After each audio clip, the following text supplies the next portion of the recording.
The Traveling Frog, Spending Time in the Marvel Universe. This video is purely for entertainment and does not infringe on copyrights or laws. The rights to the novel and image belong to the original author. We do not claim ownership. Don't like waiting and want to listen to this fanfic in full now? Subscribe to our Patreon, where you'll find the best fanfics. Chapter 126. Do you think I won't recognize you if you take off your vest? Crystal, what are you afraid of? Bai observed her cautious expression and smiled. Given the relationship between us, are you still worried that I might harm you? Crystal thought about it carefully and realized that if Bai wanted to harm her, he would have plenty of opportunities. With the previous close contact encounters and Tetanus not being around, why would Bai be afraid of not having the chance to do anything he wanted? Crystal, Bai, I believe you, but this matter is too serious. Can you understand? Bai, of course I understand. I understand. In fact, it is definitely the right decision for your clan to live on the moon. Because your fellow tribesmen who stayed on Earth are not living very comfortably. On Earth, there are many human organizations that pursue power, evolution, immortality, etc. They capture mutants and conduct genetic research. It's very miserable. They finally have a place of their own to live. Your living on the moon is a very prescient strategy. At least, you don't have to worry about being hit by a club and sent to the laboratory at any time. Crystal sighed. In fact, living on the moon is not as comfortable as you imagined. The resources on the moon are very poor. Bai raised his eyebrows. Something is not right. Why do I seem to have heard that the moon is very rich in resources and a huge treasure trove? Crystal said, of course it is so in the eyes of Earthlings, but after living on the moon, you will definitely not think so. Earth, after years of development, has nearly exhausted its surface resources. That's why we're eyeing the moon, where resources haven't been developed yet. The main reason is the moon's abundant renewable energy, solar energy. But, Bai, have you ever considered that the moon's solar energy isn't edible? Hearing Crystal's words, Bai instantly understood. To put it bluntly, Earth is facing an energy crisis, and therefore covets the moon's helium-3 and other energy resources. However, the moon lacks large-scale biological resources, and necessities are scarce. Bai smiled and said, everything you gain must be sacrificed. It seems there's really no such thing as taking advantage without suffering a loss in this world, Crystal said with some annoyance. And Adeline has a caste system. I don't think it's right, but there's no way to change it. Adeline is a kingdom ruled by an autocratic royal family in a caste system.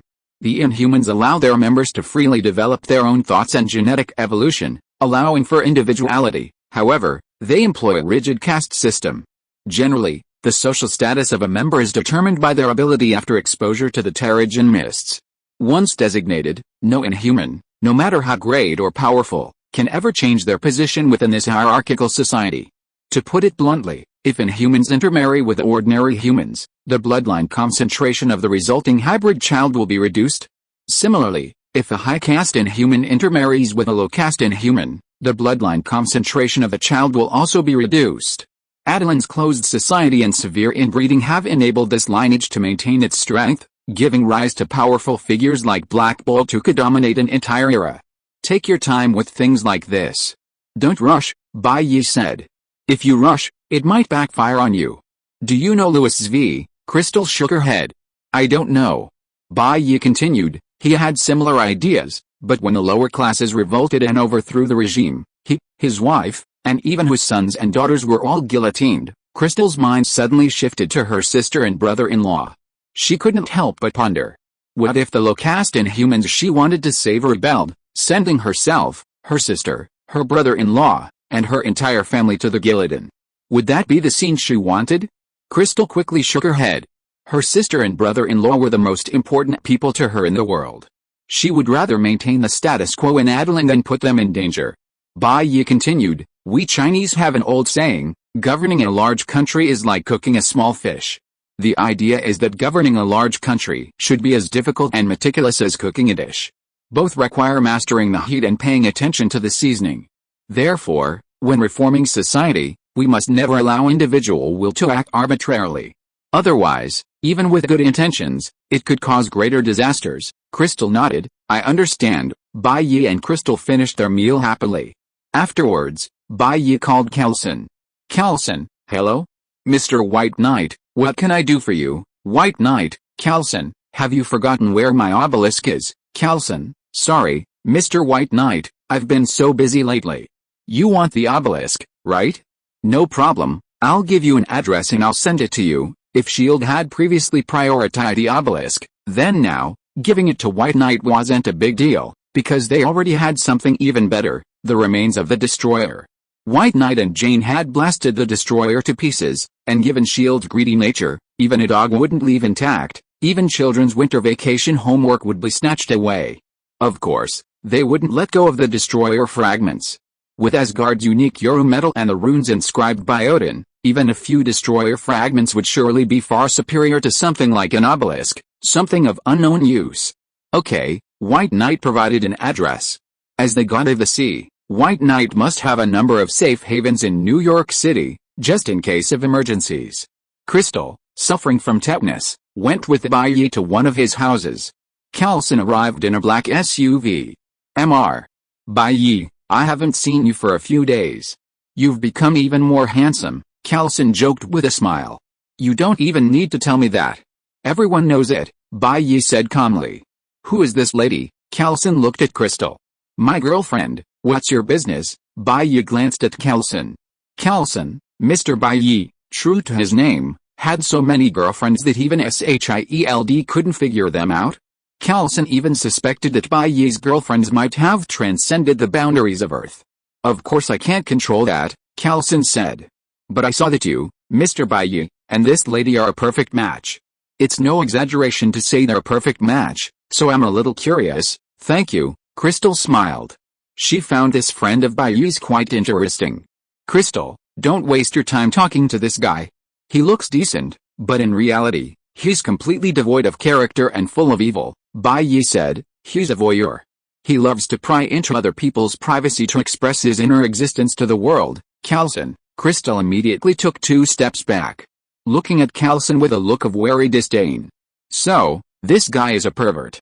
Enough of the nonsense, Bai waved his hand. Where's what I want? Calson was helpless. He still wanted to test Crystal and get some information about this girl. If he continued asking now, he might be mistaken for a pervert.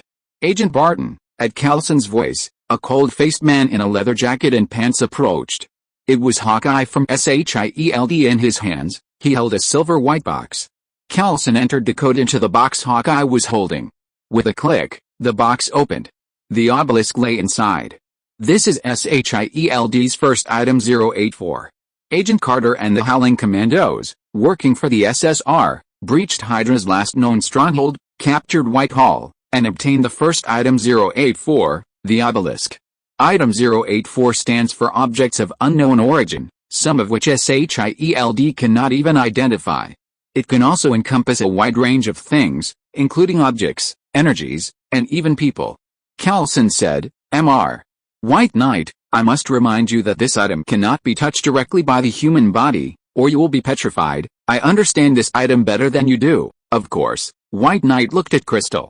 Crystal, come and see if this item is genuine. Crystal, staring at the obelisk inside the box, was also amazed. She had assumed that all the Terrigen crystals in the world were in Attila, but she hadn't expected any to remain on Earth. She approached and reached out to grasp the obelisk. Calson wanted to open his mouth to warn her. After all, touching the obelisk would either kill or cripple a normal person. But when he remembered that she was Bai's girlfriend and that Bai had asked him to do so, he swallowed the words that were on his lips. Crystal grasped the obelisk, a flash that nearly blinded Calson's 24K pure titanium eyes. Far from petrifying Crystal, the obelisk shone a dazzling golden light in her hand. This, Calson realized that Bai didn't seem to be lying. He truly understood the obelisk better than he and SHIELD did. It should be true. Crystal grasped the obelisk and nodded to Bai. Perhaps no one on Earth understood the aura of the obelisk better than she did. She was a member of Attila's royal family. Bai, okay, Calson, the deal is done. You can leave, Calson. Mr. Bai, have you forgotten the terms of our original deal? You promised me that we would give you the obelisk, but you would also tell us its true purpose to prevent irreparable disaster. Bai, you're overthinking it. This thing isn't that dangerous. It's just a genetic mutation. The right person can use it to evolve or degenerate, but the wrong person will be petrified. Calson was incredulous. Is it that simple? The Howling Commandos and Agent Carter had considered this thing one of the most dangerous things. Bye, it's that simple. Your fear of it is simply because you don't understand it. Once you know it, you'll see it's nothing serious. Perhaps I'll put it another way so you can explain it better when you return. This thing was left on Earth by the Kree. SHIELD's Lou Dan also witnessed a battle between Big Mom and Ronan, and he must have known about the Kree. Callison, okay, Mr. White Knight, I understand. Leaving the obelisk behind, Callison and the others departed. Terrigen crystals are also a strategic resource on the moon, Crystal said. Those low-caste people work so hard, so diligently contributing to the moon, just for a chance to experience the atomization of Terrigen crystals. White Knight smiled. If you like, this Terrigen crystal's yours. After all, we're close friends. Crystal shook her head and said, forget it. It's useless to me, and taking it back would only cause trouble. Perhaps before she knew about Louis V, Crystal would reappear and provide the Terrigen crystals free of charge to the low-caste Inhumans, but after she knew about it, she didn't want to kill her sister and her family. Changing the caste system on the moon had to be done slowly. A sudden change was not an option. Whenever Crystal appeared on Earth, she couldn't stay for long. She had already lost a lot of time. She certainly couldn't afford to waste the precious time left. She and Bayou interacted at a distance for a while, then returned to the moon with tetanus.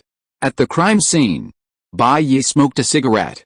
If chatting with Crystal about the Inhumans in the restaurant was considered a casual exchange, then it was definitely not the case now. The next day, after resolving the issues with the obelisk and Crystal, Bayou remembered another matter that needed to be addressed. Silok. If the matter of Thor and Mjolnir hadn't delayed him, Bayou would have wanted to have a good chat with Silok long ago. Bayou called. Silok, are you free lately? Silok, yes, what's wrong? Bayou, nothing, I'm just a little bored lately. I wanted to play with you. If you're not free, forget it. Silok, if I'm free lately, you can come and play with me. I'm definitely welcome to do it. Bayou, still at a blueberry bar? Silok, no, the blueberry bar is just a place to relax and have fun. I'm working right now. Bayou, work? Silok, yes, my family has too much property and not enough heirs.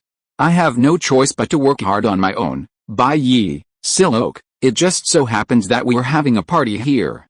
Why don't you come and join us? Well, Silok is no loser mutant. With her superpowers, she's become a wealthy lady. Bayou decided to go and see. Driving the car, Bayou arrived at the building where Silok's company was located.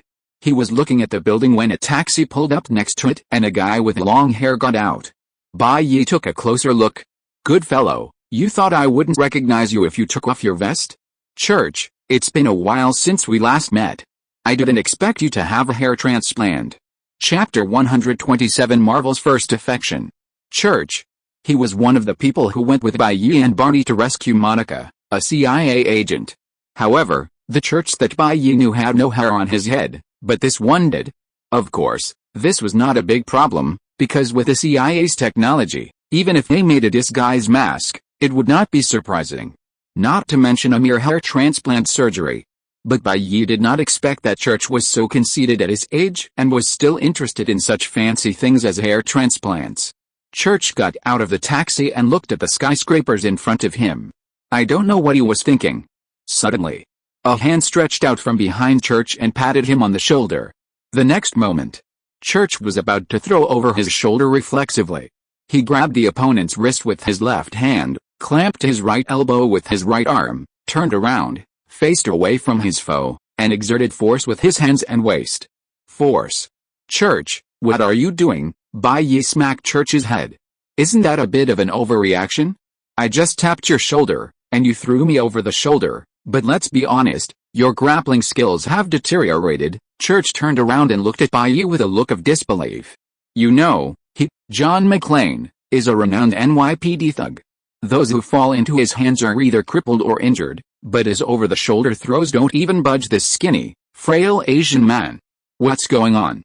Has he been drinking too much, and his skills have deteriorated to this point? After hearing what Bayou said, John McClane let go of his hand, turned around, frowned, and said, You've got the wrong person, right? I'm not the Church you're talking about. My name is John McClane, NYPD. Stop joking, we are old friends. Are you playing tricks like this on me? Bai Yi said with a smile. I'm not kidding. John McClane showed Bai Yi his ID. You can check it out and you'll see. I'm the most complained about violent officer in the NYPD. Bai Yi was silent for a moment. Do you have a relative who looks like you? The difference is that he has no hair. Of course, the most important thing is that he has no moral integrity, no moral standards, is despicable, worse than an animal, filthy and disgusting. John McClane frowned and said, if I'm not mistaken, the person you're talking about must be my cousin. As far as I know, he joined the Secret Service, so that's how it is. No wonder. Bai Yi suddenly realized and said, I was saying that you don't have that urge to beat up your cousin. So you're not the same person. John McClane, let me introduce myself. My name is Bai Yi, and I'm just a friend of your cousin. Bai Yi extended his hand. John McClane hesitated, but still shook Bai Yi's hand. John McClane, he finally understood why Bai Yi had so easily blocked his shoulder throw. This man was far from as harmless as he appeared, but rather a dangerous presence. John McClane knew his cousin was probably a high-ranking CIA agent, whose activities and contacts were extraordinary. Since Bai Yi was his cousin's friend, he was clearly from another world. John McClane asked, what's the matter with you here? He had come to see his wife, Holly Galero, whom he hadn't seen for 6 months. The presence of someone acquainted with his cousin made John McClane wonder if there might be a terrorist attack or foreign espionage. If so, he had to rush in and get his wife out. Oh, I'm here to see a friend. Bai Yi shrugged. What about you? I'm here to see my wife, John McClane replied. We had a fight a while ago, so, I understand. Bai Yi replied with a knowing look. The two walked side by side into the building.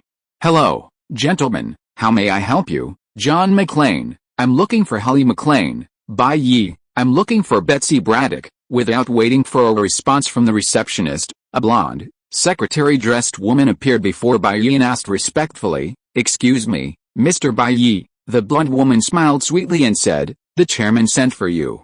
Please follow me, John, I'll be leaving first. Bai Yi smiled at John McClane. John McClane nodded. Following the secretary, Bai Yi took the chairman's elevator upstairs. Hey, Bai Yi, long time no see. Seeing Bai Yi, Silok put down the documents in her hand and greeted him with a smile. In Bai Yi's sight, Silok was wearing an orange evening gown with a V-neck, revealing a hint of white. Long, flowing black hair, rosy cheeks, and a pair of perfectly formed almond-shaped eyes, always shone with a faint haziness, as if reflecting a pool of autumn water. Her eyebrows were delicately drawn, and her small, sexy red lips were pursed in a half-smile. Tall and slender, her curvaceous figure was beautifully outlined in a well-fitting evening gown. Her long, well-proportioned legs, bare of stockings, were white and tender. An aura of mature charm permeated her, giving her an intoxicating allure. Yes, it's been a long time, the two embraced gently. Perhaps this was the tale of friendship. When they had met before, Bai Yi had considered slashing Silok to death with a single blow, but now, he thought, execution by cannon. The secretary prudently left, closing the door behind her.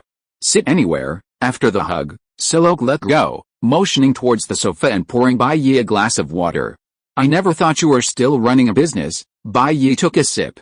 It can't be helped, Silok said, there's really not enough manpower at home, so I have to fill in. Actually, I don't want to do this myself. It's so nice to just eat, drink and have fun every day, but can you understand the feeling of being drafted into the army because your family has too much property and no one to inherit it? Bai Yi, he looked at Silok speechlessly and said, I feel like you're being too naive. The family fortune Bai Yi has built up over the years was all the result of his hard work, through thick and thin, and it wasn't easy. When he was on his native Earth, he once asked his father, Dad, I have a wish. I hope that one day when I come home exhausted, you'll suddenly call me and tell me that our family actually has a fortune of 100 million, and that I was just training myself by pretending to be poor. Dad, I'm still waiting for your grandfather's call. Silok laughed. Let's not talk about me anymore. It's all just boring stuff. How have you been lately? Bai Yi said, it's just the same, just messing around. That's not right. Silok looked at Bai Yi meaningfully and said, I heard something serious is happening in New Mexico, you know that? Bai Yi gave Silok a surprised look. Silok, you forget, we're the Hellfire Club. There's very little in this world we don't know. Even SHIELD has many informants. After all, Everyone has weaknesses, and there's no one in this world that money can't conquer. The Hellfire Club is an organization composed of powerful mutants at its core, supplemented by the world's wealthy and famous. Their financial power is formidable. Take Silhouette, for example. Besides being a peak level 3 mutant, she's also a top-tier female billionaire. While one wealthy woman might not represent much, many of them, working together, become a force that no one can ignore. Okay, Bai Yi said, characters in Norse mythology have appeared in New Mexico, including Thor, Loki, and Odin, the king of gods. I guess a great era is coming, and many legends, myths, and aliens may come to Earth. Your Hellfire Club may have a considerable status in the known world in the past, but be careful of capsizing in the great turmoil in the future. The gods in Norse mythology, Silhouette asked, Bai Yi, in your opinion, what kind of quality are these so-called gods? Bai Yi, Loki, the evil god, is stronger than the average third-level mutant, but definitely weaker than the fourth-level mutant. As for Thor, he is probably on par with the fourth-level mutant, and as for Odin, the king of gods, it is hard to describe, but probably the average fifth-level mutant will be swept by him, and only the top fifth-level mutants may have the possibility of competing with him. Silhouette fell silent. On Earth today, the only recognized level 4 mutants are Magneto, the leader of the mutant underworld, and Professor X, the leader of the mutant white side. As for level 5 mutants, they exist only in imagination and have never even appeared. Only Professor X and Magneto know of Jean Grey, the Phoenix, so level 5 mutants are not known to the public. The world is changing so fast, Silhouette sighed. I used to think, if not the strongest on Earth, I was at least in the first tier. But when mythology became reality, I realized how weak I really am. Bai Yi, don't underestimate yourself. You have considerable potential. Telepathy and mental energy manipulation offer great benefits in ranged, melee, and support. Once you reach level 4, you'll be unstoppable. John McClane took the public elevator to the floor of his wife's company. The company was hosting a party. Many handsome men and beautiful women dressed as waiters were carrying trays and serving drinks. John McClane was looking for his wife, but he saw an old Asian man appear in front of him with a smile. Are you Mr. McClane? John McClane, you are. The old Asian man. My name is Aoki, and I'm Holly's boss. I have to say, Mr. McClane, you have a good wife. She is very capable and has helped me a lot. John McClane, thank you. Then Aoki, oh, Holly went downstairs to copy some documents and will be back soon. Please come this way, her office is here. As he spoke, Aoki led John McClane to his wife's office. Aoki, would you like anything? Food, pastries, or champagne? John McClane looked at the family photo in his wife's office. No thanks, I'm not hungry, Aoki. Actually, we just closed a big deal today, and Holly was the main reason. As he spoke, Holly, wearing a red shirt, appeared at the office door, carrying photocopied documents. John. Okay, let's put aside those disappointing things for now. Silhouette composed herself and said with a smile, we're having a pretty big party here today. Come join us. Sure, Bai Yi smiled. Well, Bai Yi had seen quite a few beautiful women on the way here, so attending this party would definitely be a good idea. Of course. Bai Yi's main target was definitely Silhouette. If he ignored the careful pursuit of a billionaire and went after some female secretary, wouldn't that be a bit of a lunatic? Silhouette found Bai Yi a tuxedo and put it on, then stepped back to examine him. Very nice. Even Silhouette couldn't help but admit that Bai Yi's looks had practically reached the upper limit of human beauty. Chairman, the party is about to begin. The secretary who had greeted Bai Yi knocked on the door and entered. I see, Silhouette replied. And so, Silhouette took Bai Yi's arm, and the two walked hand in hand.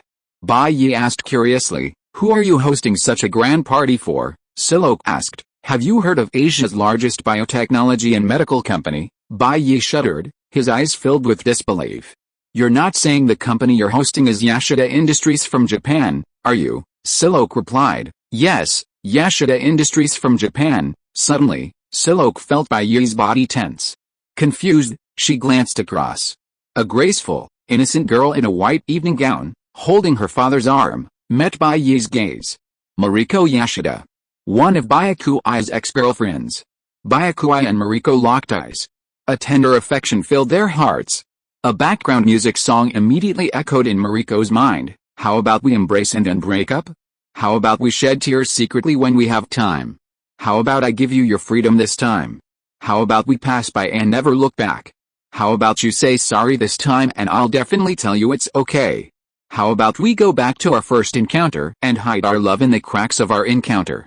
Chapter 128. Why don't we hug each other and then break up? Why don't we shed tears secretly when we have time? Byakuya and Yashida Mariko met in Japan a year ago. They spent a happy and wonderful time together. But then, her family noticed signs of a romantic relationship and immediately sternly ordered her to cut off contact. It all came down to the old cliché, a match made in heaven.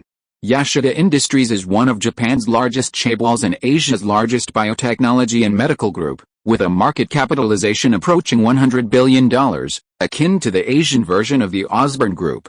The Yashida family, on the other hand, is a long-established Japanese aristocratic clan. So, how could Mariko, with her status, choose a boyfriend who had no real connections, no money, and looked like a homeless person?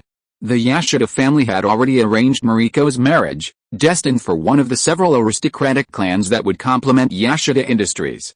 There was no other way. Mariko tearfully broke up with Byakuya. Coincidentally, Byakuya was also preparing to leave Japan at the time, so he tearfully agreed. On the day of her departure, a light drizzle seemed to fall. Bai sang a farewell song for Mariko. Why not? Just as Bai sang, why not embrace and part ways? Why not let tears shed secretly when we have time? Why not say sorry this time, and I'll definitely tell you it's okay? Why not let go of the past, and keep it in the most beautiful corner of our memories? Why not meet in dreams occasionally, and don't wake me even if you cry? Yes, that's right, Bai is the legendary Marvel's most affectionate person. Mariko wanted to regret it then. She even wanted Bai to take her away from Japan, find someplace to live in seclusion, and live a simple, happy, and blissful life. Frightened, Bai hurriedly tried to calm Mariko down. A love without family blessing is bound to be unhappy, and he didn't want Mariko to endure such pain. And so, Bai parted ways with Mariko. But neither Bai nor Mariko could have imagined that they would meet again in such circumstances. Ms. Becky, Yashida Shinjin, standing next to Mariko, didn't notice her daughter's abnormality. Instead, he greeted Silok with a smile. As for Bai, who had come with Silok, he simply ignored her. He didn't even recognize her. Mr. Shinjin, nice to see you again, Silok said with a smile. How is Mr. Yashida doing? My father is still quite healthy, Shinjin said. But he's getting old, so I've been given full responsibility for the affairs of Yashida Industries. Shinjin's father, Ichiro Yashida, was a veteran Japanese soldier from World War II. Wolverine saved his life when the Eagles launched a mushroom bomb. Now in his 70s, he could die at any moment. Shinjin Yashida constantly longed for his father's demise so he could take over the massive Yashida Industries conglomerate and ascend to become one of the most powerful figures in Japan. As long as his father lived, he was, after all, merely running Yashida Industries on his father's behalf. Really? I hope Mr. Yashida lives a long life, Silok said politely. Shinjin Yashida forced a smile. Silok and Shinjin Yashida were chatting quite harmoniously. This time, Silok's company and Shinjin Yashida had reached a contract worth at least $5 billion.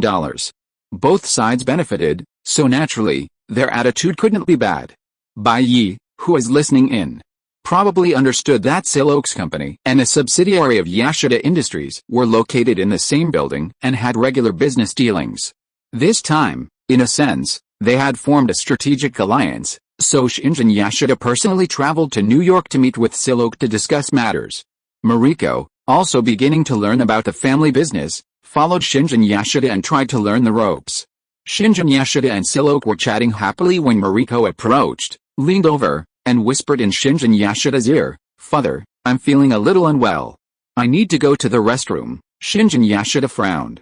But she still waved her hand, impatiently saying, "Go quickly and come back soon." "Yes," Mariko nodded, glanced at Bai again, then turned and walked away. Bai, unnoticed, also walked away from Silok. He casually picked up a wine glass from a nearby waiter, emptied it, and then left. Shinjin Yashida, deeply concerned about this $5 billion deal, didn't notice anything unusual. But Silok, while talking to Shinjin Yashida, watched Bai's retreating figure with a meaningful look. When Bai crossed the corridor and reached the corner, He saw Mariko waiting for him. Seeing Bai Yi appear, Mariko rushed over, tiptoeing, her hot lips covering Bai Yi's mouth. In many cases, it's better to release than to suppress. Mariko's emotions had been suppressed for too long, causing this once docile girl to explode with a sense of turmoil. Bai Yi embraced Mariko passionately, his hands already roaming her back. Sensing she was about to go further, Bai Yi quickly called a halt. Wait a minute, Mariko, I don't want to be broadcast live. Mariko, nearly suffocating from the kiss, finally paused, gasping for breath, her eyes clearing. I know a place, follow me. Mariko, hand in hand with Bai Yi, led them to the upper floors. The branches of Silok and Yashida Industries occupied several floors, and they were also hosting the celebration party. As the owner, Mariko knew of several places without cameras, and since both companies were busy celebrating, no one would disturb them.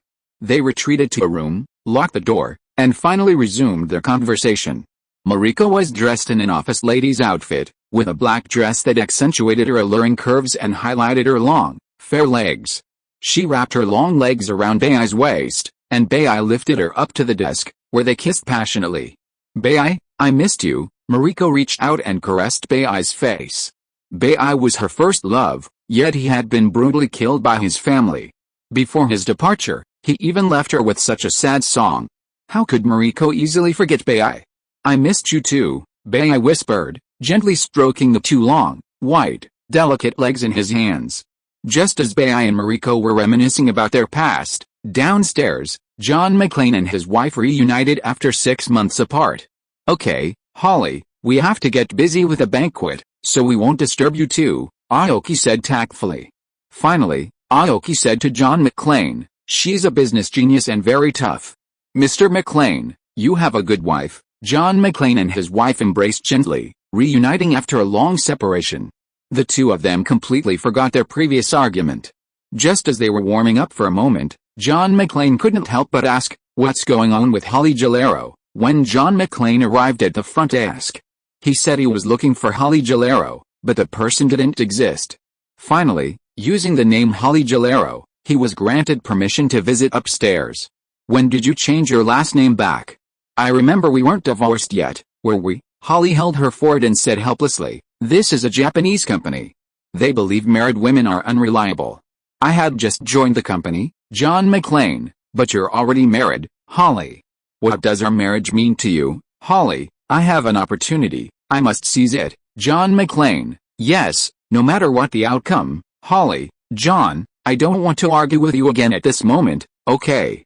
I think we should spend our time on something more meaningful. Miss Gilero, a person dressed as a secretary pushed open the door.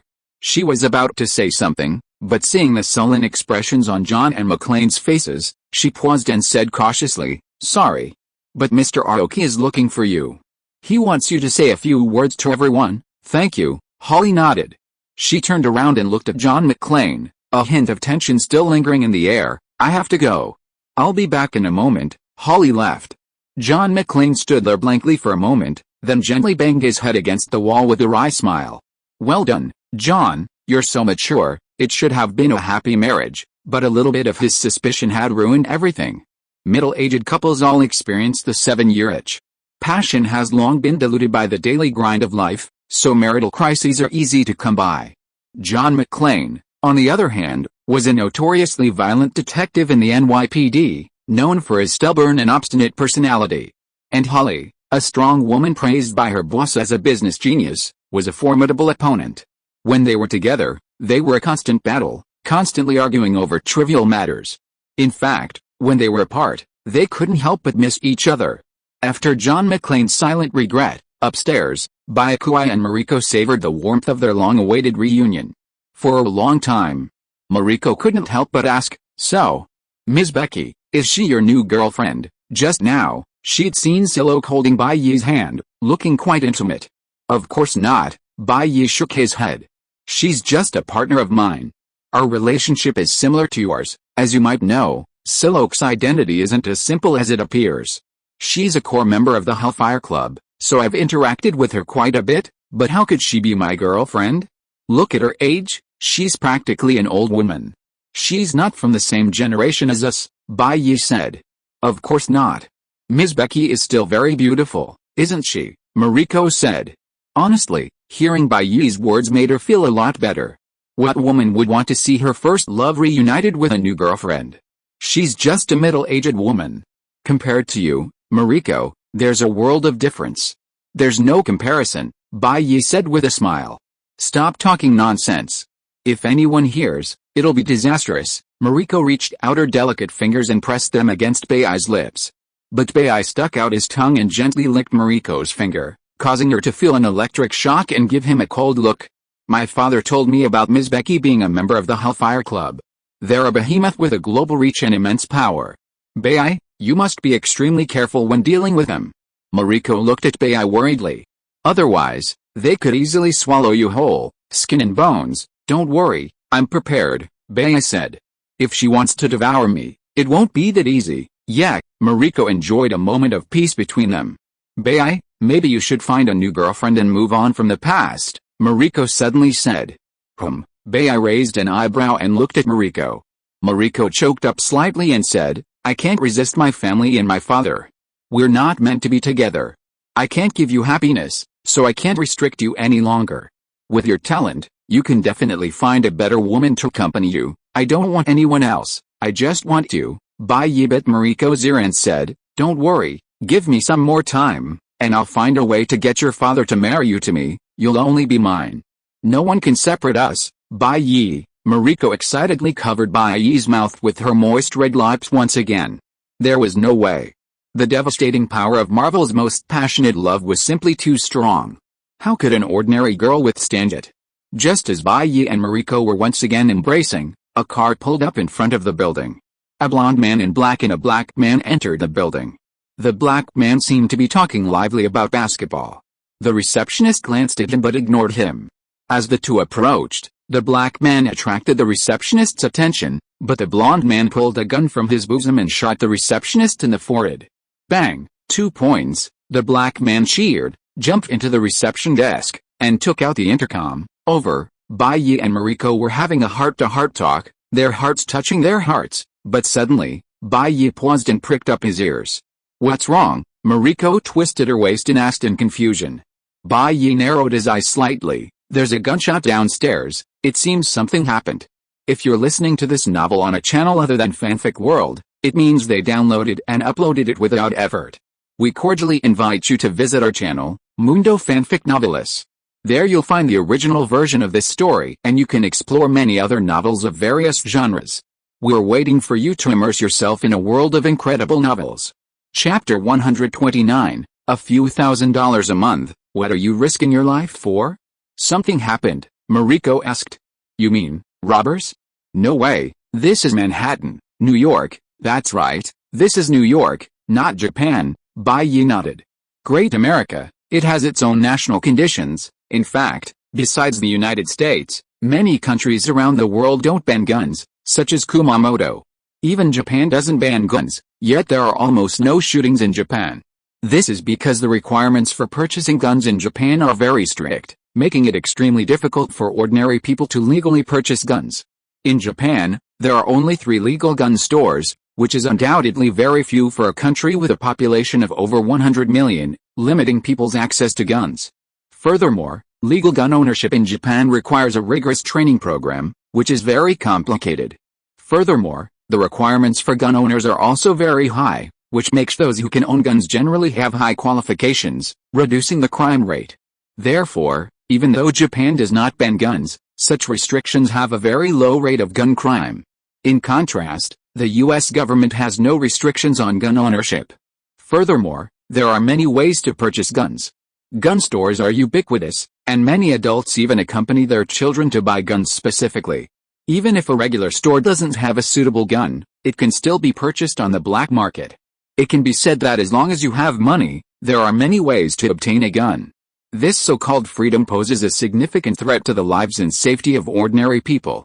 Mariko was surprised and said, I often hear about shootings in the United States, but I didn't expect that this kind of thing is so common here, more or less. But now is not the time to talk about this, Bai Yi said. Mariko, has your Yashida Industries offended anyone recently? Or is your branch company in trouble? Mariko shook her head and said, As one of the largest group companies in Asia, Yasuda Industries must have many enemies, but it is not the style of those people to behave like this towards us. As for Uncle Aoki, he has always been old-fashioned and steady, so he shouldn't. Suddenly, Mariko paused, as if she thought of something. Could it be that it's targeting the $640 million of bearer bonds from Swiss Bank? So much money, Bai Yi said. That's indeed very likely. So much money is worth it for a gangster to take the risk. No, I have to call the police as soon as possible. Mariko quickly took out her cell phone and prepared to dial 911. Even with the sheer size of Yasuda Industries, $640 million was a significant sum. But she soon realized her cell phone had no signal. It was then she realized that if the enemy, with such a large business, didn't even block the signal, wouldn't they be courting disaster? Forget it, Mariko sighed. Money isn't that important. As long as everyone's safe, that's all that matters. I just hope they'll release the others after they get the money. While Mariko should have a share of the Yasuda Industries fortune, with her grandfather and father still alive, who knew what would become of the company once it passed to her? You're really open-minded, then, Byakuya smiled. Mariko quickly put on her clothes, a black lace bra, panties, and a dress. Let's go. I'll get you to a safe place first, then I'll check on the situation. Byakuya also put on his clothes, pulled up his pants, and said, Okay. Mariko shook Byakuya's hand. She knew Byakuya was a powerful figure. As for herself, she was just a powerless little girl, doomed if she encountered those vicious robbers. Bai Yi, holding Mariko's delicate hand, had just opened the door, but before she could step out, she heard soft footsteps in the hallway. Mariko jumped, her bright eyes anxiously looking at Bai Yi. Bai Yi, however, gave Mariko a reassuring look. Trust me. Amidst Mariko's puzzled gaze, Bai Yi casually pulled out a P-226. After all, she had just been frank with Bai Yi. She naturally knew Bai Yi's strengths and weaknesses. So, where had Bai Yi hidden the gun? Of course, that question wasn't important for now. The real problem was the robber outside. Hearing the footsteps, Mariko raised two fingers to Bai Yi. Two enemies. Bai Yi gently rubbed Mariko's head. The next moment, Mariko saw Bai Yi smile at her and walk out the door. Bang, bang, two shots blew the two robbers' heads off. Done. Bai Yi shoved his gun into his pocket. Mariko was stunned. Bai Yi quickly drew his gun and fired blindly, dispatching the two robbers armed with shotguns. His movements were so smooth and efficient, so impressive. Can you use this? Bai Yi picked up a shotgun and asked Mariko. I know how to use it, but I'm not very good at it. Mariko shook her head and said, I've had training in this area, but I don't have the talent. Okay, just stand by my side. I'll protect you, and no one can hurt you. Bai Yi took the shotgun himself. Just as he was about to leave with Mariko, he noticed a walkie-talkie on one of the robbers. After a moment's thought, he took it himself.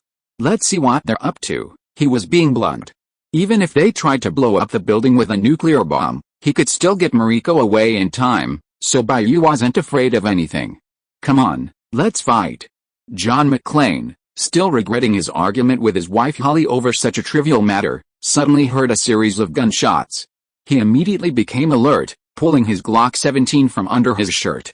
The Glock 17, below, is a standard-issue pistol with a 114mm barrel and a 17-round magazine. John McClane cracked the door open and saw a group of his wife's employees being escorted together by a group of men dressed as terrorists. Fortunately, they were firing into the air, not killing anyone. John McClane's breathing quickened as he watched. He had no idea what was happening to his wife Holly. But John McClane couldn't just charge in. He was alone, and the enemy force must have numbered at least dozens. Otherwise, they wouldn't have been able to control such a building. John McClane pulled out his cell phone, but there was no signal. Shit, John McClane gave up on waiting for backup. Otherwise, by the time the rest of the NYPD came, it would be too late. He had to find his feet. John McClane took off his shoes and, barefoot, dodged the terrorists searching the crowd and ran to the stairwell. When he reached a safe room, John McClane slapped his face hard. Calm down, John, you have to find a way to stop them, or else Holly might. John McClane was exceptionally brave, but he couldn't match his cousin Church's calmness and meticulousness. Faced with this sudden situation, he panicked. However, his responsibility to Holly forced him to calm down and think of a solution. Suddenly, John McClane looked up and saw the fire alarm on the ceiling. "Ladies and gentlemen, Hot!" The leader of the robbers, dressed in a suit and tie, stood at the front of the hall. By then, almost everyone attending the banquet had gathered in the hall. "Excuse me, who is Mr. Aoki?" Everyone present had different looks. Aoki's eyes moved slightly, and he wanted to stand up. However, Holly grabbed his shoulders tightly. Joseph Aoki, born in Kyoto in 1947, Master of Business Administration from Harvard, President of Nakatomi Group, the American branch of Yashida Industries. Seeing that no one stood up, Hot took out a small notebook and read the information. "Enough, I am Aoki." Aoki stood up himself. Yashida Shinjin watched coldly. Aoki was a veteran of Yashida Industries, an old minister who had fought the world with Yashida Ichiro. Later, he was ordered to come to America to develop the American market. He was also a frontier official. Therefore, the relationship between Aoki and Yashida Shinjin was not just a simple superior-subordinate relationship, but also a subtle check and balance. As the saying goes, a new emperor demands new ministers. Aoki and several other veterans of Yashida Industries were Yashida Ichiro's way of balancing Shinjin Yashida. Shinjin would surely have preferred Aoki and the others' demise, leaving him with sole control of Yashida Industries.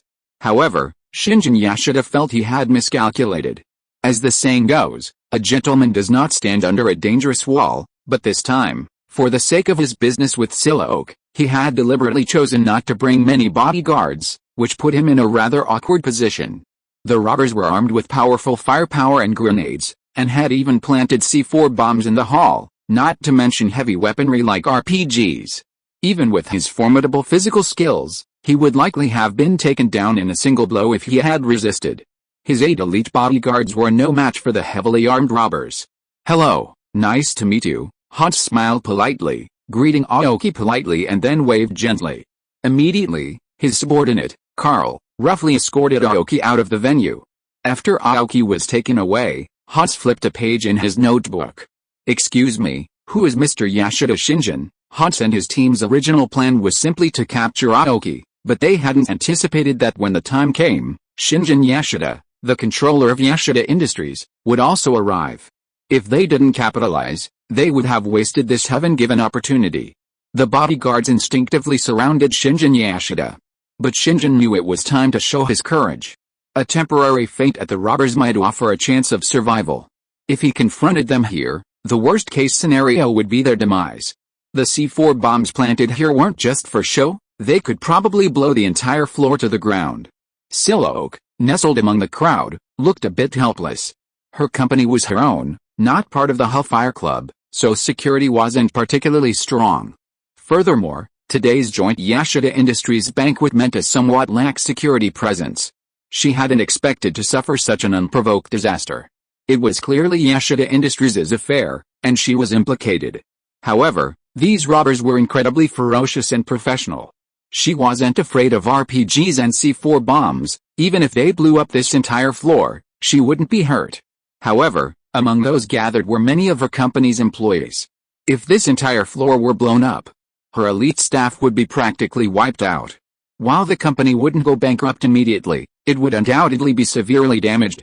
Therefore, she couldn't act rashly. Level 3 mutants possessed supernatural powers, and while they could indeed crush ordinary people, this didn't mean they were invincible, immune to modern military weaponry. Silok knew that many powerful mutants had been taken to laboratories for biopsy and research, using the government's advanced technology. "I hope Emma and the others can detect the anomaly in time," Silok sighed. Faced with such a situation, many level 3 mutants were helpless, but that didn't apply to White Queen Emma. With Emma's telepathic abilities, she could easily control the entire building upon her arrival, thus easily averting this crisis. Bai Yi and Mariko hadn't taken a few steps when they heard the fire alarm. Instantly, the sprinkler system activated, spraying fire-extinguishing water from the ceiling. Bai Yi and Mariko were caught off guard and drenched. Shit, Bai Yi looked at himself soaked and felt the urge to strike. It was obvious that this was John McClane's doing. Without him, Bai Yi could easily have slaughtered the robbers single-handedly. But John McClane, this talented young man, was actually making matters worse. "Mariko, are you okay?" Bai Yi asked. "I'm fine." Mariko wiped the water off her face and said, "Bai Yi, bang." Mariko was interrupted by a gunshot before she could finish. Bai Yi and Mariko exchanged a glance. Then they quietly walked towards the scene of the gunshot. When they arrived, they saw John McClane, barefoot and wearing a tattered vest, shouting into a walkie-talkie, "Fuck you. I'm just making a false alarm. Come and arrest me if you dare." With that, John McClane, carrying the battered body of a gangster, smashed through the building's glass and dumped it downstairs. Bai Yi looked at John McClane, whose forehead was bleeding, and sighed, "For a few $1,000s a month, what are you doing risking your life for?" Chapter 130. You are so brave. You have to remember, John McClane was just an ordinary man without any special abilities. But in this moment, he didn't just hide and wait for the robbers to leave. Instead, he decided to confront them head-on, single-handedly taking on dozens of robbers in the building. It must be said that he was truly courageous. John McClane threw the man out of the building to warn the police, then sat down on the ground, panting. They had been entangled for a long time when the body was still alive. Fortunately, he was victorious in the end. After John McClane set off the fire alarm, the robber leader Hans quickly realized something was wrong. While he had someone disguised as building security to contact 911, he also had someone check the floor where the fire alarm had been triggered. John McClane then casually glanced towards Bai Yi and Mariko, his gun aiming subconsciously. When he got a clear look, his eyes widened. "You," Bai Yi, holding Mariko's hand, said, "John, we realized something was wrong and hid right away." Surprisingly, you weren't caught either. If Bai Yi had been alone, John McClane might have suspected he was in cahoots with the robbers. But seeing Mariko, dressed in all her finery and looking so frail, he felt a sense of relief, figuring the robbers wouldn't take her with them. John McClane pointed his gun at the floor. "I hid when they first started shooting, but I was almost caught just now." He pointed at the broken window. "As expected, it's like the church. You're not the same." Bai Yi gave John McClane a thumbs up and said, "You're brave." "Of course I am." John McClane smirked and said, "What are you going to do next?" "I'm going to hide Mariko somewhere safe, and then go see what's going on." Bai Yi raised his hand, holding Mariko's. "If you're going to act, count me in," John McClane said. "My wife, Holly, has been taken captive too. I have to rescue her." Since Byakuya was his cousin's comrade, it seemed likely someone in his circle would be better suited to handling this situation than a single NYPD officer like him. Without Byakuya, he'd been forced to grit his teeth and take on the dozens of robbers alone. Now, there seemed to be a better option. "Are you sure you want to follow me?" Byakuya shook his head, smiling. "That's not a good idea." Byakuya, carrying Mariko, was about to find a safe place for her to hide, with John McClane following behind. Unexpectedly, they ran into Hans and his group escorting Aoki and Yashida Shinjin. "Father," Byakuya quickly covered Mariko's mouth. "Shh, he didn't let go until Mariko nodded. It seems we're very lucky. Not long after the war began, we've already discovered the high-ranking leader of the robbers," Bai Yi said. "Perhaps this time we have a chance to take the enemy general's head in the midst of thousands of enemies and resolve this crisis in one fell swoop." After Hans and his group passed by, John McClane said, 8 people, 2 of them are unarmed. We do have a chance." Bai Yi looked at John McClane speechlessly. "Brother, are you trying to imitate the policeman Shang Jiang?" "Boss, 6 robbers, 5 hostages, Shang Jiang's special forces." "Got it. 11 robbers, 5 are unarmed." The hostage looked at the Alpha team outside, asked the robber for a cigarette, and took a long puff. "Brother, give me the AK, let's break out." However, Bai Yi also understood John McClane. Aoki was his wife Holly's boss, so his wealth and social status were undeniable. Furthermore, the saying "Madam, you don't want your husband to lose his job, do you?" was prevalent in this society, so it was understandable that John McClane wanted to kill Aoki as well. Bai Yi, along with Mariko and John McClane, followed Hans and the others. Eventually, they arrived at an office. "Mr. Aoki, my colleague Theo has some questions for you." Hans brought Aoki and Yashida Shinjin to Aoki's office. "Actually, I just want you to do a few fill-in-the-blank questions." At his computer, Aoki said, "My password won't help you, Mr. Aoki, we don't need your company's data. I just need your computer password," Hans said. "And your electronic controller controls your company's treasury." Yashida Shinjin and Aoki exchanged a glance. instantly thinking of the $640 million in bearer bonds hidden within.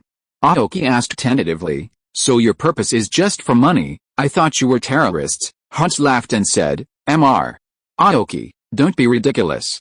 Do you think we are like those lunatics who have been brainwashed by religion? In this era, how many people are willing to risk their lives for their beliefs? Only money is the most real thing." Aoki was speechless. Mr. Shinjin Yashida, "Mr. Aoki, this money is just a drop in the bucket for you, Yashida Industries, but for us, it's a lifetime's worth," Hans said, "so I don't want to cause any unpleasantness for everyone. Let me get the money in peace, and I'll let you go in peace. Everyone's happy, so why not?" He pulled out his gun and flipped the safety. "Now, tell me the secret," Aoki said. "It's useless even if you have the combination. The vault has 7 security features, and the combination is just one of them. You'll never be able to open it." Hiding $640 million in bearer bonds, the vault's security measures were certainly very complex. Even Aoki, without any resources, would have to work hard to open it, let alone robbers like Hans and his gang. "Then there's no reason not to tell us." "We can't open it anyway," Hans said. "Mr. Aoki, your suit is beautiful." "It would be a shame." Aoki remained silent. Hans looked at Shinjin Yashida. "Mr. Yashida, Mr. Aoki won't cooperate." "What about you?" Shinjin Yashida said with a stern face. "I don't have the password." "All right," Hans sighed.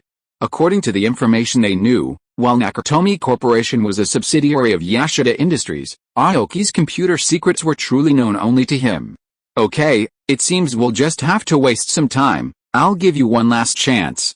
I'll count to 3. Mariko, hiding in the shadows, nervously grasped Byakuya's arm and stared at him.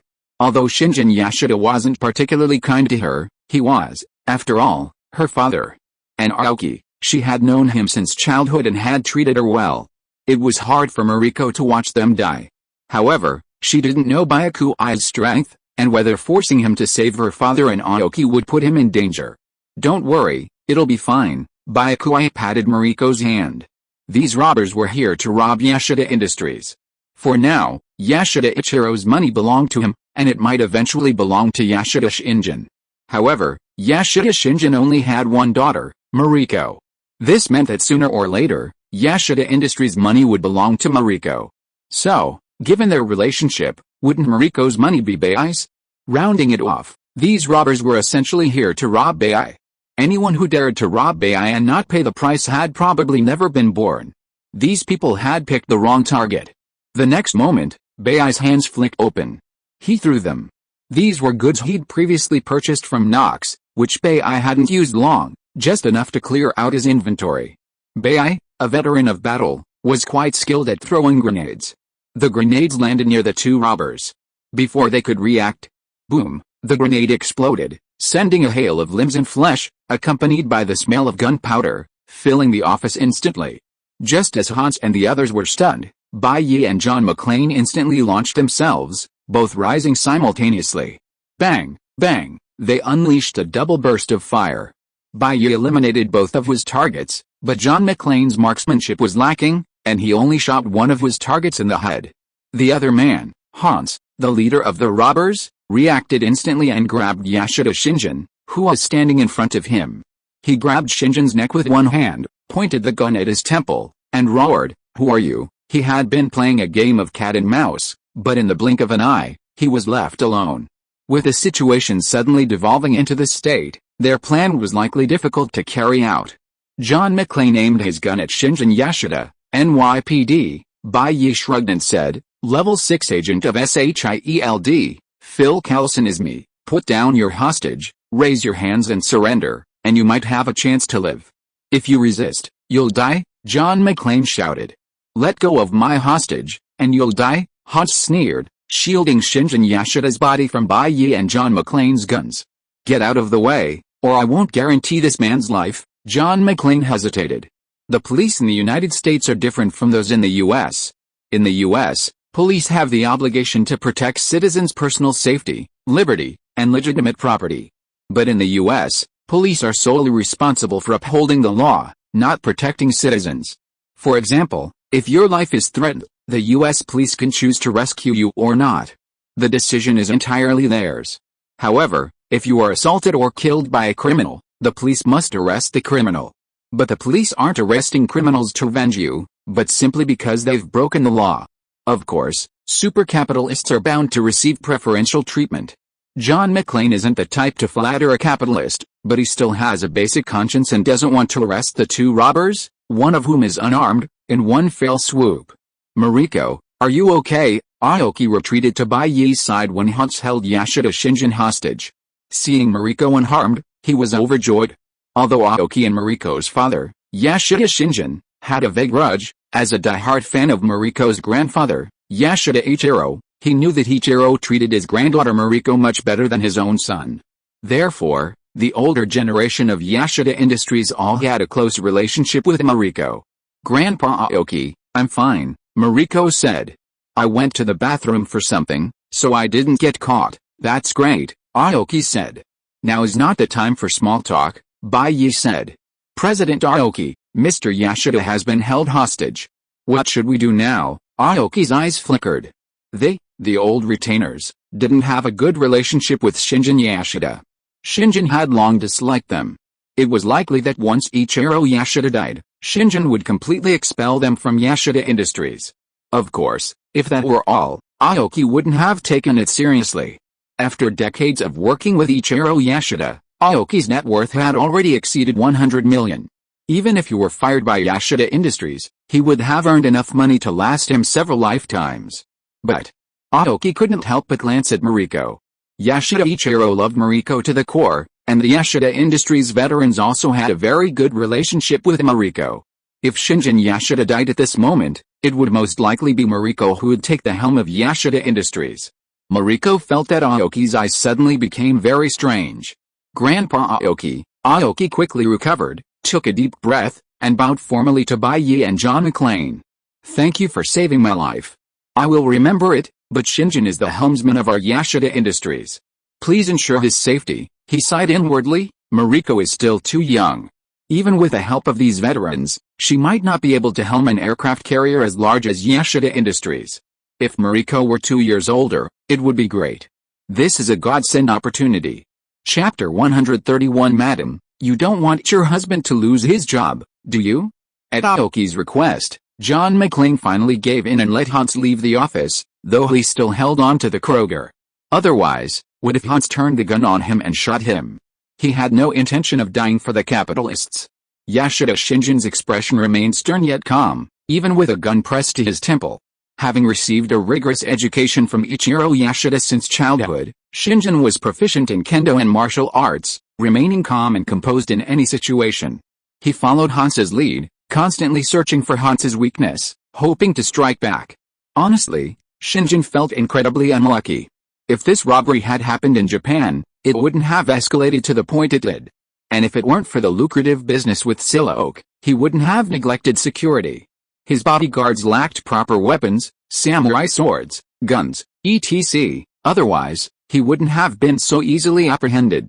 Moreover, he hadn't anticipated that Hans and his men had sought him and Aoki out not for extortion or to use as a shield, but to force Aoki's computer password, threatening to kill him if he refused. These wicked scoundrels, didn't they know that by kidnapping Shinjin Yashida and then extorting money from Yashida Industries, they could extort at least $100 million? Many accidents had led to Shinjin Yashida, the heir to Japan's top jebel, ending up in such a tragic situation. Bai Yi, Mariko nervously grasped Bai Yi's arm. Watching her father being abducted by the robbers, Mariko couldn't help but feel that her father was most likely dead. Hans and his men weren't just petty thieves, but truly powerful criminals, equipped with a variety of heavy weapons and high-tech warfare equipment. Shinjin Yashida's chances of survival in their hands were probably less than the chance of Bai Yi's suddenly appearing illegitimate child. "Don't worry, it'll be fine," Bai Yi patted Mariko's delicate hand. While killing her father-in-law, Shinjin Yashida, would clearly benefit Mariko more. Bai Kuai knew that Mariko's grandfather, Ichiro Yashida, was even less of a good person. So, if Shinjin died now, Ichiro's malice would likely be directed at Mariko. It would be better to keep Shinjin alive, allowing him to continue defending Mariko. "Don't worry, Mr. Shinjin will be released once I'm safe. After all, we don't want to jeopardize Yashida Industries, a world-renowned behemoth," Hans soothed. Hiding his HUD from the guns of Byakuya and John McClane, he moved cautiously, quickly reaching the office door. Perhaps sensing an escape route was within reach, Hans decided to put on a show before leaving. Our meticulously prepared plan for a year has been thwarted. I'll definitely pay you back, NYPD officers, and that Mr. Phil Callison from SHIELD. The next moment, Hans said, I'll definitely pay you back, NYPD officers, and that Mr. Phil Callison from SHIELD. A gleam of light flashed in Yasuda Shinjin's eyes. The opportunity had come. Before, because Hans was also proficient in fighting and firearms, Yasuda Shinjin did not dare to act rashly. However, Hans's nonsense with Bai Yi and John McClane distracted his attention. Yasuda Shinjin had been waiting for the chance to counterattack, and he finally waited for it. He moved in an instant, swinging his arm towards Hans's wrist holding the gun. It can be said that if Hans did not have a gun in his hand, if the two fought barehanded, he would have the confidence to beat Hans to death. Hans did not seem to expect that the young man he held hostage was actually a master. He showed a look of astonishment and his movements froze for a moment. A smile curled up Bai Yi's lips. With a flick of his arm, a bullet blasted out of the gun barrel, arcing past Shinjin Yasuda, who was standing in front of Hans. As everyone watched in disbelief, the bullet pierced Hans's eye, sending fragments of his eyeball splattering with blood. Hans died instantly, a hard, unforgiving death. Many people assume that a bullet hit the heart will kill instantly. In reality, a bullet striking the heart causes a rapid drop in blood pressure, temporarily blinding the eyes. However, oxygen and adenosine triphosphate, ADP, in the blood can remain for approximately 7 to 10 seconds, sometimes even 20 seconds. A bullet hitting the eye, on the other hand, instantly penetrates the barely perforated eye socket and pierces the brain. The brainstem controls the autonomic nervous system, which controls everything from respiration to heartbeat and gastrointestinal movements. Therefore, a bullet hitting the brainstem results in instant death, without even a struggle. Silence fell for a moment. Shinjin Yasuda, whose face was grazed by Byakuya's bullet, a deep bloody mark on his face, was completely stunned. That bullet had missed his HUD by a mere 0.01 centimeters. I once had a perfect security system in front of me, but I didn't cherish it. Only then did I regret it when I lost it. Nothing in this world is more painful than this. If God could give me another chance, I would say 3 words to the gunman: fuck you. If I had to put a time limit on this hatred, I would hope it would be 10,000 years. Byakuya. Mariko was stunned for a moment, then said, if I saw correctly, your bullet turned. John McClane was also shocked. Although he had expected his cousin's friend to be extraordinary, he had never imagined that this extraordinary person could actually make a bullet turn. Could such manipulation, which could overturn the lid of Newton's coffin, really be something a normal person could do? Obviously, yes. Bai Yi blew away the gunpowder smoke from the muzzle of his gun and said very calmly, this is called arc shooting. It can also be called gunfighting. It is a powerful shooting ability that combines martial arts, swordsmanship, and gun skills. After many shooting experimental analyses and statistical principles, the trajectory and enemy position in a gun battle can be summarized by statistical models. So based on this, the gunfighting technique that includes shooting, kendo, and physical skills was created. With precise movement calculations, the attack with the greatest damage is launched at the position where the least damage is done to the self. It can shoot into blind spots anywhere around, increasing the power of the bullet by 20%. With the body as the center and the prototype geometric diagram as the plane reference, all attackable positions around the body will be calculated, and every possible attack direction around the body will be shot. It can exist as both attack and defense. In simple terms, at the moment the bullet is fired, the shooter can make the bullet turn by shaking his wrist rapidly. This is the legendary gunfighting technique. In this world, Bai Yi had an ex-girlfriend named Fox. He had learned gunfighting from Fox. But he didn't seem to have a natural talent for it, so he couldn't learn. However, after consuming the thunder fruit, Bai Yi tried to practice arc shooting. When he wrapped lightning around the bullets he fired, he was able to perform an arc shot in a different way. Well, saying Fox was his ex-girlfriend isn't quite accurate, because Fox seemed to have a husband before Bai Yi met her. Bai Yi, is there really such a thing as gunfighting in this world? Mariko asked. Could it be some kind of supernatural power? Bai Yi, Mariko, if you use the resources of Yasuda Industries to investigate an organization called the Assassin's League, you'll find out. The arc shot is the Assassin's League's signature move, Very famous in the underworld, Yashida Shinjin broke free from his trance, looking rather disheveled. Mariko, this gentleman is right. In the underworld, there is indeed an assassination organization called the Assassin's League, specializing in gun techniques that can deflect bullets. I didn't expect this gentleman to also possess this skill. John McClane felt a little dejected. Could it be that the people whose cousin often interacted with were all of this level? No wonder his cousin was always so elusive and so powerful. Come and see, the police car is here, Aoki, who was standing by the window, suddenly said. Mariko stopped asking questions and went to the edge of the window with Bai Yi to watch the NYPD rush over. Because John McClane threw a robber's body downstairs, the case suddenly became a homicide, which attracted the NYPD's high attention. A lot of people came. Under the command of the on-site commander, a team of ISA launched an attack. When it comes to the Eagle Sauce Special Police, many people will think of the Los Angeles Police Department, LAPD, as Special Police Team, SWAT, and the New York Police Department, NYPD, also has its own special task force called the Emergency Service Unit, or ISU for short. In addition to performing counter-terrorism missions, the ISU also provides rescue and emergency medical services, such as major car accidents and building collapses. Formerly the city's machine gun team, its history can be traced back to before and after World War II. It is affiliated with the Special Operations Division of the New York City Police Department. Shit, John McClane slammed his fist against the French window in front of him. I told them there were at least 40 or 50 robbers here, well-trained special forces with heavy firepower. And they sent these 10 or so ISU members to attack? They're sending them to their deaths. Sure enough, the ISU had barely arrived in front of the building when they were ambushed by the robbers. They were armed with firearms, grenades, and even C4 bombs. In a matter of moments, the entire ISU team was wiped out. John McClane yanked at his hair. Damn, what a bunch of idiots. I can't even lead them. Is this all the NYPD has got? Shinjin Yashida thought, looking absurd. They were so easily defeated by the robbers?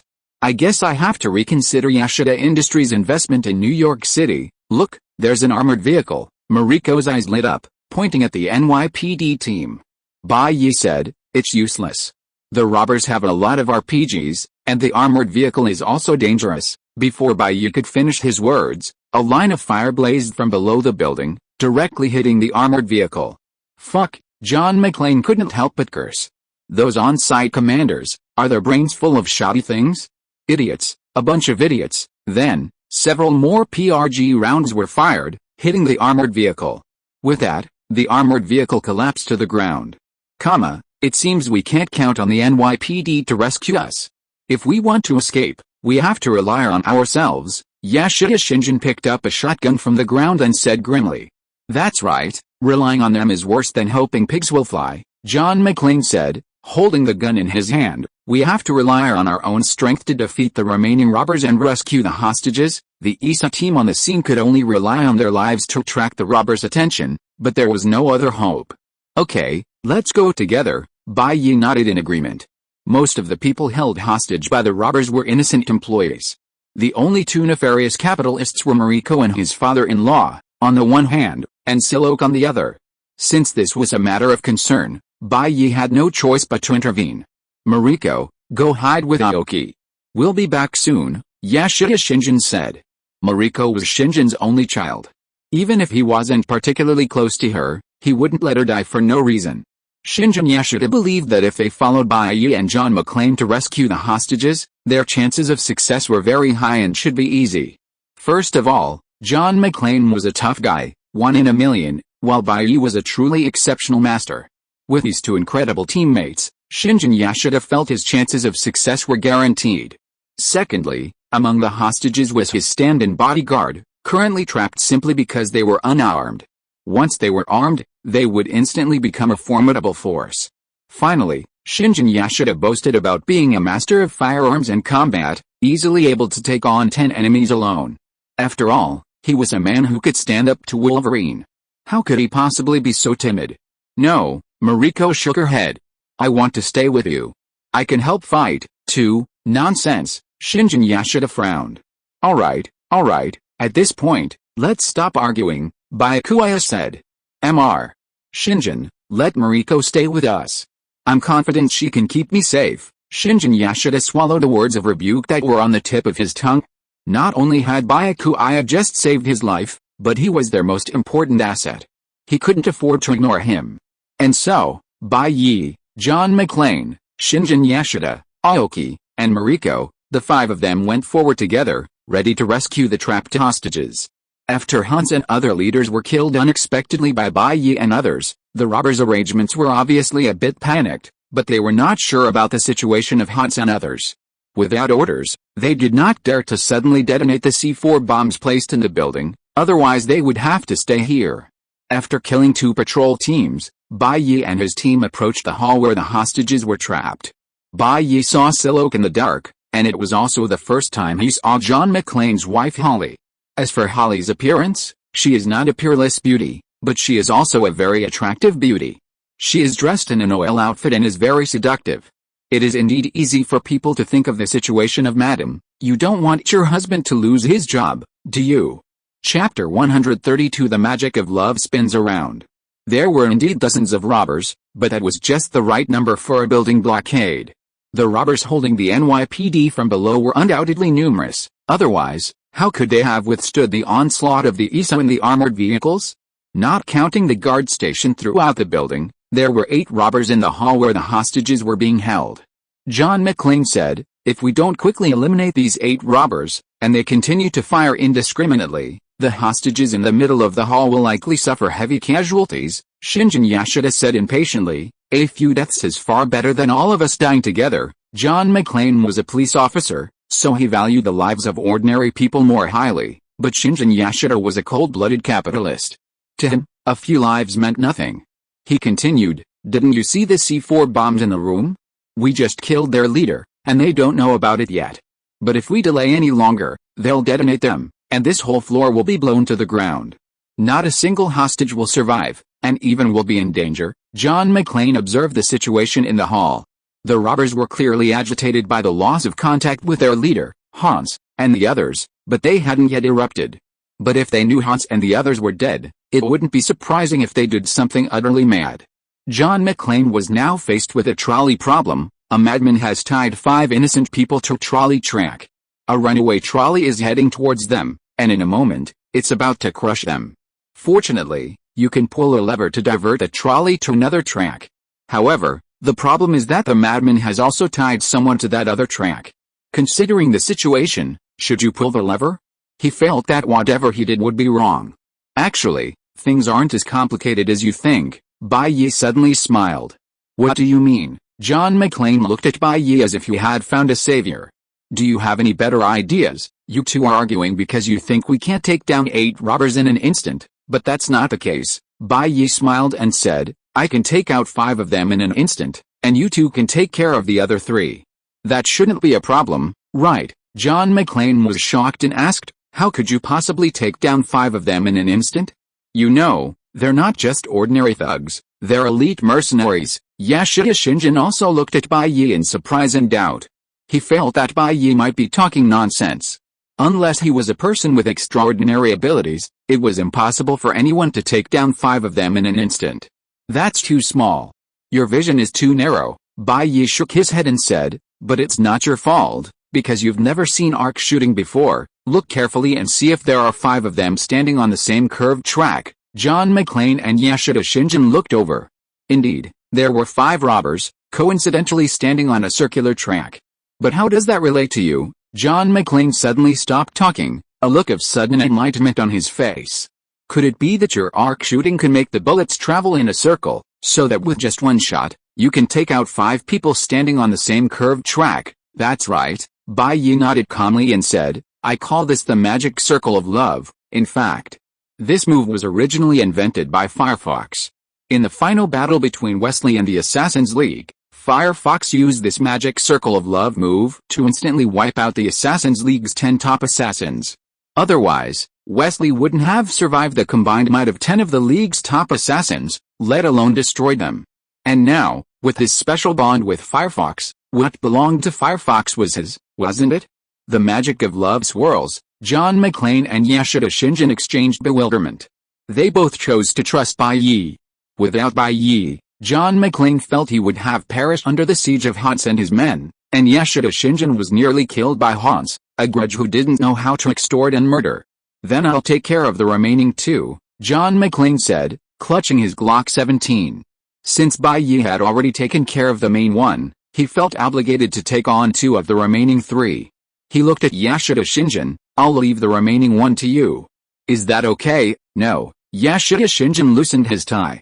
Under the strict education of Ichiro Yasuda, he felt that he could easily kill two people by himself when armed with a gun. But since John McClane was willing to take on the important task, he had no objection.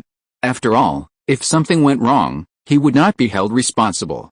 On the other hand, John McClane, with his thick eyebrows and big eyes, looked like a perfect material for taking the blame. But, Officer McClane, I made a mistake just now, and I won't make it this time, Mariko said weakly. Just now, when rescuing Shinjin Yasuda, Byakuya and John McClane agreed that each of them would kill two robbers. Byakuya completed the task, but John McClane made a mistake. Hearing Mariko's words, John McClane's face suddenly stiffened. His eyes widened as he spoke. How can you defame someone's innocence like that? What innocence? I saw you make a mistake with my own eyes.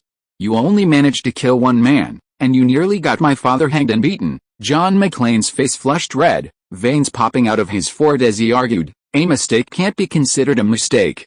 A mistake? How can something like that be considered a mistake for the mighty detective? Then came a barrage of incomprehensible remarks, references to NYPD's top marksman and fighting champion, drawing laughter from everyone. A cheerful atmosphere permeated the room.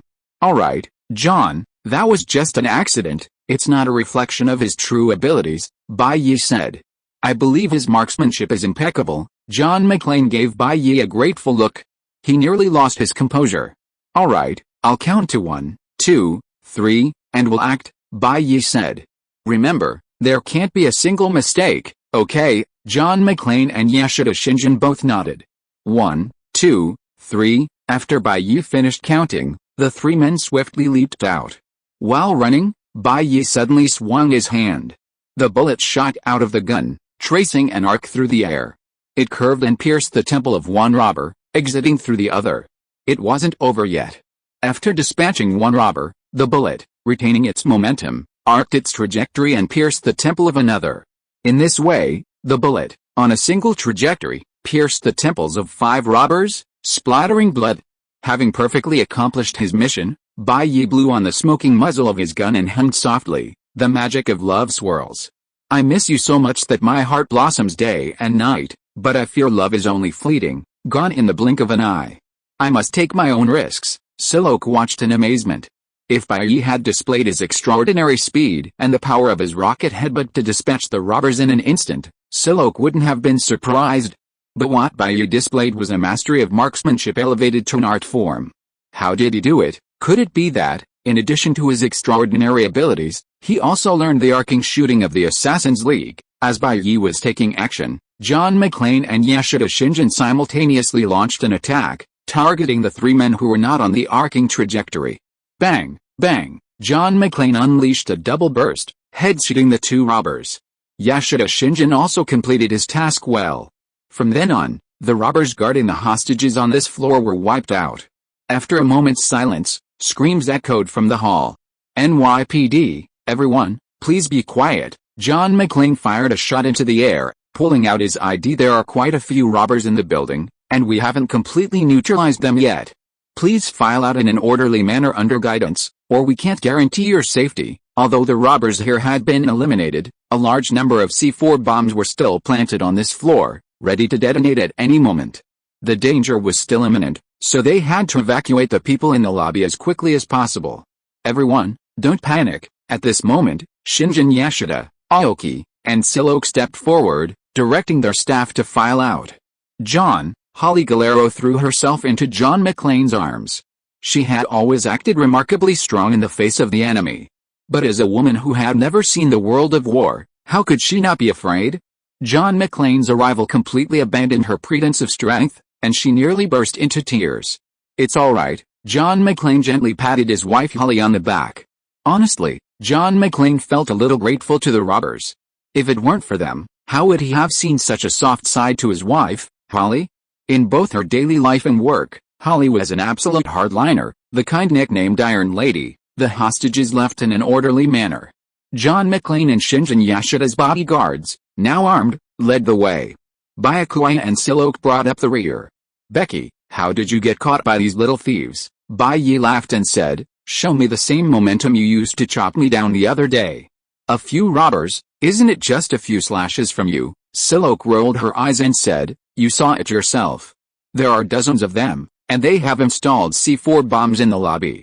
What do you think? Is it faster for me to kill them all, or for them to press the button and detonate the bomb? If I don't want my company anymore, I'll treat a few $100 million as a bubble, and maybe I can just go up and chop people down, Bai Yi said. Then why don't you hire yourself some superpowered security guards? Silok said, the Hellfire Club is the Hellfire Club, and I'm me. It's normal business behavior. Hiring myself a few superpowered bodyguards is too conspicuous. Besides, if we really get into danger, who do you think will protect me, or me? With Silok's superpowers, among all mutants, excluding Professor X and Magneto, she is also one of the best. What's the point of hiring bodyguards who are far inferior to her to protect her? That's true, Bai Yi nodded. Although there are a huge number of mutants, the vast majority of them are actually useless. Most of their superpowers are just things like growing a tail or a few extra weapons, which can't form a strong fighting force. Let's not talk about me. What about you? Silok teased. You have a special relationship with the eldest daughter of the Yashida family, right? Don't try to lie to me. I saw you two flirting with each other, and you were away together for such a long time. Okay, I have to admit, Mariko and I are ex-boyfriend and girlfriend, Bai Yi said, but the relationship is completely broken. We Chinese have a saying, spilt water is hard to collect. It means that you can't pick up water that has been spilled on the ground. Ex-girlfriend. Silok became interested and said, tell me, what's going on? With your conditions, beauty, strength, everything, there is actually a woman in this world who wants to break up with you. Don't be so gossipy, you are a big boss after all, Bai Yi complained, and said, it was about a year ago that I met Mariko in Tokyo and spent some happy time with her. But later, her family found out. You know, the Yashida family is one of the top chaebols in Japan, and I hadn't awakened my superpowers at that time. I was penniless. Mariko had no choice but to break up with me under the strong pressure from her family. Then this should be the most unprofitable deal the Yashida family has ever made, right? Lingdi said, but I can see that the girl still has feelings for you, right? What's the use of forgetting the old feelings? Bai Yi snorted and said, a good horse never turns back. It's impossible for me to go back on my ways, absolutely impossible. I only agreed to meet Mariko reluctantly when I saw her looking at me with such a pitiful look. As for the rest, don't even mention it. Lingdi thought for a moment and said, but why did I hear that you Chinese have a saying called, a prodigal son who returns is worth more than gold, and there's also a prime minister who can hold a boat in his stomach. Bai Yi, that's because you split the whole thing. We also have a saying, if you don't take revenge, you are not a gentleman. Silok, a real man can bend and stretch. Bai Yi, a real man would rather die than surrender. Silok. Chapter 133. You're a genius. Shinjin Yashida's bodyguards were the cream of the crop. Armed with firearms and other weapons, their combat effectiveness was formidable. With John McClane at the forefront, protecting the company's hostages, they navigated the entire situation with remarkable ease. They quickly found a relatively safe location and sheltered the hostages. What should we do now? Aoki asked. Stay here and wait for the NYPD to attack, Shinjin Yashida snorted. We'll just die here. They'd witnessed an ISA team and armored vehicles being wiped out before even a single round. How could Shinjin Yashida safely place his hopes on them? That wasn't the way to seek death. Silok suggested, perhaps we could take the initiative.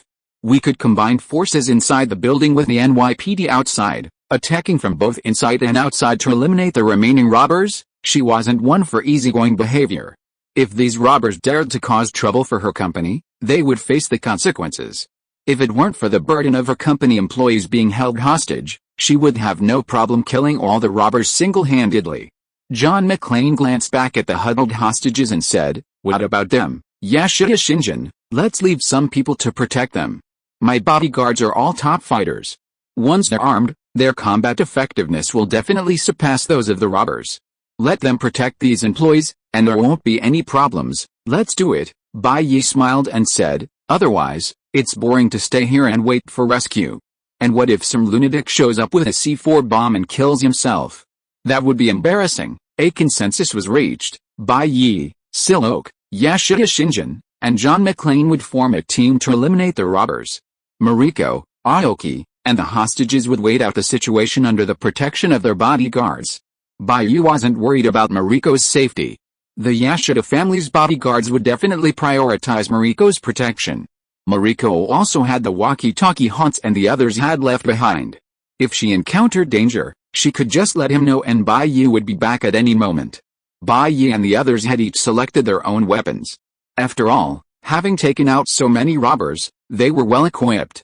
Silok also chose a submachine gun. She naturally wouldn't want to reveal her mutant identity unless necessary. In fact, Silok's marksmanship was also very impressive, and coupled with her extraordinary reflexes and agility, she was still a formidable assassin. John McClane was about to descend the stairs when Bai Yi said, "Wait a minute, we think we need to go to the elevator." "Why?" John McClane asked, puzzled. "They've taken control of the elevator. It's too dangerous. If we're not careful, they'll kill us all inside. Trust me, follow me, and you'll see." Bai Yi smiled softly and walked in front. John McClane and Yashida Shinjin exchanged a glance and reluctantly followed Bai Yi. From what they'd heard so far, Bai Yi seemed generally reliable. So, of course, they had to give him some face. Of course, if Bai Yi really came up with something that seriously violated their common sense, they would still have to object. Arriving at the elevator, John McClane and Yashida Shinjin were instantly startled, their hearts nearly leaping out of their throats. There was a large bundle of C4 bombs at the elevator entrance. If they exploded, most of the floor would likely be affected. "Why are there so many C4 bombs here?" John McClane was horrified, swallowing hard. It was safe to say that if these bombs were detonated right now, those of them so close would have no chance of survival. "I dismantled the bombs here from the previous room after you left. I figured everything would be useful, and these bombs are of excellent quality. It would be a shame to waste them," Bai Yi said, spreading his hands. John McClane, Yashida Shinjin, "Damn, this stuff is of excellent quality. It's a shame to waste it. This isn't toilet paper, it's a death warrant that could kill us." "Byakuya, what are your thoughts?" Silok glanced at him. Knowing Byakuya, Silok knew he was a cunning fellow. He certainly wasn't just putting these C4 bombs together to commit suicide. Byakuya smiled slyly, pulling out a detonator. "I found this thing from Hans earlier. If I'm not mistaken, this is what's used to detonate these C4 bombs. So, if we throw these bombs into the elevator shaft and detonate them, what do you think will happen?" John McClane understood instantly. On the ground floor of the building, robbers were confronting the NYPD. There were quite a few of them, and they were heavily armed. Even the ISA team and the armored vehicles were defeated by them. If so many C4 bombs were dropped onto the ground floor and detonated, they would at least eliminate half of the robbers there and break their defenses. The NYPD would then be able to easily finish off the remaining robbers. The leader, Hans, and other high-ranking members were eliminated in the initial wave of attacks. With the heavy armed robbers also eliminated, the main force was essentially wiped out, leaving only a few scattered members of the building, who were not a threat. This major incident was essentially resolved. "Bai Yi, you're a fucking genius," John McClane said with a touch of excitement. He'd had enough of the current situation. If it could be resolved quickly, it would be even better. Besides, there were children at home waiting for Holly to take care of them. After John McClane and his wife Holly separated, the children lived with her, while John McClane made do on his own. "Do I need to be told I'm a genius?" Bai Yi rolled his eyes, pointed at the elevator door, and said, "I've already laid out the solution. You do the hard work." "No problem." John McClane, driven and eager, immediately found tools to pry the elevator door open. As the door was pried open with an iron bar, everyone looked out upon the pitch-black, seemingly unfathomable elevator shaft below. "All right, time to give them a real rip." Bai Yi, C4 explosives in hand, stood in front of the elevator shaft and tossed it down. A moment later, he pressed the detonator. Boom! With a resounding explosion, a fiery wave surged from the first floor. Thick smoke billowed like a blanketing sandstorm, rising into the air, accompanied by a dazzling burst of crimson flames, like a dazzling display of red spider lilies, competing for splendor. Violent explosions echoed incessantly. Walls collapsed one after another, shattered steel and concrete raining down like a meteor shower, mercilessly crushing the fleeing criminals. Crimson blood splattered everywhere, splashing onto the shattered glass curtain wall like a blooming red rose, dazzling and dazzling. The building seemed to be crumbling, and the flames seemed to burst through the sky. Bai Yi and the others, standing in front of the elevator shaft on the 30th floor, immediately saw a mighty flame rapidly leap from the ground floor toward them. One could only imagine the power of the C4 bomb. The explosions were deafening, and thick smoke and fire rose into the sky, filling the air with a suffocating, acrid smell. I thought we had a tough battle ahead of us, but now it seems it's over before it even began. Silok shook her head with regret. With that C4 bomb, there were no survivors on the first floor. With intermittent explosions, thick plumes of black smoke billowed out, sending debris flying like sharp arrows. Amidst the repetitive muffled thuds, mingled with piercing shrieks that pierced the air, the earth seemed to shake. Blazing flames raged in all directions, tongues of flame licking the nearest objects. The NYPD, stationed on the ground floor, confronted the criminals.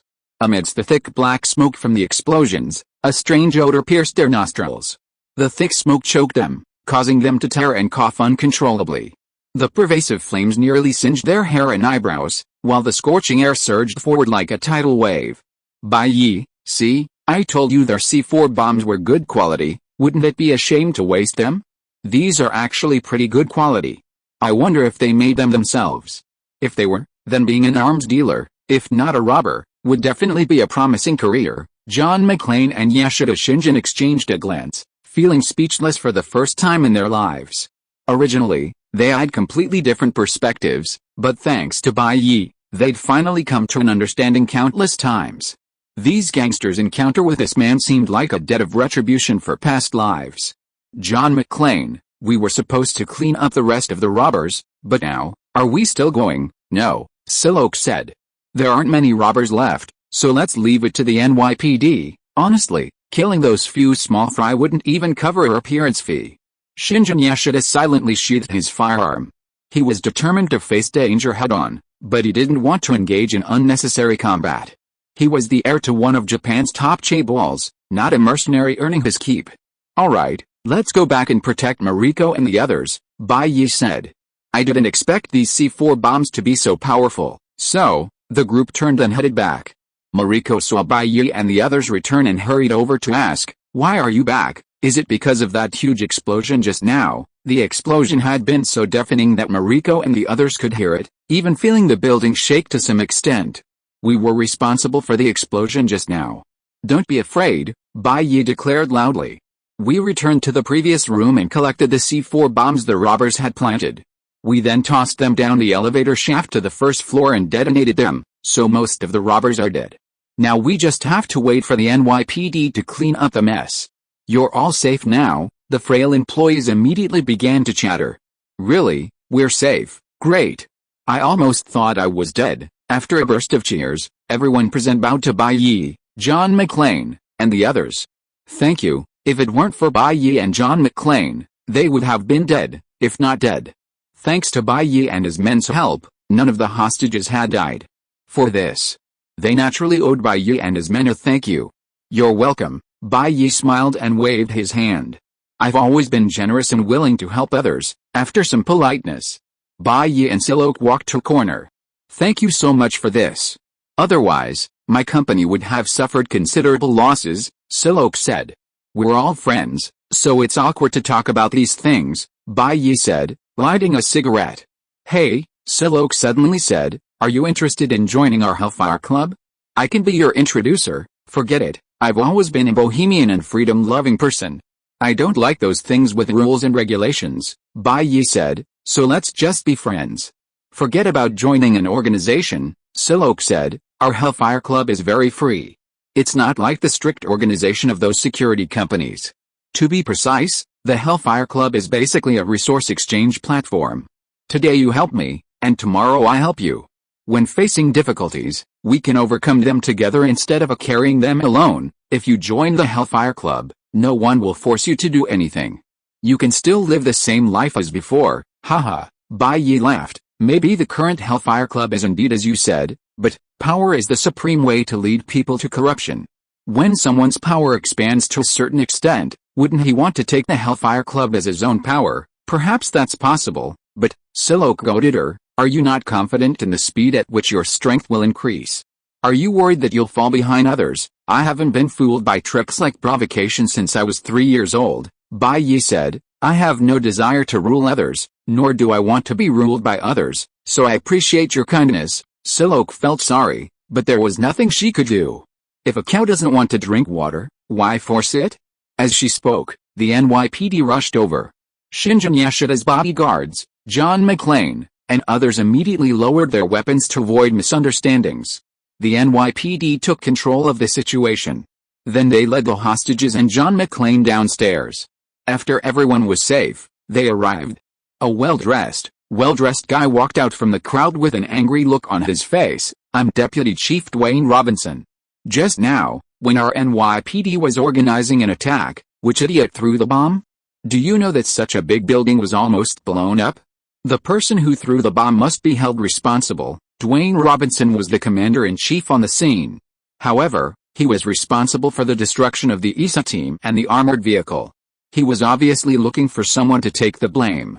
Bai Yi walked out while smoking a cigarette and said lightly, I'm Phil Cowlson, a level 6 agent of SHIELD, and I blew up this building. So what? Just hold it in. We at SHIELD can blow up wherever we want on this land. If you have any objections, you can complain to my boss, Nick Fury. Besides, what are you barking about? Chapter 134 I have never seen such an arrogant person in my life. You? Dwayne Robinson choked with anger. He had never seen such an arrogant person in his entire life. Well, today he saw one. Although as a high-ranking police officer, he had vaguely heard of SHIELD, but he never expected that someone from SHIELD could be so arrogant. Anything else? Bai Yi threw down his cigarette, raised his foot, stomped it out, looked at Dwayne Robinson calmly, and said, if you have any questions, you can contact your superiors and ask them to negotiate with us at SHIELD. If not, please get out of the way. We at SHIELD are busy saving the world, and we don't have time for such idiotic nonsense like you. Dwayne Robinson was furious. Even the FBI and CIA couldn't be as arrogant as this person, right? Upon seeing this, John McClane also stepped forward to negotiate with Dwayne Robinson in a very unfriendly tone. Chief Dwayne, stop playing those bureaucratic tricks. What is your purpose here? Everyone can see it. The ISA team and armored vehicles under your command suffered heavy casualties because of your mistake, so you want to find someone to take the blame, but we are not soft persimmons that you can ravage. Although they are both NYPD, John McClane should give Dwayne Robinson some face and cover up this internal mistake of the NYPD, but with John McClane's super macho ability, if he is a person who considers the overall situation, he would not be a small detective until now. He has always been the thorn that gives his superiors the most headaches. Frankly speaking, John McClane himself depended on Bai Yi's help. Without Bai Yi, he wouldn't have had the confidence to single-handedly handle the hordes of criminals in the building, and rescue his wife at the same time. That would have been a Herculean task. Therefore, Bai Yi, in a sense, was responsible for both his life and the lives of his wife, Jilaro. So, if John McClane didn't speak up for Bai Yi, who would he speak up for? When the chips are down, it's all hell breaks loose. At worst, I'll just quit my job as a cop. Instead of trying to talk nonsense with us, why don't you figure out how to explain this to your superiors? The rescued hostages standing nearby also spoke up. Yes, it was Mr. Bai Yi and his men who saved us this time. How could you possibly accuse them? We're willing to testify for Mr. Bai Yi and his men. They're good people. Dwayne Robinson was speechless, his face grim. He'd indeed made a number of mistakes in his command this time. If the matter were investigated later, he'd inevitably face a minor disciplinary action. So, he'd wanted to share the responsibility and ease the burden, but he'd ended up stirring up a hornet's nest, drawing condemnation from all the rescued hostages. What the hell? You lowlifes, don't you know who actually rescued you? I led the NYPD, braved danger, and personally stormed the building to rescue you. And you're repaying kindness with vengeance. You're nothing but inhumane men. What happened here? Yashida Shinjin approached. Mr. Byakuya is our savior. Officer, if there's anything, you can tell me, though his face still bore the bloodstains of Byakuya's arcing rifle. Killing Hans with it, Byakuya had still saved him. Otherwise, even with dozens of well-trained and well-equipped mercenaries, even if they were acting unintentionally, even he would have been in grave danger. Compared to his life, a minor facial injury was nothing. Dwayne Robinson quickly said, "No, Mr. Yashida. I just have a small matter to discuss with your friend." Of course he knew Shinjin Yashida, the magnate. Although America often looked down on Japan, it was a capitalist nation after all. He didn't have the nerve to confront Shinjin Yashida, one of the world's top capitalists. Silok also approached, smiling. "Director Dwayne, Mr. Byakuya is my dear friend.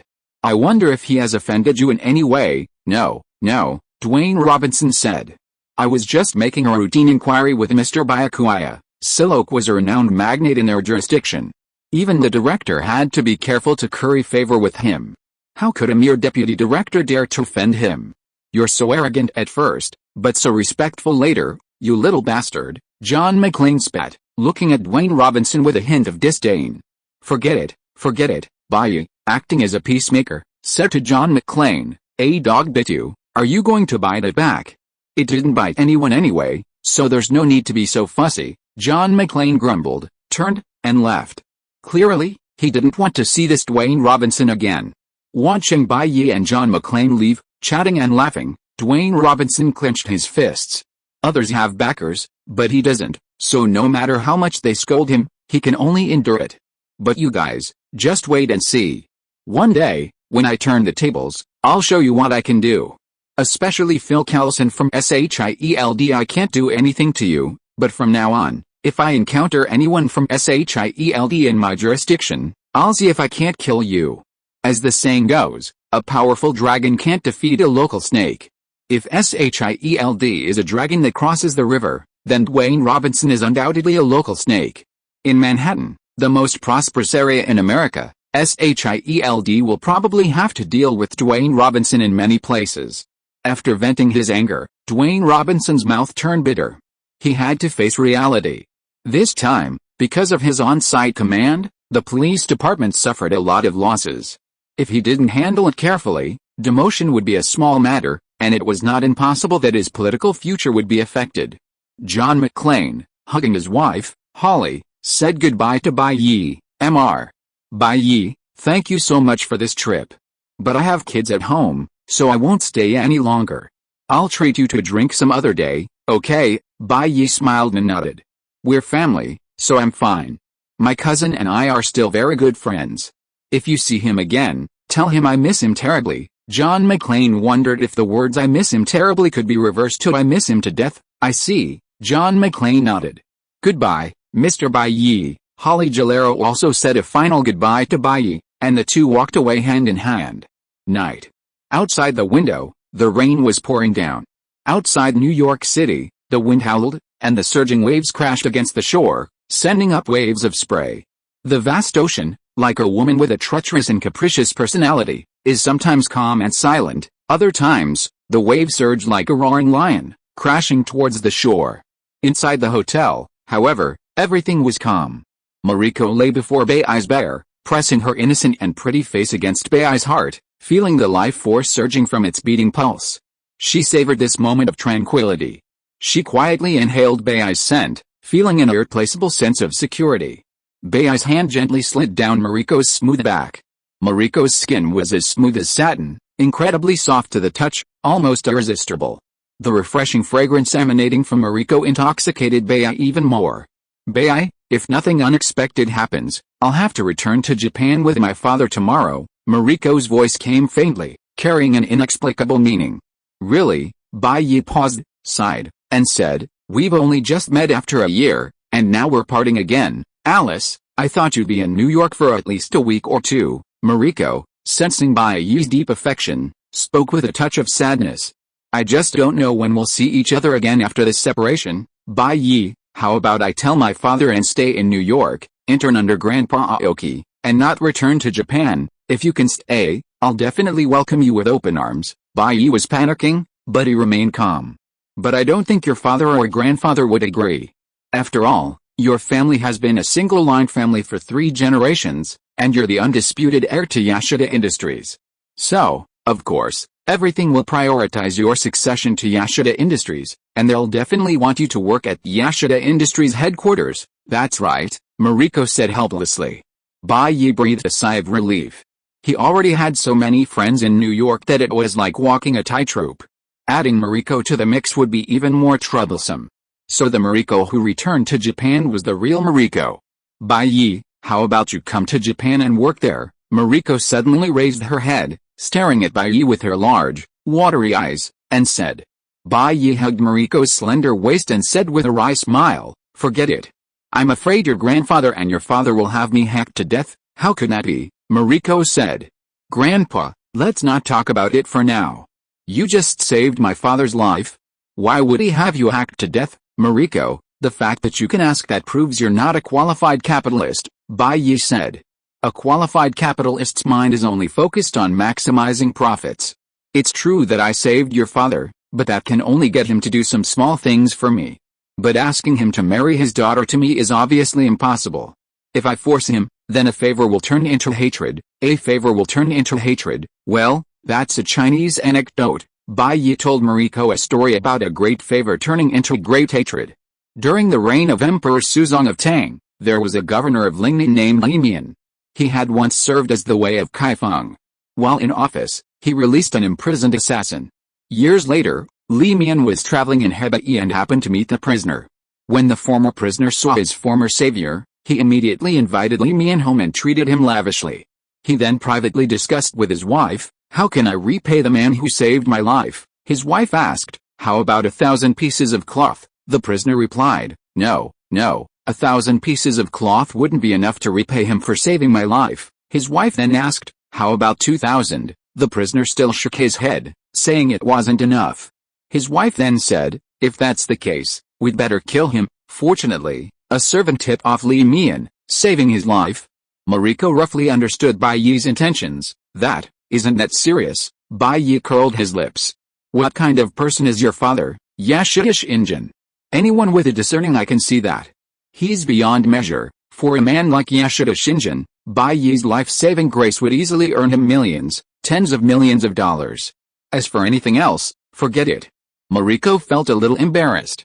After thinking it over, she realized her father perfectly matched the personality of the man described in the story by Byakuya.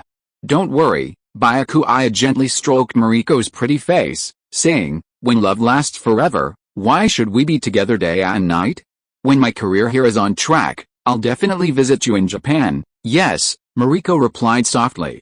She wanted to impulsively say that she was willing to abandon everything in the Yashida family and leave with Byakuya. But she wasn't a child anymore. Saying those childish words would be useless. It was better not to dwell on those unhappy things. Mariko changed the subject, saying, Byakuya, what exactly is the principle behind your ability to deflect bullets? The principles of gunfighting truly surpassed Mariko's understanding of physics. According to her understanding of modern firearms, rifled barrels have grooves to ensure bullet accuracy. These grooves are designed to impart high-speed rotation to the bullet, creating gyroscopic stability. Therefore, simply relying on wrist jerking to make the bullet turn is simply impossible. According to Newton's first law, after a bullet leaves the barrel, it is only subject to gravity and air resistance, causing it to decelerate downwards. It cannot change its trajectory in any direction other than vertical. So, when Mariko saw Bai Yi firing an arcing shot, she felt like Newton's coffin was about to collapse. Newton knows nothing about physics. If you want to learn physics, look no further than Franklin, the true lord of thunder, Edison, the evil spirit of electricity, Tesla, the demon lord of magnetic storms, Maxwell, the unified one, Planck, the sage of quantity, Fermi, the master of nuclear chains.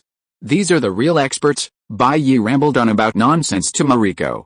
Mariko listened with great interest, but felt thirsty, so she got a can of milk to drink. However, she was too careless and choked while drinking the milk. She coughed a few times, and the milk spilled everywhere and almost got into her eyes. Chapter 135 I don't want to work hard anymore. The next day, the azure dawn broke. The sun rose higher and higher, casting 1,000 golden rays. The few white clouds floating in the sky were instantly gilded with a brilliant golden rim, seemingly tinted rosy.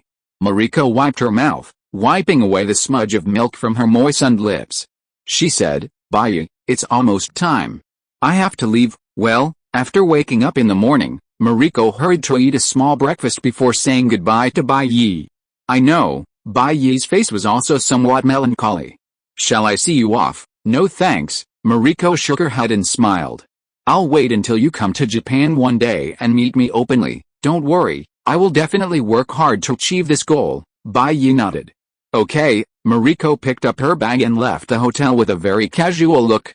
From behind, he could vaguely see her graceful figure, her slender waist, her rounded hips, her long, fair, slender legs. She exuded an aura of purity and allure. She was absolutely exquisite. Bye threw the napkin away.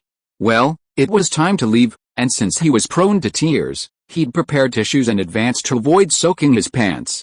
Oh, Mariko, you're leaving. I have to say, I'm really reluctant to see you go, Bye sighed. It could be said that Mariko possessed a deeply alluring nature. Of course, this was probably something only Bye knew for now, as no one else had a chance to participate. However, Bye certainly wouldn't give up the entire forest for Mariko, a single tree, so he could only let her go. After waiting for 10 minutes, Bye regained his composure, got dressed, and prepared to go home. Every day, there were too many things to deal with. He'd originally gone to see Silok to reconnect, but he'd unexpectedly run into his ex-girlfriend, Mariko, and even stumble into robbery. It was better to stay home, safe and secure. He began to miss Aunt May's warm embrace again. Recommending the treasure house. I'm back, Bye walked into the shop. Aunt May and Parker were still enjoying breakfast. Perfect. Bye was still a little hungry, so he sat down and ate together. Well, the hotel breakfast wasn't very filling, and Mariko had almost taken it all. He had a little soup and nothing else, so of course he was hungry. Parker, however, quickly finished his share in a few bites, picked up his bag, and ran out, saying, I'm leaving first. Parker, isn't it the weekend? Bye asked, puzzled. You still have school?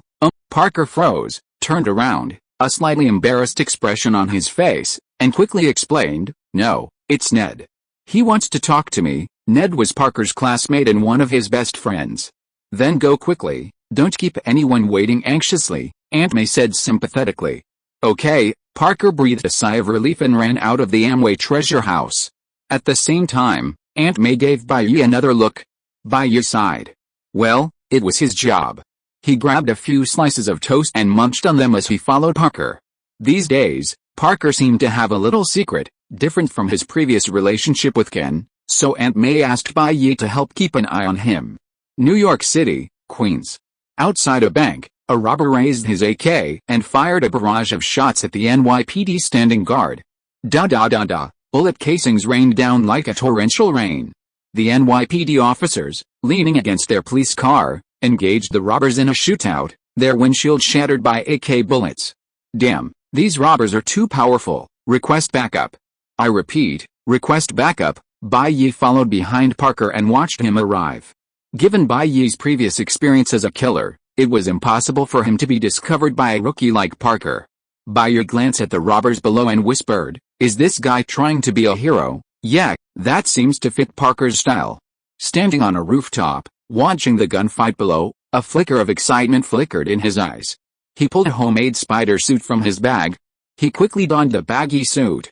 Beneath the strange eye sockets, a pair of eager eyes shone. Einstein once said, Learn from yesterday, live for today, and envision tomorrow. Ever since I was bitten by a radioactive spider, I'm still trying to figure it out, but today, the most important thing is, I'm going to make my debut and show everyone what I'm capable of. From this moment on, I'll be a household name, Spider-Man. Ever since Iron Man Tony Stark returned from Afghanistan, a series of so-called superheroes have sprung up like mushrooms after rain. The long-standing urban legend Daredevil, the Phantom Punisher who roams Hell's Kitchen, the saucy Iron Man himself, and even the more recent, idiotic Green Hornet. So, after awakening his powers, Parker felt like he might be Spider-Man. He stood up, struck a tiger-like stance, crane-like wings, and was about to leap from the building's rooftop to dazzle everyone. Suddenly, a pigeon landed on his head. Parker's spider sense was probably only capable of detecting danger, not constantly amplifying it. Just as he didn't notice Bye stalking him, he also didn't notice the pigeon flying behind him. God, you ruined my entrance, Parker, who had just been spreading his wings like a white crane, was distorted by the pigeon's pressure on his head. He angrily began to shoo the pigeon away from his head. Get away! However, Parker had just reached out to grab the pigeon, but he found that his static electricity had directly stuck to the pigeon. Parker slapped himself on the head again. Please, even if I'm stuck to the wall, I'm not a pigeon. Because his ability had just awakened, Parker couldn't control it well, which was why he had some flaws at home, causing Aunt May to notice something unusual. Bai Yi, hiding in the darkness, said, "Haha, this idiot. You're just like me, Parker." Parker shook his hands vigorously, but the pigeon was stuck to his static electricity, making it impossible to shake it off. He also lost his balance and fell down, landing on his butt in a trash can. He landed on his back. And just in time, an old woman with curlers and a broom in her hair opened the door to the rooftop and shouted, "Stay away from my pigeon." Parker looked at the woman, then at the pigeon stuck to his hand. I didn't steal it, it stuck to my hand." He tried to explain it to the woman, but she was caught red-handed and wouldn't listen. She pounced on him, broom in hand. "You little brat, get away from this. You're always messing with my pigeons." As Parker spoke, he became nervous, and the pigeon flew out of his hand. "I think I should practice controlling this thing first." Just as Parker was distracted, the old woman's broom hit him on the head. The old woman seemed well-trained and attempted a combo attack on Parker.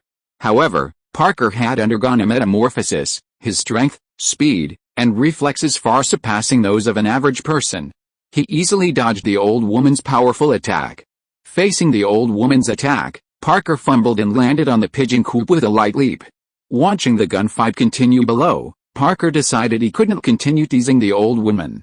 The old woman continued to shoo Parker away with a broom. "Get off my roof, you thief. Looks like today's not the right time to save the city," Parker said helplessly. Suddenly, the robbers below, having taken the money, began to flee. Startled, Parker quickly gave chase. Using his own abilities, he sprinted and leaped through the corridors.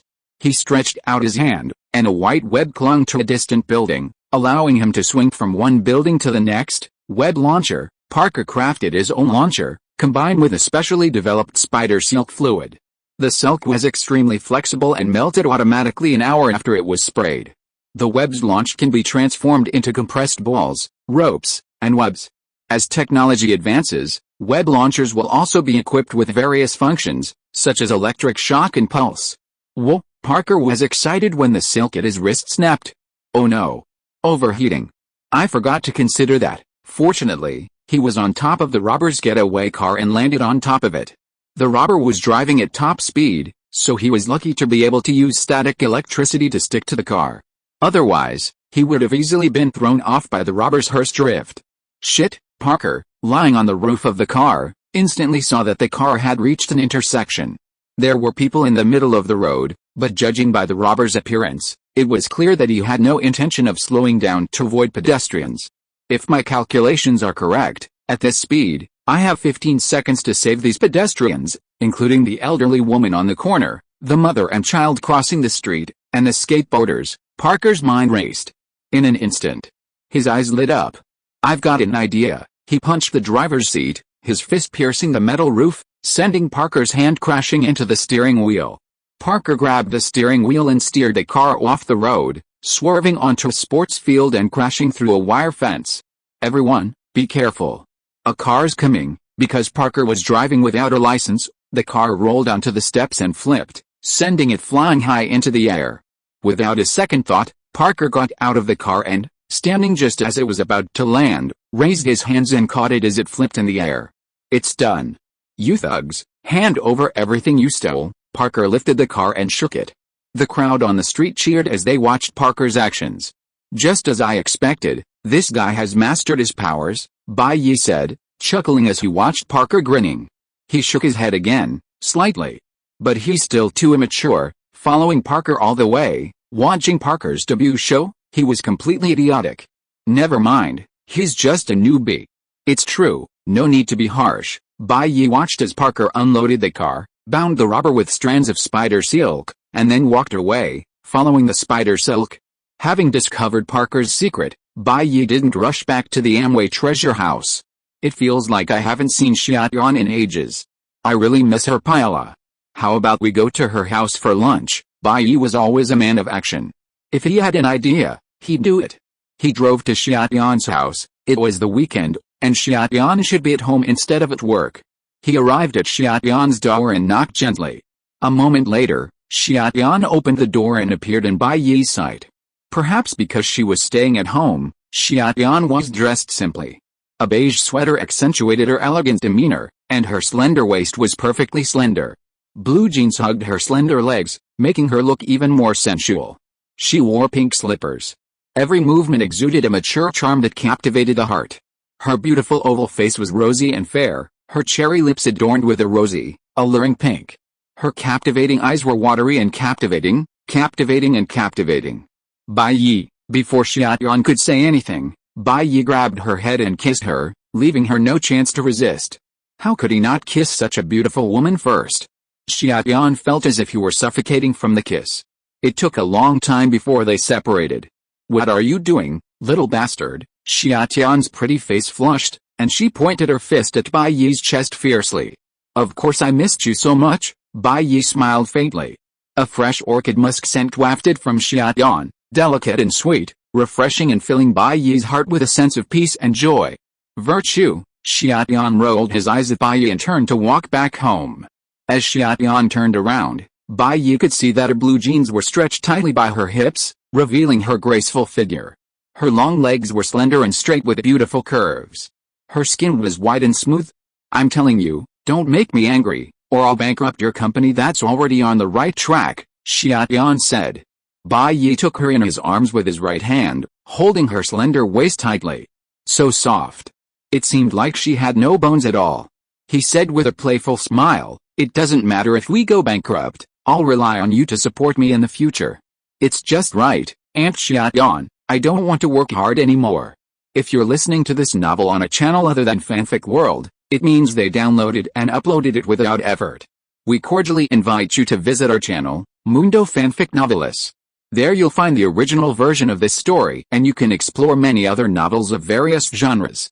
We're waiting for you to immerse yourself in a world of incredible novels. Chapter 136, Don't bully the poor young, don't bully the poor middle-aged, don't bully the poor old, the dead are the greatest.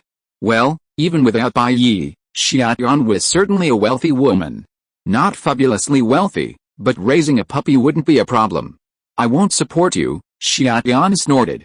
When you go bankrupt, I'll watch you starve to death and won't give you any food, so you don't bully me all the time. What do you mean by bullying you? Bai Yi said innocently. I'm just loving you, okay, and I don't believe you'd be willing to watch me die. Xiatian glared at Bai Yi. You're so smooth talking all the time. I don't know what to say to you. She led Bai Yi to the sofa and poured him a cup of tea.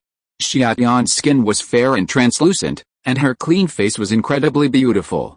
Her eyes, like black gemstones, shimmered like stars, filled with a captivating charm that captivated everyone. No way. Bai Yi put his arm around Xiatian's slender waist, stretched out his hand and pulled her into his arms, saying, You say I'm glib? I can barely accept it, but slippery tongue? That seems to be you, right? Bah, Xiatian spat, punching Bai Yi a few more times. You're the slippery tongue? It's you, you bad guy. Not me, okay, it's not you, it's me, okay, Bai Yi said with a wicked smile. By the way, today is the weekend, Diana isn't at home, is she? Bai Yi looked over and said. Of course not, otherwise, how dare I let you come? Xiatian said. She went out to play with her classmates early in the morning, and I don't know when she will be back. But as usual, she probably won't come back until dark. Children nowadays are so happy, Bai Yi sighed and said. I thought about the eve of the college entrance examination when we were about to take, but we really didn't have enough time to sleep, and Diana and the others had too much time to play. Times are changing, and the national conditions are different, Xiatian said. And Bai Yi, do you know what the most important thing is? Bai Yi puzzled. What, Xiatian? The important thing is that your IQ is not as high as Diana's, so she can easily master those things and relax in her spare time, while you can only use your stupidity to grind it bit by bit. Bai Yi, you actually said that I have a low IQ? Bai Yi was furious, and immediately started to punish Xiatian, tickling her, and said, You talk as if your IQ is so high. In your time, you were probably not as good as us, don't. Haha, I was wrong. Wrong, really wrong, when it comes to playing around. Xiaoyan, with his thin arms and legs, is definitely no match for Bai Yi. Bai Yi pushed him onto the sofa and bullied him. Bai Yi had to admit that Xiaoyan's skin was well maintained, soft and fluffy, just like cotton candy. It's no exaggeration to say that her hands are as tender as catkins, and her skin is as smooth as cream. However, as they were playing around, their eyes met. Xiaoyan's clear eyes were already covered with a layer of mist. Bai Yi's eyes were gentle, and he gently kissed Xiaoyan's moist lips. The sound of the TV series on the sofa in front of them blocked out the sound of the couple whispering to each other. It lasted for a long time. Xiaoyan was like a trampled little white rabbit, curled up in Bai Yi's arms. You bad guy, you only know how to bully me. What's wrong with bullying you? Bai Yi gently bit Xiaoyan's crystal clear ear and said, others want me to bully you, but I don't want it. Do you think I will believe your nonsense? Xiaoyan pinched the soft flesh on Bai Yi's waist and said, a bad guy like you, if others let you bully them, it will be like a meat bun hitting a dog. There will be no return. Bai Yi slapped Xiaoyan hard on the buttocks and said with a smile, you are not scolding me, but scolding yourself. If I am a dog, then what are you now? You are changing the concept. Xiaoyan bit Bai Yi's arm with his silver teeth and said angrily, and you hurt me. Don't you know the severity of your hit? Okay, I will be gentler next time, Bai Yi said. No, Xiaoyan reacted. She was almost fooled by Bai Yi again. There will be no next time. I am the only one allowed to hit you, and you are not allowed to hit me. You are so domineering? Bai Yi laughed. What a pity, don't you know that this world is the law of the jungle? You can't beat me, and you still want to negotiate with me? Look, you are so weak, I can bully you however I want. Just wait, one day I will learn sanda or boxing or something, and then I will teach you a lesson, Xiaoyan said arrogantly. I tell you, don't bully a poor girl. You will pay the price for your recklessness. You are still a girl, and you are an ant, Bai Yi said disdainfully, and I can give you the next very conclusive definition of your life. Don't bully a poor girl. I will not study anymore. Don't bully a poor middle-aged woman. I will not live anymore. Don't bully an old woman. I will not live anymore. People who are not dead will eventually come to the fore. The dead are the greatest. You bastard, you're the one who's most concerned about the dead. Xiaoyan started to pinch Bai Yi. I'm not an ant, I'm a sister. And a girl. Okay, you're a girl, I'm an ant. Is that okay? Bai Yi said helplessly. You're still an ant like that? Xiaoyan stopped, chuckled, and said, if you were to throw yourself at me, I'm afraid no one would want you. They fought for a while. Xiaoyan got down to business. Your factory has been opened, and it's doing just as you planned. It's in the clothing business, temporarily focusing on the low-end market. Once the business is stable, you can try to enter the high-end market. Well, it's up to you. I don't know much about business. Bai Yi lit a cigarette for himself and said, what about Stark Group? Xiaoyan said, Stark Group gave us a board seat, but Stark Group's stock is still at a historical low, and there are no signs of a turnaround. Bai Yi, you don't have to worry too much about this. Stark Group is Tony's family business. For us, it's just a financial investment, so he must value it much more than we do. He will definitely find a way to resolve these issues, Xiaoyan said. Actually, after taking a closer look at the Stark Group, I'm quite optimistic about its stock, so I bought some myself. It's not because you're holding the shares for me, but because Tony Stark is known as one of the smartest people in the world and a top capitalist. What's the most important thing in the 21st century? Talent. Tony Stark is talent. So, even if the Stark Group doesn't develop weapons, I think Stark has a great chance of rebirth. Taking a gamble now has a very good chance of success. Tisk, if that bastard Tony can be considered a talent, then I can be considered a genius, Bai Yi said. Genius is just one more too than talent, isn't it? Xiaoyan rubbed Bai Yi's head with amusement, saying, you really don't mind jealousy. You'll eat anything, okay? It's almost noon. What are you going to eat? I'll make it for you, Xiaoyan said with a smile. Bai Yi put his arm around Xiaoyan's slender waist, thought for a moment, and said, how about seafood rice? Well, Bai Yi still thought Xiaoyan's seafood rice was the best, especially the clams. They were nutritious, rich in high-quality protein and amino acids, and crispy, tender and smooth. They had excellent health benefits for the human body, clearing away heat, improving eyesight, and strengthening bones. Furthermore, clams had a nickname that was particularly suitable for Xiaoyan, Zai Shi Tung. Legend has it that King Gujian of Wu, after enduring hardships and tasting gall, offered Zai Shi to the king of Wu, using a beauty trap to win him over. After you conquered Wu, Gujian's wife always felt she couldn't match Zai Shi's beauty.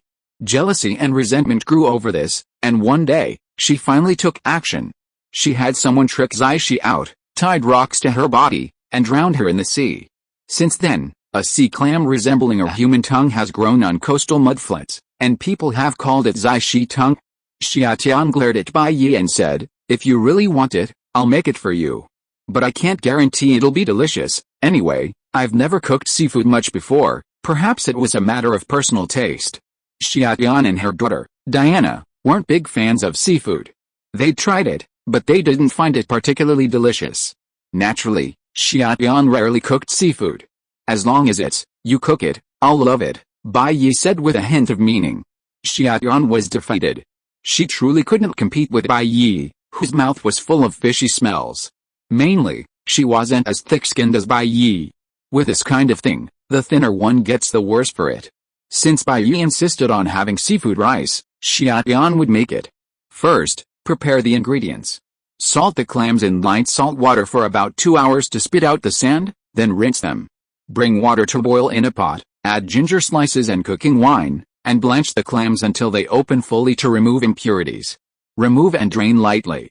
Rinse under running water, then chop the ginger, scallions, and garlic, separating the scallion whites from the leaves. Heat oil in a pan and sauté the ginger, garlic, and scallion whites. Add the clams and stir-fry. Then add the cooked rice and stir-fry. Finally, the paella, each grain distinctly formed, is ready. The fragrant, soft rice and the delicious seafood, all served together in one pot, fill the room with a fragrant aroma. Bai Yi also helped Xia Tian quite a bit throughout the process, as Bai Yi's cooking skills were quite impressive, a skill he learned as a sea king. To capture a woman's heart, you must first capture her stomach. "You know what, this paella tastes pretty good," Xia Tian said after taking a bite. "Isn't it?" Bai Yi smiled. "Anyway, I think any seafood you handle, Xia Tian, is of good quality." The two of them played around while eating lunch. It was just that Xia Tian's paella wasn't very filling. Bai Yi was still hungry after finishing what was on the table, so he wanted to try what was outside. Xia Tian, however, felt that Bai Yi's extravagance wasn't right, considering seafood wasn't cheap. But how could Xia Tian resist Bai Yi? So, Bai Yi picked up another massive bowl of seafood, placed it on the table, and was about to enjoy it. "Mom, are you home?" "I'm back." A sudden voice from outside interrupted Bai Yi and Xia Tian. They exchanged glances. Bai Yi quickly set down the massive bowl of seafood. After all, Bai Yi was Xia Tian's guest, and having Diana see Bai Yi's lack of etiquette wouldn't reflect well on him as a stepfather. "Did you say Diana wouldn't be back until dark?" Bai Yi whispered.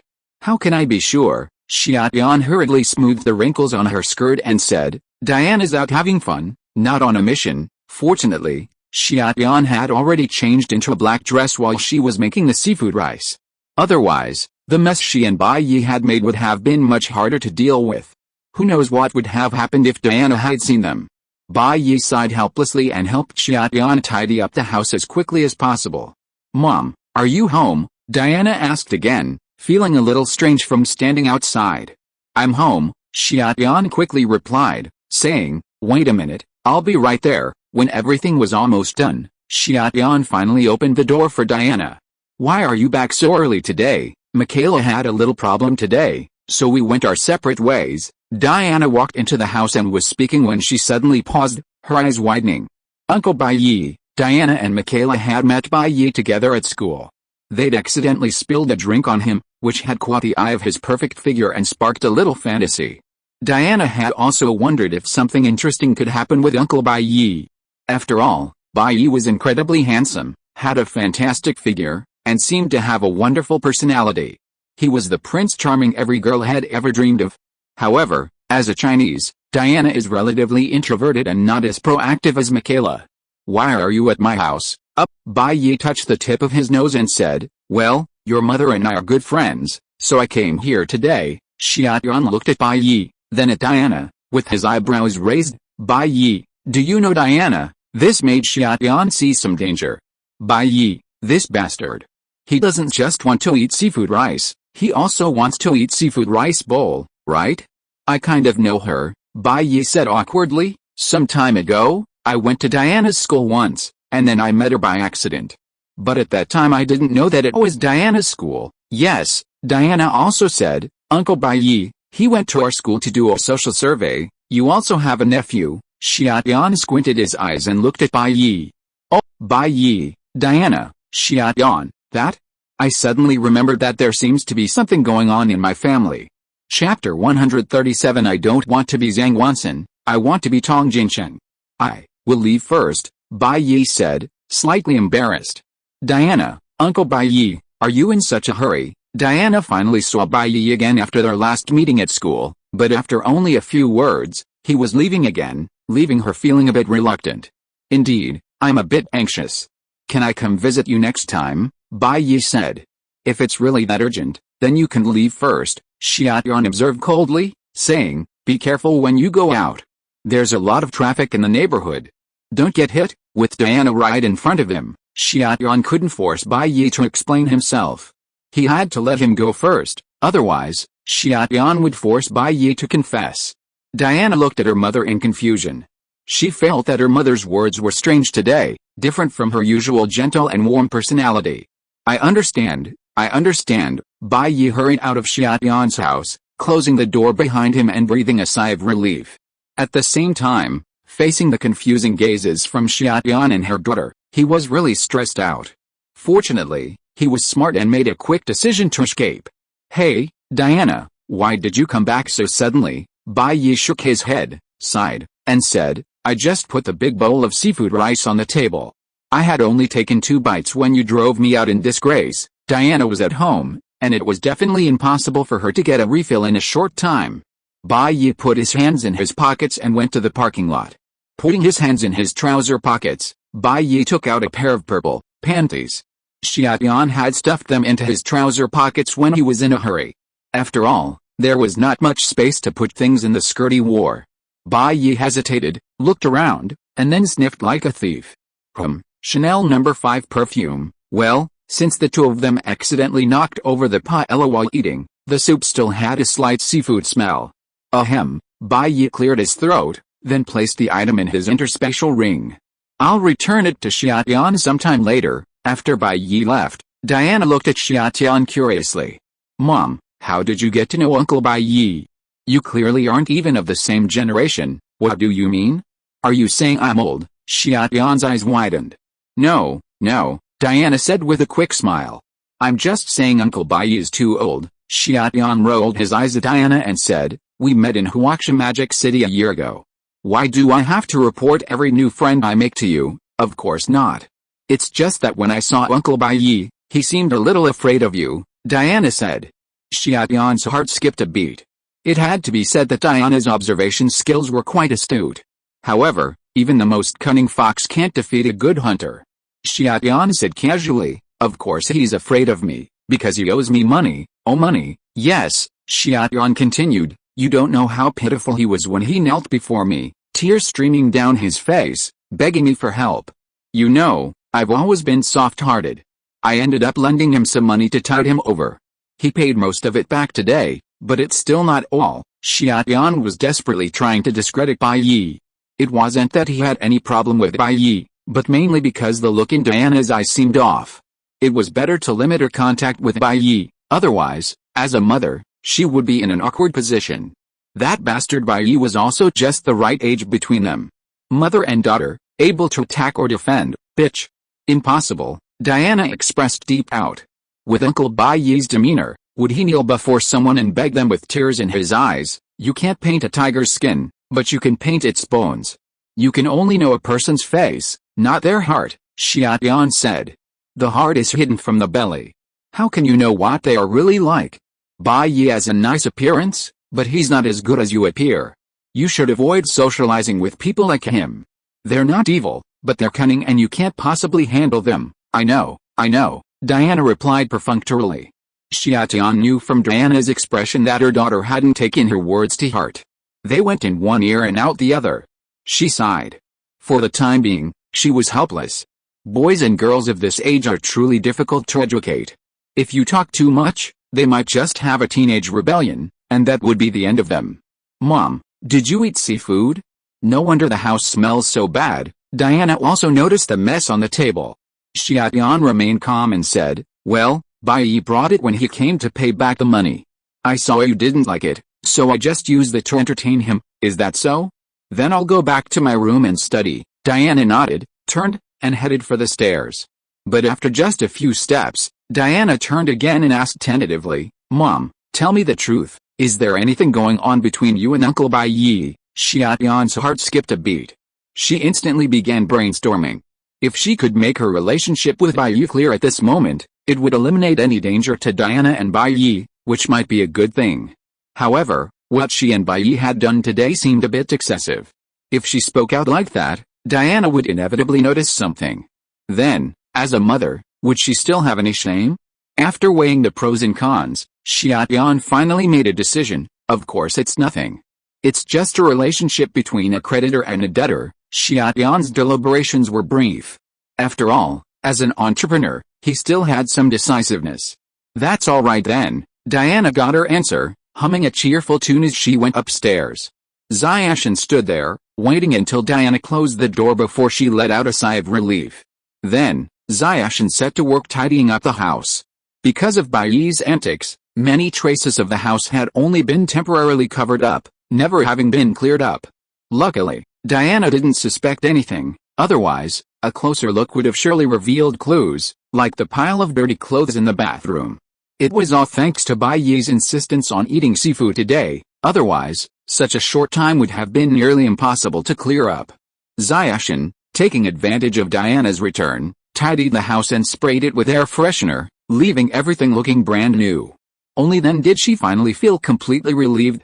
You're back, Aunt May, who was cleaning, heard the noise and turned to see Bai Yi returning. Yes, Bai Yi said. Well, you said Parker had been acting strange lately, and I've figured out the reason. What's it? Aunt May paused her work and asked quickly. Bai Yi, I told you, don't be afraid, Aunt May, I've been professionally trained. No matter how terrifying the situation, I won't be afraid. That's good. Bai Yi nodded and said, Parker has awakened his superpowers. Awakened? Superpowers? Aunt May's head was full of questions. Yes, just as you imagined. Parker has successfully become a person with supernatural powers, Bai Yi said. Just like Thor and me, with powers far beyond those of ordinary people. Aunt May opened her mouth, but didn't know what to say. It took her a long time to digest this news. She finally said, so Parker can also emit electricity like you guys. It seems that our store doesn't have to worry about power outages anymore. We have you three who can provide electricity. Aunt May smiled wryly and joked. No, you misunderstood me, Bai Yi said. Parker, like Thor and I, has superpowers that are different from ordinary people, but his superpower is not to discharge electricity, but like a spider. Aunt May, like a spider. Bai Yi, he has the spider's amplified proportions to give Spider-Man superhuman strength, speed, agility, endurance, defense, reaction ability and senses. The basic maximum strength can lift objects weighing 15 to 25 tons, can jump vertically 30 feet, and can walk at a speed that can catch up with a high-speed car. He can move at his peak state for several hours, hold his breath for more than 8 minutes, and can survive even if he is subjected to an explosion at close range. He can use his mind to control the interatomic interaction forces at the boundaries of molecules, such as static electricity, to make the body, especially the hands and feet, adhere to the surface of objects. He also has an extraordinary self-healing ability. Severe injuries that ordinary people cannot heal can be completely healed in just a few hours to a few days. These are roughly what I discovered through observation. If you want to know more clearly, you should ask Parker himself. My mind spinning a bit? Aunt May was shocked. You mean, Parker's become a giant Spider-Man? That's probably true, Bai Yi said. But for Parker, as long as he doesn't act suicidal, this is obviously a good thing. Before, Parker was a weakling. A bullet or a grenade would easily kill him. But now, even if a grenade exploded right next to him, it wouldn't kill him. At most, it would give him 20 minutes to heal. Furthermore, Parker possessed the incredible ability of spider sense, allowing him to sense any danger before it happened. Combined with his reflexes, A grenade was unlikely to explode right next to him. Parker's always been such a sweet kid. I don't know how he became a superpowered person. Aunt May shook her head and smiled bitterly. No matter how hard it was to accept, it was now reality, and she had no choice but to accept it. But Aunt May clearly couldn't understand how a superpowered person could awaken so capriciously, awakening without a single warning. It was truly unpredictable. Well, it's all about fate, Bai Yi said. Many people who didn't want to awaken their powers do so anyway. Others who desperately try to awaken their powers just can't.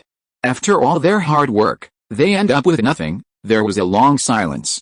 So what do you think? Aunt May said. Should I confront Parker? That depends on you, Bai Yi said.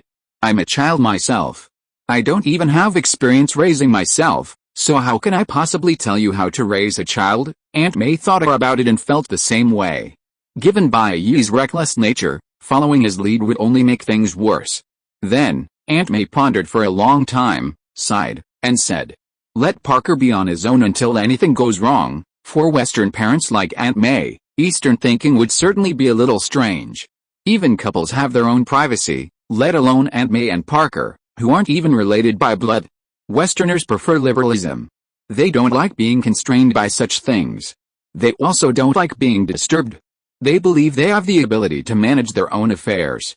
They don't need others to bother them. Of course, this is also because Aunt May believes that Parker won't use his newfound abilities for evil. After so many years of education, she still has this confidence. That's it. If there are any other problems, I will definitely tell you first, Bai Yi said. At night, Parker returned with a backpack. Entering the Amway treasure house, Parker saw Bai Yi and Thor sitting on the sofa, playing online games. Parker sighed heavily and sat down to the side. Bai Yi looked at Parker with some surprise and said, what's wrong? Are you in a bad mood? Logically, it shouldn't be like that. This kid just completed his first heroic act today. He should be excited and in a good mood. Why is he so listless now? Parker nodded dejectedly.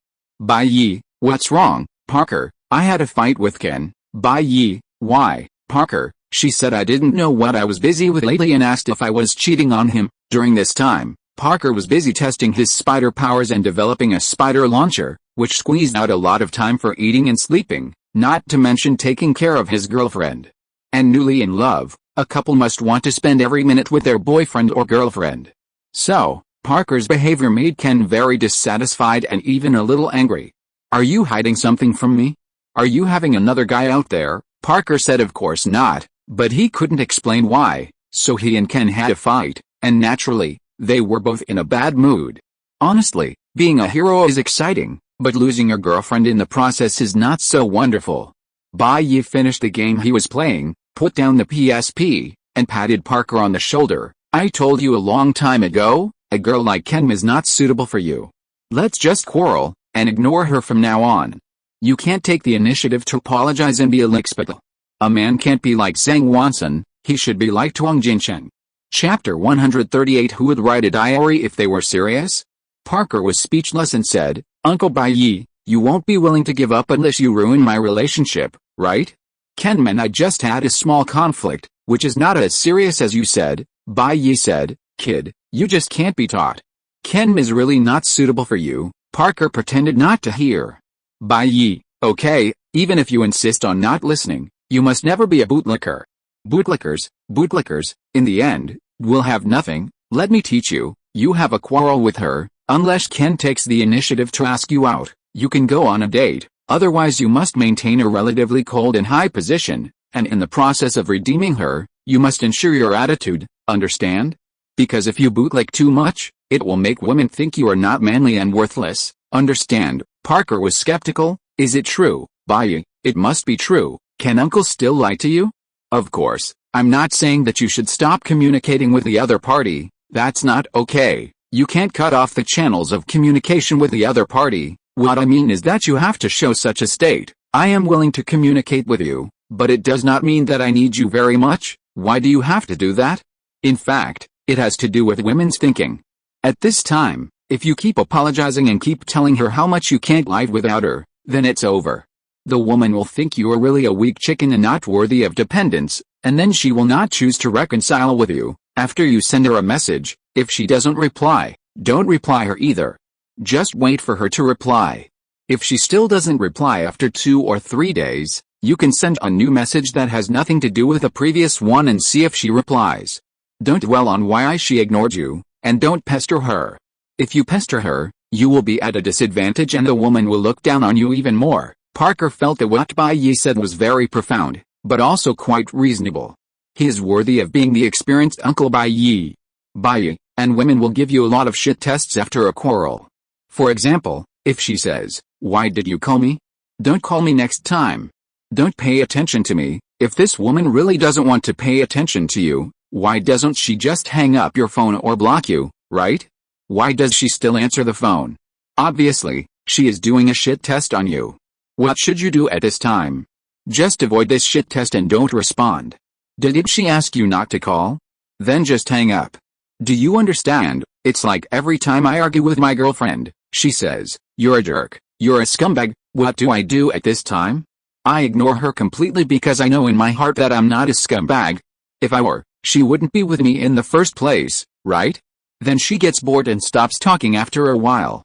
If I try to explain to her, argue with her, and tell her why I'm not a scumbag, then I'll be put in a low position, you know? She'll think I'm guilty and scared. Only people with guilty consciences can't stand being denied by others. The more you deny, the more the other person will feel that she's hitting a sore spot. Parker raised his hand to argue, but should I just never explain? Would that be like a thorn that hasn't been pulled out? Bai Yi, if you really did something wrong before and there are things you need to explain, don't explain it now. Explain it after you reconcile. And when explaining, don't use a negotiating tone, let alone a state of self-denial, but use an objective and critical attitude. Understand? Criticize yourself and criticize him, criticize both of you. Do you understand? Be more assertive. Men, you have to show your courage when you need it, understand? Even if you are the one who wins back the other person, it doesn't mean you have to lick their boots. Parker suddenly realized that there are so many truths in falling in love. He was so ignorant before. Bai Yi, maybe a woman will ask you a similar question, "Do you love me?" Remember, no matter whether you say yes or no, she won't be satisfied, okay? If you say no, she'll immediately turn around and leave, thinking you're a liar. If you say yes, she'll suspect you're just trying to please her, lying to re-establish intimacy with her. Yes, women's minds are that complicated. What's the right thing to do at this time? Don't respond directly to her question. It's best to step outside the framework of her question. For example, if she asks if you really love her and want to get back together, don't say yes or no. Say "What do you think?" and throw the topic back to her, letting her guess. If she says no, then say "I'm sorry, you guessed wrong," and end the conversation to see how she reacts. Okay, there will be many more useless tests like this, and they will appear throughout your life. The one principle you have to remember is, never respond directly to a woman's useless tests. Try to take control of the conversation yourself. At least don't let her frame it as a distraction, okay? After hearing Bai Yi's words, Parker felt as if a light had suddenly fallen on his face. Seeing Parker's enlightenment, Bai Yi nodded in satisfaction. A man can do anything, but he can't be a bootlicker. When the price pressure collapses, no bootlicker is innocent. Bai Yi, stop playing around and come in and help me, Aunt May called out from the kitchen. Okay, Bai Yi immediately abandoned Parker and ran into the kitchen. Looking at Bai Yi's fawning manner, Parker fell into doubt again. Is Uncle Bai Yi really such a strong-willed man with women? Make these chicken wings, Aunt May said. Okay, Bai Yi looked at the ingredients, 8 chicken wings and a glass of Coca-Cola, and he understood. This was Coca-Cola chicken wings. Bai Yi rolled up his sleeves. First, put water in a pot. Once it boiled, add the chicken wings and cook until they were 70% done. Drain the water and set aside. Then add more oil, sauté chopped green onions and garlic, add chicken wings, cumin and chili powder, and stir-fry over high heat until the skin is slightly charred. Use a spoon to skim off the excess oil, add cola, salt and MSG, and don't add any water. When the cola is almost dry, turn down the heat slightly to collect the sauce. Then, while the cola is cooking, you can use a spoon to skim off the minced garlic and green onions. Finally, when serving, add the sauce as well. This dish is even better than KFC's chicken wings. The chicken wings are spicy and crispy to the bone. Don't eat it secretly, Aunt May hit Bai Yi's hand that was about to eat it secretly and said unhappily. Well, Bai Yi regretfully gave up the idea of eating secretly. He continued to help Aunt May with the dishes. About 20 minutes later, Aunt May called out, "Parker, the meal's ready. Let's eat." A moment later, the table was laden with delicious dishes. Cola chicken wings, twice-cooked pork, sweet and sour pork ribs, lotus root slices with chili oil, and finally, a dish of duck, winter melon, and kelp soup. Under Bai Yi's influence, Aunt May and Parker's eating habits had taken on a slightly Eastern sensibility. Parker asked, "Aunt May, is it some kind of holiday today? Why are you preparing such a feast?" Aunt May rolled her eyes. "If you don't want to eat, don't," Parker replied. No, I want to eat." He immediately lowered his head and began eating, saying nothing more. In reality, Aunt May simply wanted to reward Bai Yi for his hard work and Parker for awakening his superpowers. Perhaps they needed something good to replenish their nutrition? And in this household, aside from Aunt May herself, everyone else was undoubtedly a super eater. Thor was a god, and Bai Yi had been constantly cultivating his lightning release chakra mode to strengthen his body. After Parker's awakening, his ability to eat increased dramatically. Therefore, there was absolutely no waste on Aunt May's table of food. As they ate, Bai Yi, Thor, and Parker all aimed their chopsticks at the last cola chicken wing on their plates. "Parker, Uncle Bai Yi, you've already eaten too. This one shouldn't be yours," Thor agreed. "Woof woof, Bai Yi, don't forget, I made this. What's wrong with me eating a little more?" "What's wrong with me, Parker? I've never seen anyone so shameless." Aunt May ate her lotus root slices, not bothering to intervene in the fight between the three. "A little too much salt, but it's okay," Aunt May nodded as she ate the lotus root slices. Lotus root slices were much better than the junk food Bai Yi and the others were fighting over. Lotus root is high in iron, making it especially suitable for those with iron deficiency anemia. Furthermore, lotus root is rich in plant protein, vitamins, and starch, which significantly replenishes qi and blood, boosting the body's immunity. Aunt May ate her meal as if oblivious to the chaos before her, then turned on the TV with a remote control. We can see that this masked man in a Spider-Man costume possesses extraordinary strength. He easily caught a mid-sized truck that fell from a height. This strength might even surpass that of Captain America in his day. For now, we can't determine the masked man's true purpose, but, J. Jonah Jameson, owner of the Daily Bugle, don't be fooled.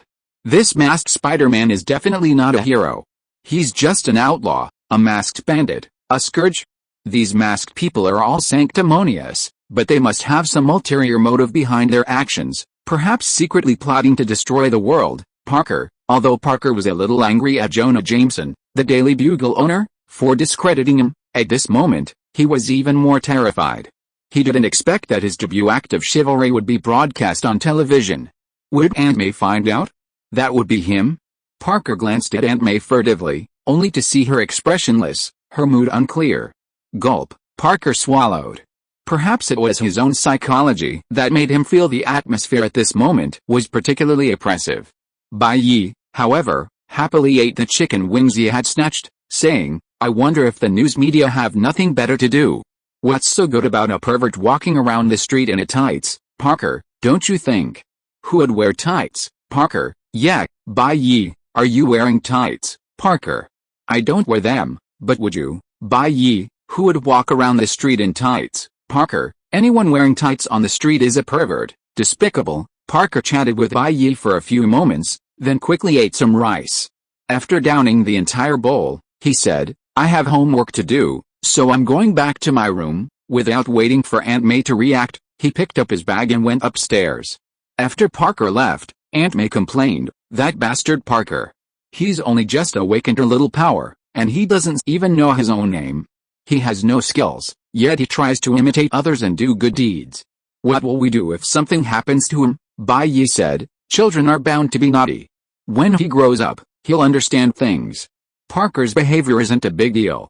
With his physical strength and self-healing abilities, even if you were to encounter the NYPD's issue, his life wouldn't be in danger. If he does get into trouble, I have contacts in the NYPD, the FBI, the CIA, and the Department of Homeland Security.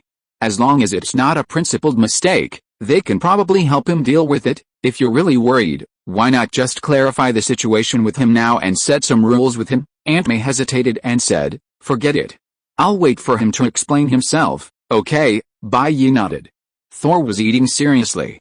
Parker and Spider-Man had nothing to do with him. After Parker, Aunt May and Bai Yi apparently saw another news item. A female Spider-Man had appeared on the streets, helping the police track down a drug dealer. She seemed to display abilities similar to Parker's: super strength, static electricity, and web spinning. Aunt May gaped in disbelief and asked, Bai Yi, what's going on? Could Parker have developed a cross-dressing habit? That's unlikely, Bai Yi said, a bit confused. While Parker wandering the streets in a tights is a bit perverted, he's not that perverted to be walking around in women's clothing. Aunt May, then, what's going on, Bai Yi? Or, is there a possibility that a woman has awakened abilities similar to Parker's and is also stepping up to fight for justice? Aunt May, could it really be such a coincidence? Parker awakened, and so did the other person? Isn't that too much of a coincidence? As Bai Yi and Aunt May were discussing this, an electronic sound suddenly rang in his mind. Ding. Frog has brought you some travel specialties. Please check them out. Space fruit, a speciality from the world of One Piece, a superhuman devil fruit that can control space after consumption. Those with extraordinary talents can use it to travel through time and space. Chapter 139 Pokemon World. The space fruit? Bai Yi, who was discussing the extra female spider with Aunt May, was completely bewildered. He hadn't heard from Frog in ages, and he'd assumed the crazy guy had died somewhere. This sudden appearance really caught him off guard. The space fruit, the power to manipulate space? Sounds quite impressive. But I've already eaten one devil fruit, and there's no way I can take a second. He's not like Blackbird, with his morphed body, 3 hearts, and no need for sleep. He probably can't eat multiple devil fruits at once. Even if he tries, even if he survives, he'll probably suffer serious health problems.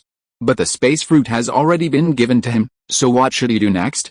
Give the swordsmanship space fruit to someone else? Bai Yi was reluctant.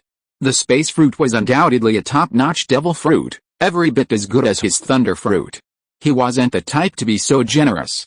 Even if he gave the space fruit to someone Bai Yi could trust, like Aunt May or Xiaoyan, given their talents and personalities, they would most likely waste it.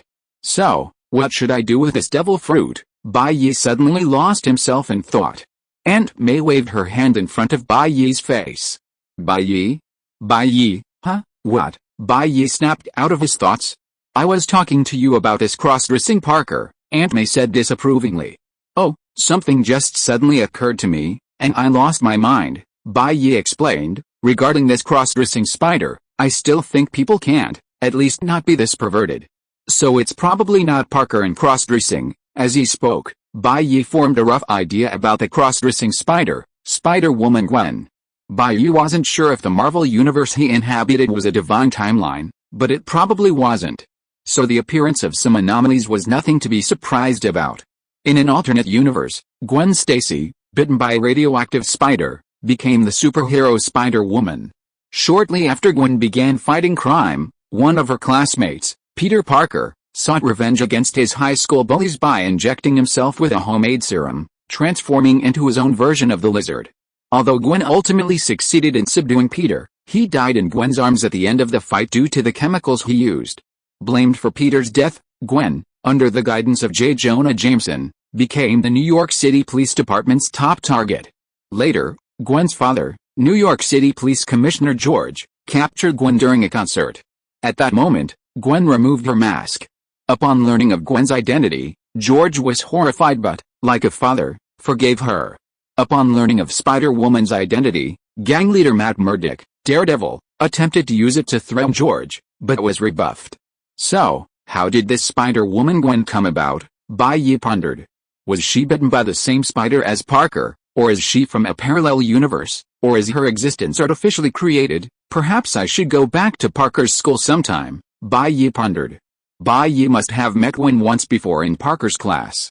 She was the class president, but at the time, Bai Yi was preoccupied with Michaela and the math teacher, Blake, so he didn't pay much attention to Gwen. Now that Spider-Woman had appeared, he had to find out the truth. Well, come to think of it, he and Spider-Woman had a long-standing connection. Back when Bai Yi was on Earth. Many of his girlfriends like to cosplay as Spider-Woman. It's true, a man like Parker wearing a spider suit would just look like a pervert, but if a beautiful woman wore one, the feeling, tisk, it's simply unbearable. The spider skin bodysuit perfectly captures a woman's sensuality and allure. Her graceful figure, combined with a black spider costume, creates a strangely beautiful femme fatale. And for men, a femme fatale only excites the desire to conquer. With her guns blazing, they're ready for a violent outburst. Previously, Bai Yi could only date pirated Spider-Woman, but now, it seems, he can date the real Spider-Woman. As long as Spider-Woman truly exists in this world, she can't escape Bai Yi's clutches. Bai Yi has this confidence, otherwise, what's the point of following Gao Cheng and the others? Although Gwen is considered one of Parker's official partners, now that she's Spider-Woman, she's too much for you, Parker. Let me handle it. Since you already have Ken, and you're aiming to be Zhang Wanson, I'll be the one to take care of Tong Jincheng. Bai Yi was already imagining what kind of black spider skinny outfit he'd dress Gwen in, and then, hey. Aunt May pondered for a moment, then said, well, I don't think Parker should be that perverted. We'll see. At night, Bai Yi leaned back on the boat, writing and drawing with a pen and a notebook. In the bathroom, Aunt May had just emerged from the shower. A faint scent of roses filled the air. She wore a pink silk nightgown tied with a bow at her waist, making her look slender, alluring, and captivating. What are you thinking about? So lost in thought, Aunt May stood by the bed, smoothing her slightly damp hair. Bai Yi had been pondering a solution to the interstellar fruit, and now he had a rough idea. But with Aunt May right before him, he had no time to dwell on the interstellar fruit. He was more interested in studying Aunt May. Nothing, just some business matters. Bai Yi threw aside his pen and paper, reached out, and gathered Aunt May's delicate body in his arms. He buried his head in her hair, sniffed deeply, and smiled. Is it serious? Aunt May asked. Not seriously, Bai Yi said. Let's not talk about such trivial matters. It's late. Let's go to bed early. But before you go, it's best to eat a banana, it helps you sleep, Aunt May. The next day, dawn broke, a pale blue sky studded with a few remaining stars. The earth was hazy, as if shrouded in a silver-gray veil. Then, the dawn's light gradually peeled away the veil of night, shedding its brilliant morning light, ushering in a new day. I'm going to school. Parker, clutching a sandwich, ran out of the Amway treasure house. That brat is getting wilder and wilder, Aunt May shook her head helplessly. That's what happens when children grow up, Bai Yi said softly, cradling his goji berry teacup. Aunt May's skill at retrieving objects from bags was becoming increasingly impressive, and Bai Yi felt that his own small body needed more nourishment. Aunt May went to clean up the dishes. Bai Yi, holding his thermos, returned to his training room, extract the specialty, the space fruit. Yes, the next second, a heavy devil fruit appeared in his hand. It was the space fruit. A smile curved Bai Yi's lips. Before feeding Aunt May the banana last night, Bai Yi had already figured out that devil fruits, besides being consumed by individuals, could also be given to objects. Take MR4's gun, which had eaten the dog fruit, and Spandam's sword, which had eaten the elephant fruit. So, the question was, weapons aren't living things, so how could they consume the fruit and gain its power? Bai Yi vaguely remembered that in the pirate world, it was Vegapunk on the Navy side who discovered the biological bloodline factor, equivalent to discovering the blueprints of life, and then developed a mature technology to allow objects to eat devil fruits. Unfortunately, Bai Yi could not find Vegapunk, so he had to find a solution on his own. He pondered how MR4's gun, which had eaten the dog and dog fruit, was created. First, the fruit of the dog and dog fruit was destroyed, releasing the dog and dog fruit's demonic power. Second, the wavelength of the dog and dog fruit's demonic power was adjusted through high-tech means to a wavelength that would allow consciousness to emerge, that is, the wavelength that awakens animal-type demonic power. Then, the conscious dog and dog demonic power became a ghost dog, and this ghost dog ate the gun, or rather, attached its soul, demonic power, to the gun. Finally, the dog gun was born. Simply put, the demonic power of the devil fruit was forcibly blended into the body of an object. It sounds simple, but actually controlling it is undoubtedly difficult. Because demon power is invisible, who can guarantee complete control of it? However, Bai Yi still felt somewhat confident. He had studied black magic with teachers Takashiro and Katami, and black magic happened to allow him to manipulate intangible objects. While his black magic skills were limited, controlling the invisible demon power and fusing it with objects shouldn't be a problem, right? Not a problem, Bai Yi was confident. Even if he wasn't 100% sure, he still had an 8th level of confidence. He couldn't risk consuming 2 devil fruits himself, so why not try to get an unconscious object, one that wouldn't betray him, to consume the space fruit. As for which object to consume the space fruit? Was there even a choice? It had to be Bai Yi's space ring. Both possessed special properties, so the compatibility was perfect. First, take out the contents of the space ring. As Bai Yi spoke, he placed the contents of the space ring inside the room.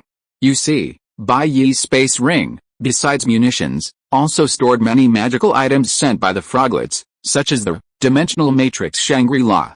Even if extreme misfortune struck, his experiment failed, his space fruit gun, and his space ring destroyed, Bai Yi could still live a comfortable life in this world thanks to his other magical items.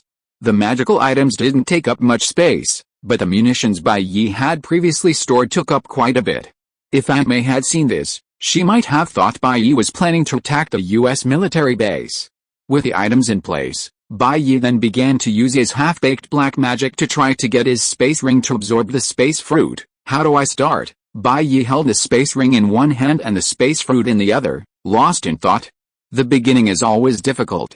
So for a moment, Bai Yi wasn't sure where to begin.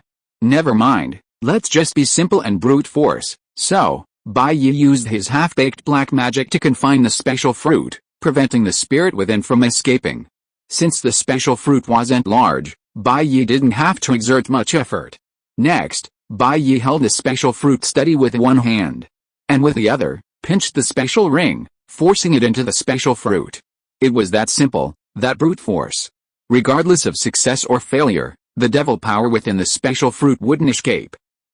Bai Yi held the special fruit in his hands, examining it closely. He could sense that the special fruit's spirit was still residing within the devil fruit, not within the special ring. I knew it wouldn't be that simple. What else can I do? Bai Yi pondered, then grasped the special fruit with both hands again and squeezed it hard, turning it into apple juice. Now, Bai Yi could feel the spirit within the special fruit begin to dissipate. After all, its host had been destroyed, forcing it to seek a new host. The spirit within the space fruit still wasn't impressed by the space ring, its vain sycophant, and tried to escape. Unfortunately, a barrier surrounded it, firmly binding it and preventing it from escaping. I'd like to see what you're going to do. The spirit within the space fruit tried countless times to escape, but to no avail. It seemed to finally realize that it would either give way to that vain sycophant or face a lonely death. Though extremely reluctant, it had no other choice but to merge with the space ring. After a struggle of about 3 or 4 hours, the space ring seemed to finally stabilize.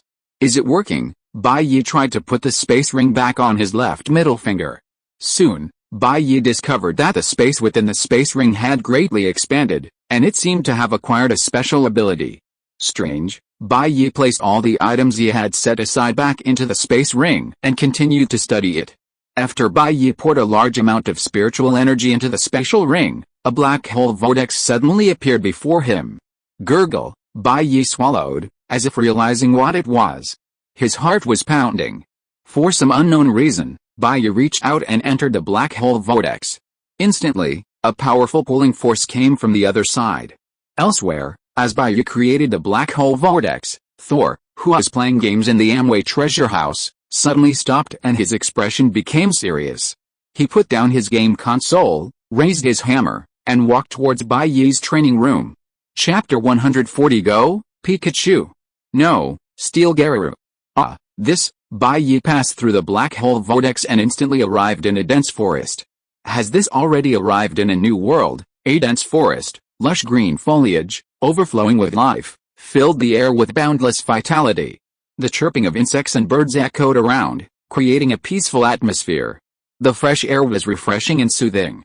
The cicadas' chirping added to the stillness of the forest, and the birds' song in the mountains deepened the serenity. It was truly a beautiful sight.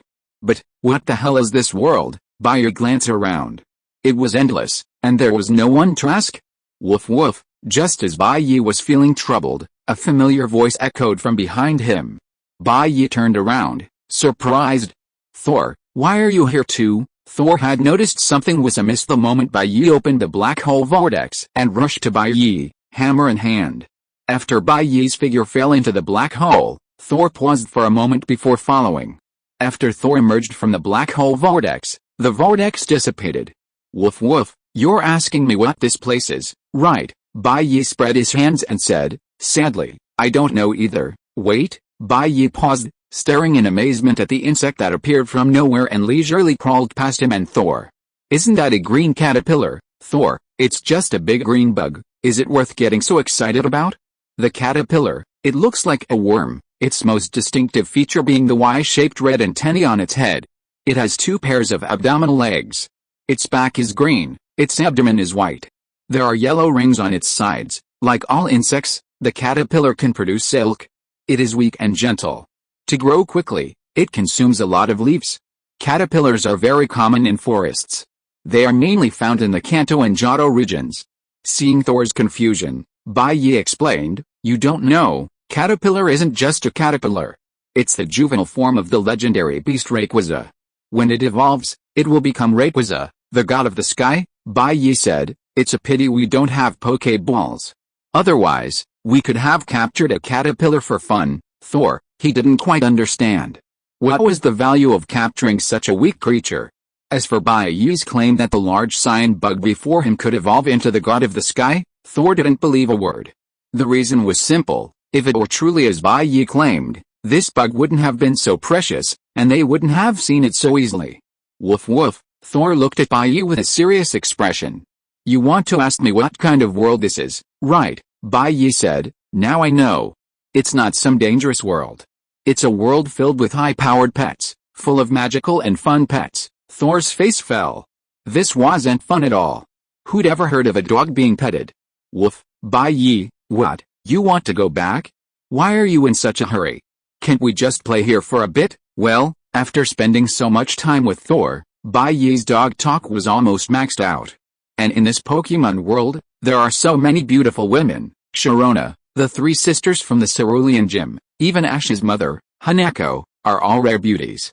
But Bai Yi seems to have heard that Ash's mother is having an affair with Professor Oak, which makes Bai Yi's heart pounding.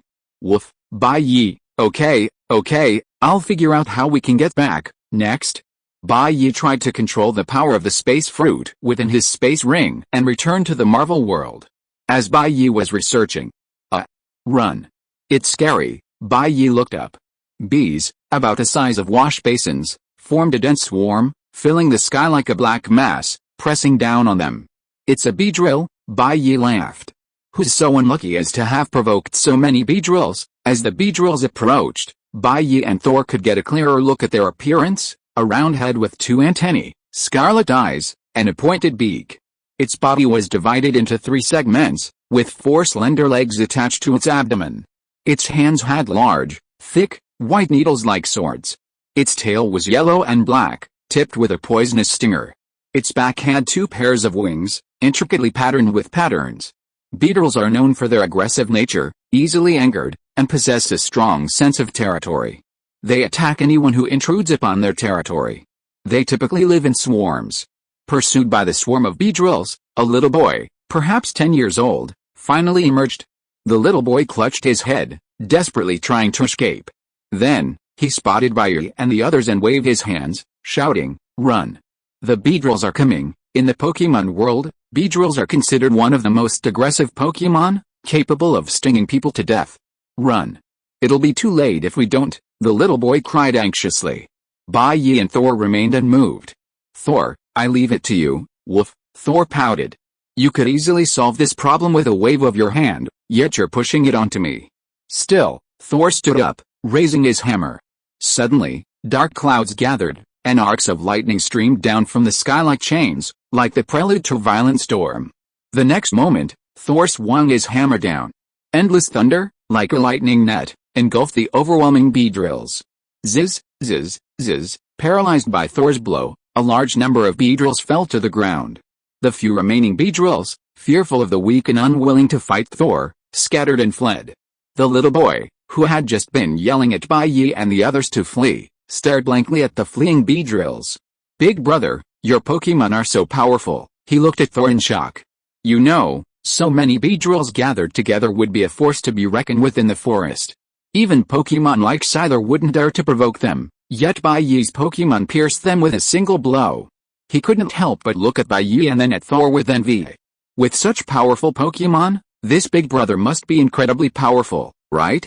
Not bad, Bai Yi nodded calmly. How did you end up messing with that Beedrill swarm? I went to Beedrill territory, captured 2 hornet beetles, and found some honey, and then they caught up with me. He scratched his head sheepishly, then said seriously, thank you for your help, brother. Otherwise, I'd be in big trouble. I'm Shin-chan from Akiba Town, traveling to become a Pokemon master. Bai Yi looked quizzical. No wonder you're called Shin-chan. You really live up to the name. Not only are you obsessed with Beedrill hatchlings, but you're also stealing their honey. You're truly fearless. Just call me Bai Yi. Bai Yi smiled. He discovered that there was no language barrier between him and Shin-chan. Shin-chan spoke Japanese, and coincidentally, he had many Japanese girlfriends. Like Mariko Yashida and Misaki Misaki, so his Japanese was quite good. Hey, brother Bai Yi, your Pokemon isn't in the Pokédex. Shin-chan saw Thor was so powerful and adorable that he wanted to capture one himself. But when he pulled out his Pokédex and shown it on Thor, he discovered there was no information for him at all. Yes, his name is Metal Gear, and he's a Pokemon that hasn't been included in the Pokédex yet, Bai Yi said with a smile. Thor's lips moved. He wanted to yell back, you're the Metal Gear. Your whole family is Metal Gear, but he didn't say anything. Well, he wasn't familiar with the place, so he let this bastard have his moment. Shin-chan said excitedly, that's amazing. You're worthy of me, brother Bai Yi. I'll capture a Pokemon that hasn't been included in the Pokédex one day. Shin-chan, do you have a map of the area with you?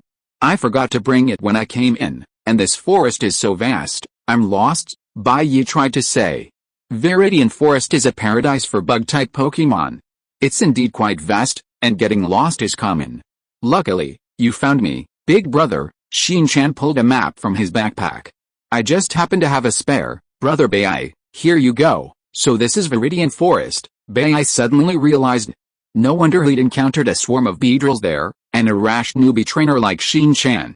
It seems Viridian City, where Sakuki from Team Rocket is just below Viridian Forest, right? Viridian Forest lies above Viridian City, on Route 2 in the Kanto region, connecting Viridian City and Nog City. Its dense forests form a natural maze, and because the environment is ideal for bug-type Pokemon, it's known as a paradise for them. Many novice trainers come here to capture bug-type Pokemon or train their own. After checking the map, Bai realized that where he and Thor were, they were not far from Viridian City. Now that they all knew what world and location they were in, Shin-chan, the tool, was surely useless. After a few pleasantries, Byakuya dismissed him. Byakuya took Thor with him to Viridian City. Is this the city of the Pokemon world? It looks like a normal modern city, aside from the unique Pokemon, Byakuya observed curiously. After wandering around Viridian City for a while, Byakuya finally brought Thor to the Pokemon Center. Hello, how can I help you? A pink nurse, Miss Joy, asked from behind the counter with a smile. Miss Joy, I have a Pokemon that needs help recovering. Please help, Byakuya smiled, scooping Thor up and handing him over. On the way there, Byakuya had already agreed to find a place for Thor to have a good massage, so Thor didn't resist. After all, he'd fought his whole life, so shouldn't he enjoy himself? Bai Yi definitely didn't bring Thor to the Pokemon Center just for his enjoyment. His goal, of course, was to learn some basic information about the world through Miss Joy. For example, Bai Yi urgently needed to know how to obtain unmarked Pokeballs.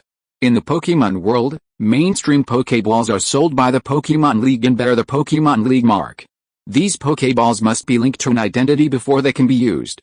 This is why each Pokemon trainer can only carry 6 Pokemon, as the Pokemon League holds all the information about a trainer's Pokemon. However, Bai Yi, being unidentified, needed unmarked Pokeballs, which fell outside the Pokemon League's rules. Bai Yi reminded him, Miss Joy.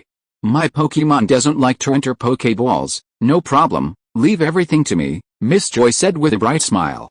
In this world, many Pokemon have various quirks, like Ash's Pikachu, which never enters a Pokeball and can be healed by Miss Joy. Estimated recovery time, 2 hours. You can wait here or come back in 2 hours to claim your Pokemon. Got it. I'll wait here for 2 hours then. Bai-Yi nodded. Miss Joy handed Thor to her assistant, Chandler, and asked curiously, Sir, are you also a trainer coming to Viridian City to participate in the Pokemon contest? Pokemon contest? You don't know. Viridian City's annual Pokemon contest is hosted by the Sakoki Group, the largest local business conglomerate. The winner receives a Pokemon egg from one of the 3 starter Pokemons, along with other prizes, Miss Joy said. Is there such a good deal? Bai-Yi peeked. He knew that the starter Pokemons in each region were incredibly rare, second only to Quasi-Gods. The Sakoki Group's Pokemon contest attracts trainers not only from Viridian City but also from other nearby cities. I think this will increase the Sakoki Group's brand value, like a publicity spree, Miss Joy said. I see, Bai-Yi asked, Miss Joy, is it too late for me to join now? If Thor were to be directly included in the competition, wouldn't Bai-Yi be able to completely vanquish the entire field and claim the Pokemon egg from the 3 Pokemons? Miss Joy shook her head regretfully, saying, this competition started yesterday, and we're already in the finals today. I thought you were here beforehand. Looks like we're out of luck. Forget it, Bai-Yi sighed. Without the 3 Pokemons, but still with Miss Joy, Bai-Yi wasn't disappointed. He took the opportunity to have a deep conversation with her. Well, it wasn't too in-depth, really. Bai-Yi simply asked indirectly how to obtain Pokeballs without the Pokemon League mark. Besides that, Bai-Yi had no other immediate needs. Miss Joy should have been a very decent person, but unfortunately, thanks to the flirting skills Bai-Yi had honed under the guidance of teacher Takashiro and the others, she had turned rogue and told Bai-Yi about the existence of the Viridian City black market. 2 hours passed leisurely as Bai-Yi and Miss Joy chatted happily. After Thor's Pokemon massage, looking incredibly happy, he was escorted out by Chansey. Bai-Yi borrowed some money from Miss Joy to pay for Thor's massage, then left the Pokemon Center. The black market in Viridian City, Bai-Yi muttered. Could it be run by that guy Sakoki? It was quite possible. After all, Sakoki was Viridian City's most powerful criminal. Fortunately, Bai-Yi wasn't a bad guy either. So, Bai-Yi took Thor to the Viridian black market. There, Bai-Yi was surprised to discover that gold could be exchanged for currency in this world. Coincidentally, his space ring contained a considerable amount of this reserve currency. After exchanging the currency, Bai-Yi bought a number of Pokeballs and even got a fake ID, the kind that even Miss Junshi couldn't detect. Then, he left the black market. Oh, I never thought there would be fallen women in this world, Bai-Yi sighed, shaking his head. He had just discovered fallen women in the black market. While not a completely good person, he possessed a heart of chivalry.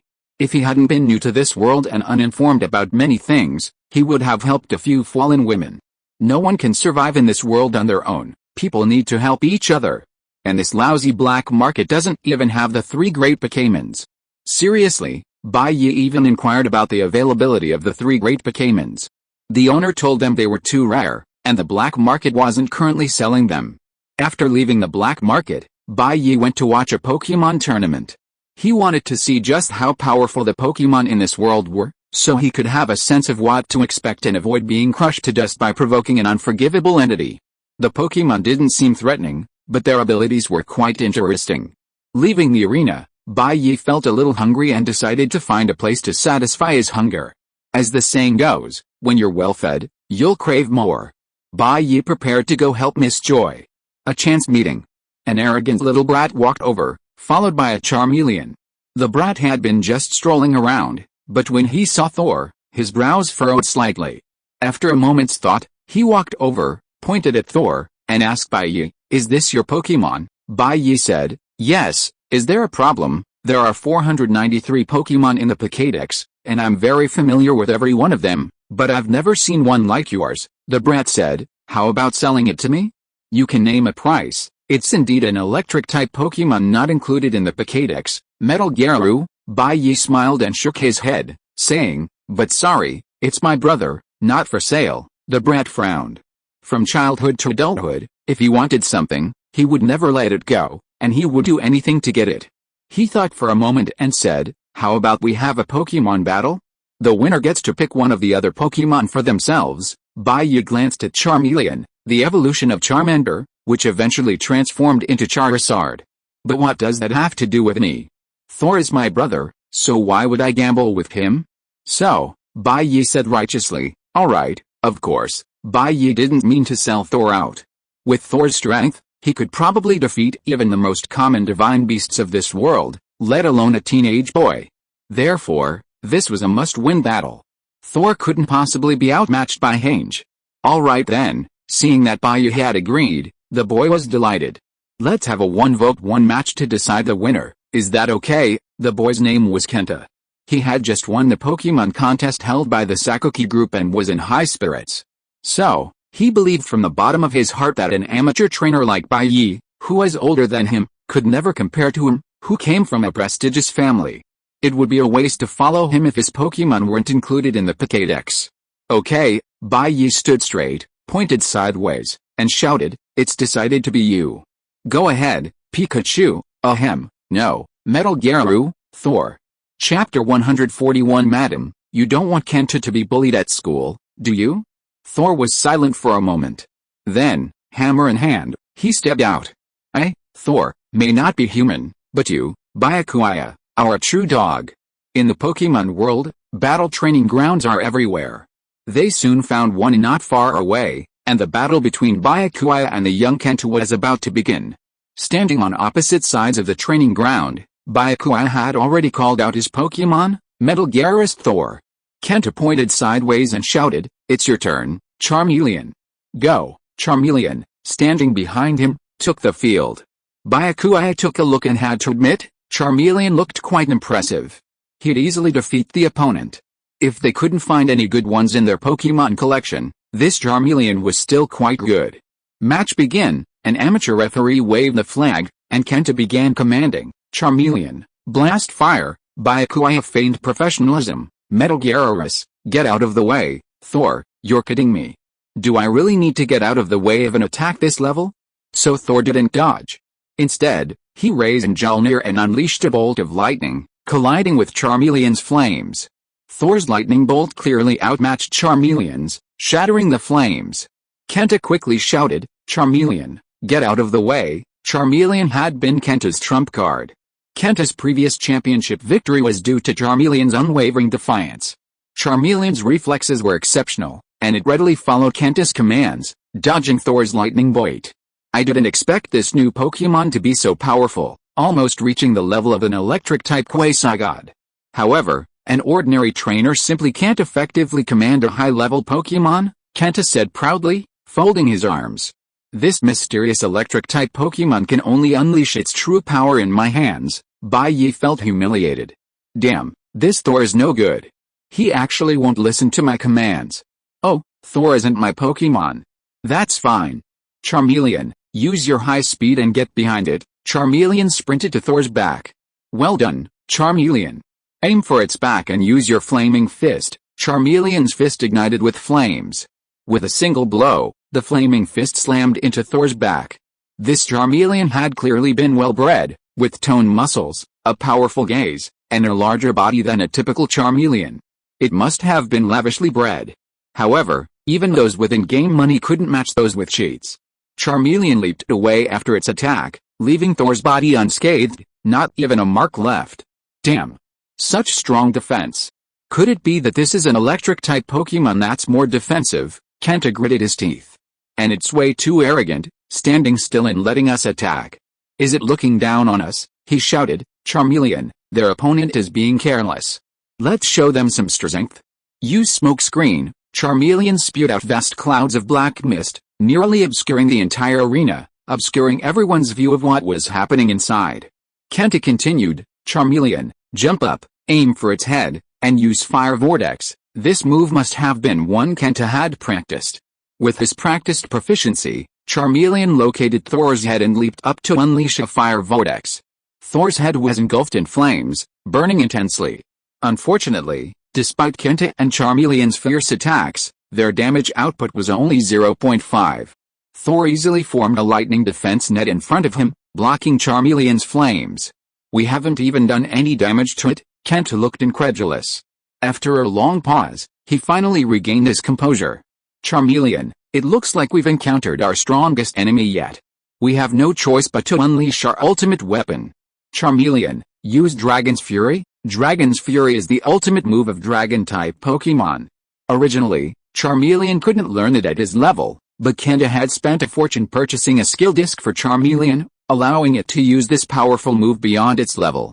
Hearing Kenta's command, Charmeleon took it seriously. A powerful energy gathered in its belly. Dragon's Fury? That's the Pokemon version of the tailed beast ball, right? Bai Yi rubbed his chin and shouted to Thor, Steel Garou, the enemy looks ready to win in one blow, so we can't afford to fall behind. Bai Yi shouted, Thor, use 100,000 volts, be careful, the enemy is still a child, so, we mustn't let him go. Thor glanced at Bai Yi. You bastard, please behave yourself, he cursed inwardly, but still had to brace himself. He exerted all his strength and unleashed his own 100,000 volts. That bullshit 100,000 volts. It was his own Thunder God's power, after all, he'd been held hostage by that bastard Bai Yi. If he lost, the moves that Charmeleon had used on him before were barely scraping. But now, that ultimate move called Dragon's Fury had made Thor feel a bit threatened. It should be enough to hurt him. The energy in Charmeleon's belly had nearly been compressed. It opened its mouth, and a beam of intense light shot out. Swoosh, Thor's 100,000 volt power surged in response. Boom, after the two energies collided, a stalemate lasted for about 2 seconds. Thor's fully controlled 100,000 volt power shattered Charmeleon's Dragon Fury, striking Charmeleon with devastating force. Charmeleon's level was still too low. If a Mega-Evolved Charizard had faced Thor, it might have had a chance of winning. Now, it was a sure thing. A shockwave radiated from Charmeleon. Smoke filled the air. After a long moment, the smoke cleared, revealing Charmeleon lying in a vast pit, its eyes already bulging. Instant kill. I lost. Kenta, utterly unwilling, looked at Bai Yi and said, but I didn't lose to you. I lost to your Pokemon. You can't even control your own Pokemon? Yeah, Bai Yi nodded perfunctorily. He didn't care about such trivial matters, as long as the benefits were in hand, it was all he needed. Now, can we fulfill our bet? Kenta didn't waste any time and began to pull out his Pokemon. He accidentally dropped his wallet, and Bai Yi looked over and saw a very beautiful mature woman, presumably Kenta's mother. Seeing this, Bai Yi was tempted to go to the same school as Kenta. Mom, you don't want Kenta to be bullied at school, do you? Ahem, Bai Yi gathered his composure. Kenta released his 6 Pokemon, including Charmeleon, Bulbasaur, Onix, Golduck, Alakazam, Haunter. Bai Yi was astonished. Kenta's Pokemon selection was absolutely amazing. These were almost all extremely rare Pokemon. Charmeleon and Bulbasaur were not to be mentioned. Alakazam and Haunter, 2 of the Kanto Big 3, were also top-tier Pokemon in the Psychic and Ghost types. Onix and Golduck were also leaders in their respective types. So, it seemed Kenta's mother must be very wealthy. This made Bai Yi even more eager to bully Kenta. Which one should I choose? Bai Yi's eyes darted around until he spotted an egg. Curiously, he asked, what Pokemon's egg is this? This one, this Squirtle egg I won from the Pokemon tournament I just won, Kenta said casually. Bai Yi suddenly understood. With Kenta's Charmeleon, who could use Dragon's Fury, he could truly defeat any amateur trainer. Then I'll take this Squirtle egg, Bai Yi said. Kenta looked at Bai Yi in surprise. You don't want my Charmeleon? I've invested a tremendous amount of resources in its cultivation. If I converted that into money, I could buy 2 quasi-gods on the black market. Bai Yi smiled faintly. A gentleman doesn't take away what's loved. You've carefully nurtured this Charmeleon of yours. How can I possibly take it? Well, the truth was, Charmeleon, while powerful, was already set in its ways, far less malleable than the Squirtle from a Pokemon egg. He still preferred the Pokemon he'd raised himself. If Squirtle's Pokemon egg hadn't been available, he would have chosen Kenta's Charmeleon, but now, never mind. Okay, then, I'll leave this Pokemon egg to you. Kenta handed the Pokemon egg to Bai Yi. Bai Yi stroked the Pokemon egg, a smile on his face. Actually, his choice of the Squirtle Pokemon egg had something to do with it. Bai Yi had been practicing Squirtle's ultimate move, Rocket Headbutt, to perfection. Kenta paid his bet, snorted, and left. Seeing nothing was happening, Bai Yi took Squirtle's Pokeball and the unhappy Thor to Miss Joy. While giving Thor another massage, Bai Yi chatted with Miss Joy under the pretext of paying back his debt. Meanwhile, Bai Yi learned that Miss Joy had been experiencing insomnia. Being a generous person, Bai Yi naturally offered a suggestion: bananas and milk can help with sleep. Miss Joy wasn't sure how, but was willing to give it a try. The next day, after finishing his chores in Viridian City, Bai Yi patted Thor's head and said, "Well, our Viridian City trip is a success. Let's embark on a new journey." Bai Yi hadn't quite figured out how to use the space fruit yet, so he had to stay in this Pokemon world for a while before exploring other places. Thor was helpless.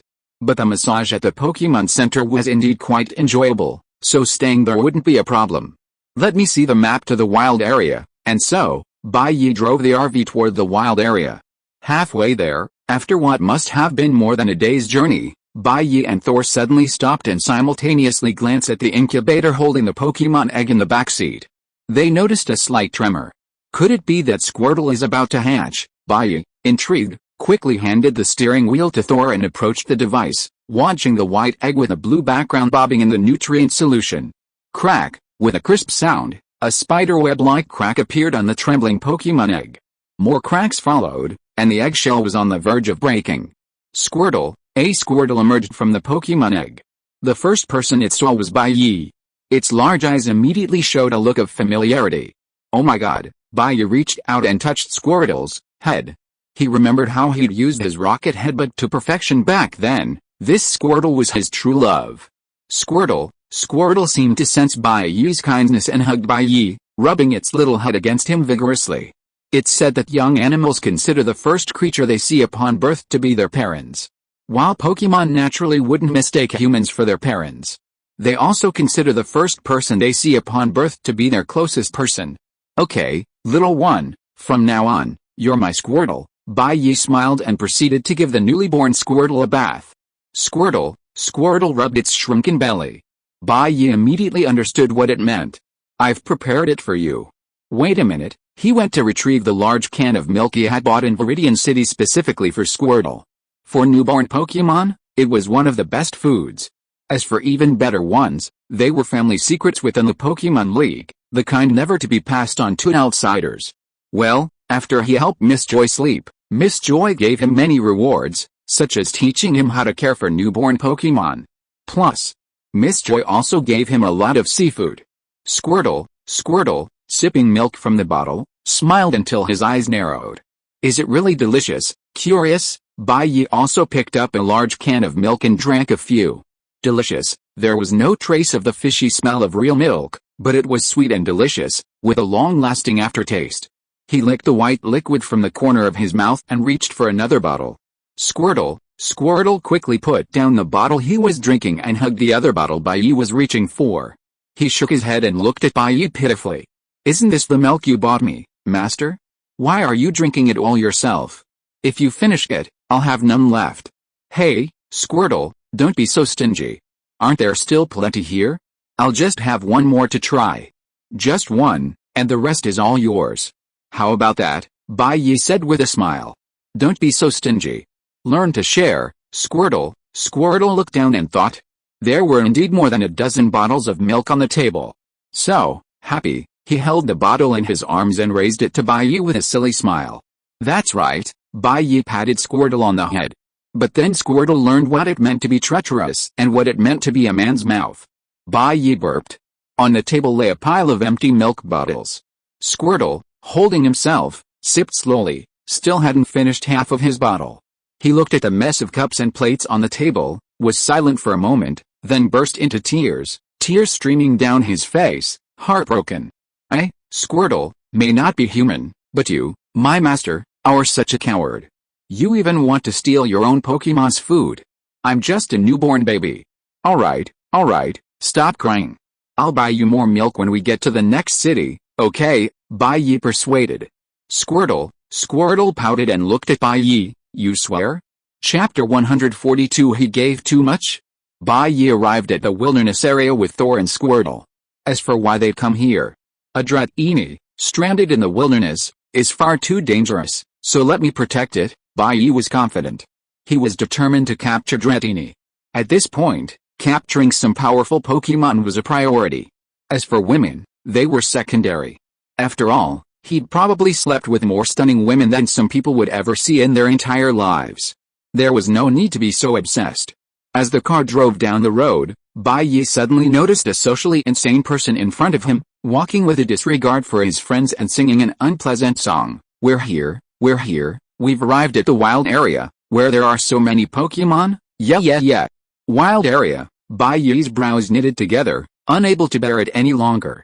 He honked the horn twice and shouted, "Young man up there, are you also here to capture Pokemon in the wild area?" The young man in front stopped walking and his noise, turned around, and looked at Bai Yi. "Hey, big brother, are you also a Pokemon trainer here?" Bai Yi finally got a good look at the young man who had been singing so loudly. He wore a red and white hat, an open-fitting mid-blue jacket with gold lace, and a dark teal t-shirt. He wore light blue jeans with red trim on the cuffs, black and white sneakers with rubber soles, and a brown belt with Pokeballs hanging from it. "This is just the shrewd Satoshi." Bai Yi was stunned. "Big brother," Satoshi waved his hand in front of Bai Yi's face. Coming back to his senses, Bai Yi smiled. "Yes, my name is Bai Yi, and I'm also a trainer." Satoshi was surprised. "So, at your age, are you still chasing your dreams, brother Bai Yi? Dragon Master Fairy would have been one of the 4 heavenly kings of Kanto when he was your age?" Bai Yi's smile froze. Could this brat even talk anymore? Bai Yi instantly ignored the shrewd Satoshi. Misty, who was with Satoshi, suddenly pushed Satoshi aside, looked at Bai Yi with sparkling eyes, and said, "Brother Bai Yi, Satoshi doesn't think before he speaks. Don't bother with him." "Hello, I'm Misty from Cerulean City." Bai Yi couldn't help but sigh at Misty's look. There were always women lusting after him, even in another world. Zaya Aksha was wearing a light yellow cropped t-shirt with a cropped midriff and a denim skirt, radiating youth and vitality. She was a very pretty girl. However, Bai Yi was still thinking about the mini dragons, beauty and all that had to be put aside for now. "Hello," he nodded at Zaya Aksha with a friendly expression. After all, they were the main attraction. If he could rub a little luck from them, it would make things much easier for him. The two parties then chose to travel together. Bai Yi gave them a free ride. In less than 2 minutes, they arrived at the management area, in front of a wooden house. The Savage Wilderness Area Manager, named Caesar, had a grumpy look on his face. After hearing what Zaya-Ozzy and Bai had said, he tossed 2 bags of supplies to Bai and Zaya-Ozzy with an impatient look on his face. "Here are 60 wild area Pokeballs and fishing rods." He then pointed his double-barreled shotgun at Bai and his group. "Let me make a deal. You can only use wild area Pokeballs and fishing rods in the wild area. Otherwise, don't blame my Thunder Brothers for serving you." Zaya-Ozzy and his group were startled, then followed Bai, who looked calm, into the wild area. "Okay. Let's part ways here," Bai said with a smile. "Otherwise, if we both encounter the same Pokemon we like, it'll be really difficult." "It's okay," Zaya Aksha said. "As long as it's the Pokemon you want, brother Bai, we can give it to you first. Let's travel together." Zaya Gang held his forehead and shook his head gently. Zaya Aksha was hopeless. It was just like when he met a beautiful woman. "Hey, Misty, you're going too far," Ash said indignantly. "Everything else doesn't matter, but I won't give up the Pokemon I value." Despite Misty's reluctance, the two eventually parted ways. Bai Yi continued on his way, alone with Thor, 60 Pokeballs, and a fishing rod. A large group of Kintaro ran freely through the wilderness, raising clouds of dust. Ash, seemingly fascinated by the Kintaro, shouted and hollered after them. Bai Yi, with a clear mind, headed straight for the small river in the wilderness. As they continued along, Bai Yi arrived at the lake. Baiting his line, Bai Yi cast his line into the water, quietly waiting for a bite. Less than half a minute later, the float began to move. Soon, Bai Yi quickly reeled in the line, giving it a jerk. A red Magikarp followed the line and landed on the nearby grass, bouncing and hopping. A splash. Bai Yi, sure enough, catching Dratini isn't that easy. Better prepare for a long haul. Bai Yi sighed, tossed the Magikarp into the water, changed the bait, and continued fishing. Magikarp again? No. Starfish? No. Magikarp? Get out of here, Scooter?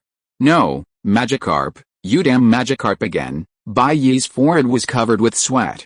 He was fishing for either Magikarp or other water Pokemon. How long would it take to catch Dratini? Should I think of some dirty tricks to force out Dratini and Dragonite? Or, what about Thor, who was playing games nearby, giving the lake a pounding? That would surely send all the water Pokemon floating on the surface. Actually, Bai Yi had another idea, to have Squirtle dive underwater to search for Dratini, but Squirtle had only been born recently, and Bai Yi felt that exploiting child labor wasn't a good idea. Brother Bai Yi, you're here too? A surprised voice interrupted Bai Yi's thoughts. He looked over and saw Zio Misty, carrying a bucket and a fishing rod, also running to the lake. Zio Misty, why are you here? Bai Yi asked in surprise. Zio Misty said, Ash is collecting the Pokemon he wants, but I want to become a big name in water Pokemon and get one, so I came here alone to fish for them. Oh, so? Then let's go together, Bai Yi said. He also wanted to see if he could use Zio Misty's luck and successfully catch a Dratini. At worst, if Zio Misty caught a Dratini, Bai Yi would sacrifice his looks and bite from her. Okay, Zio Misty agreed happily. Even if Bai Yi hadn't said anything, she was ready to sit next to him and fish together. However, after sitting down, Zio Misty's mind was clearly not on fishing. She kept chatting with Bai Yi. Brother Bai, your Pokemon doesn't seem to be in the Pokédex. Zio also noticed Thor, who was playing games next to Bai. As for Thor's ability to play games, that wasn't surprising, given the abundance of intelligent Pokemon in the Pokemon world. It was perfectly normal. Bai said, yes, he's an unknown Pokemon, named Metalgararu. Zio asked, puzzled. Why such a strange name? I think it should be something like Growlithe or Windy, Bai said. Actually, it was originally called Grunt. But didn't you see he always had a hammer on his back? Hammer plus Grunt, wouldn't that make it Metalgararu? Zio took a look and felt that it made perfect sense. This little dog was incredibly adorable, making it all the more appealing to pet. Grunt was a fitting name. Thor rolled his eyes, not bothering to pay attention to Bai's ramblings. As he spoke, Bai's fishing rod moved again. It's so heavy. Bai Yi's eyes flashed with surprise.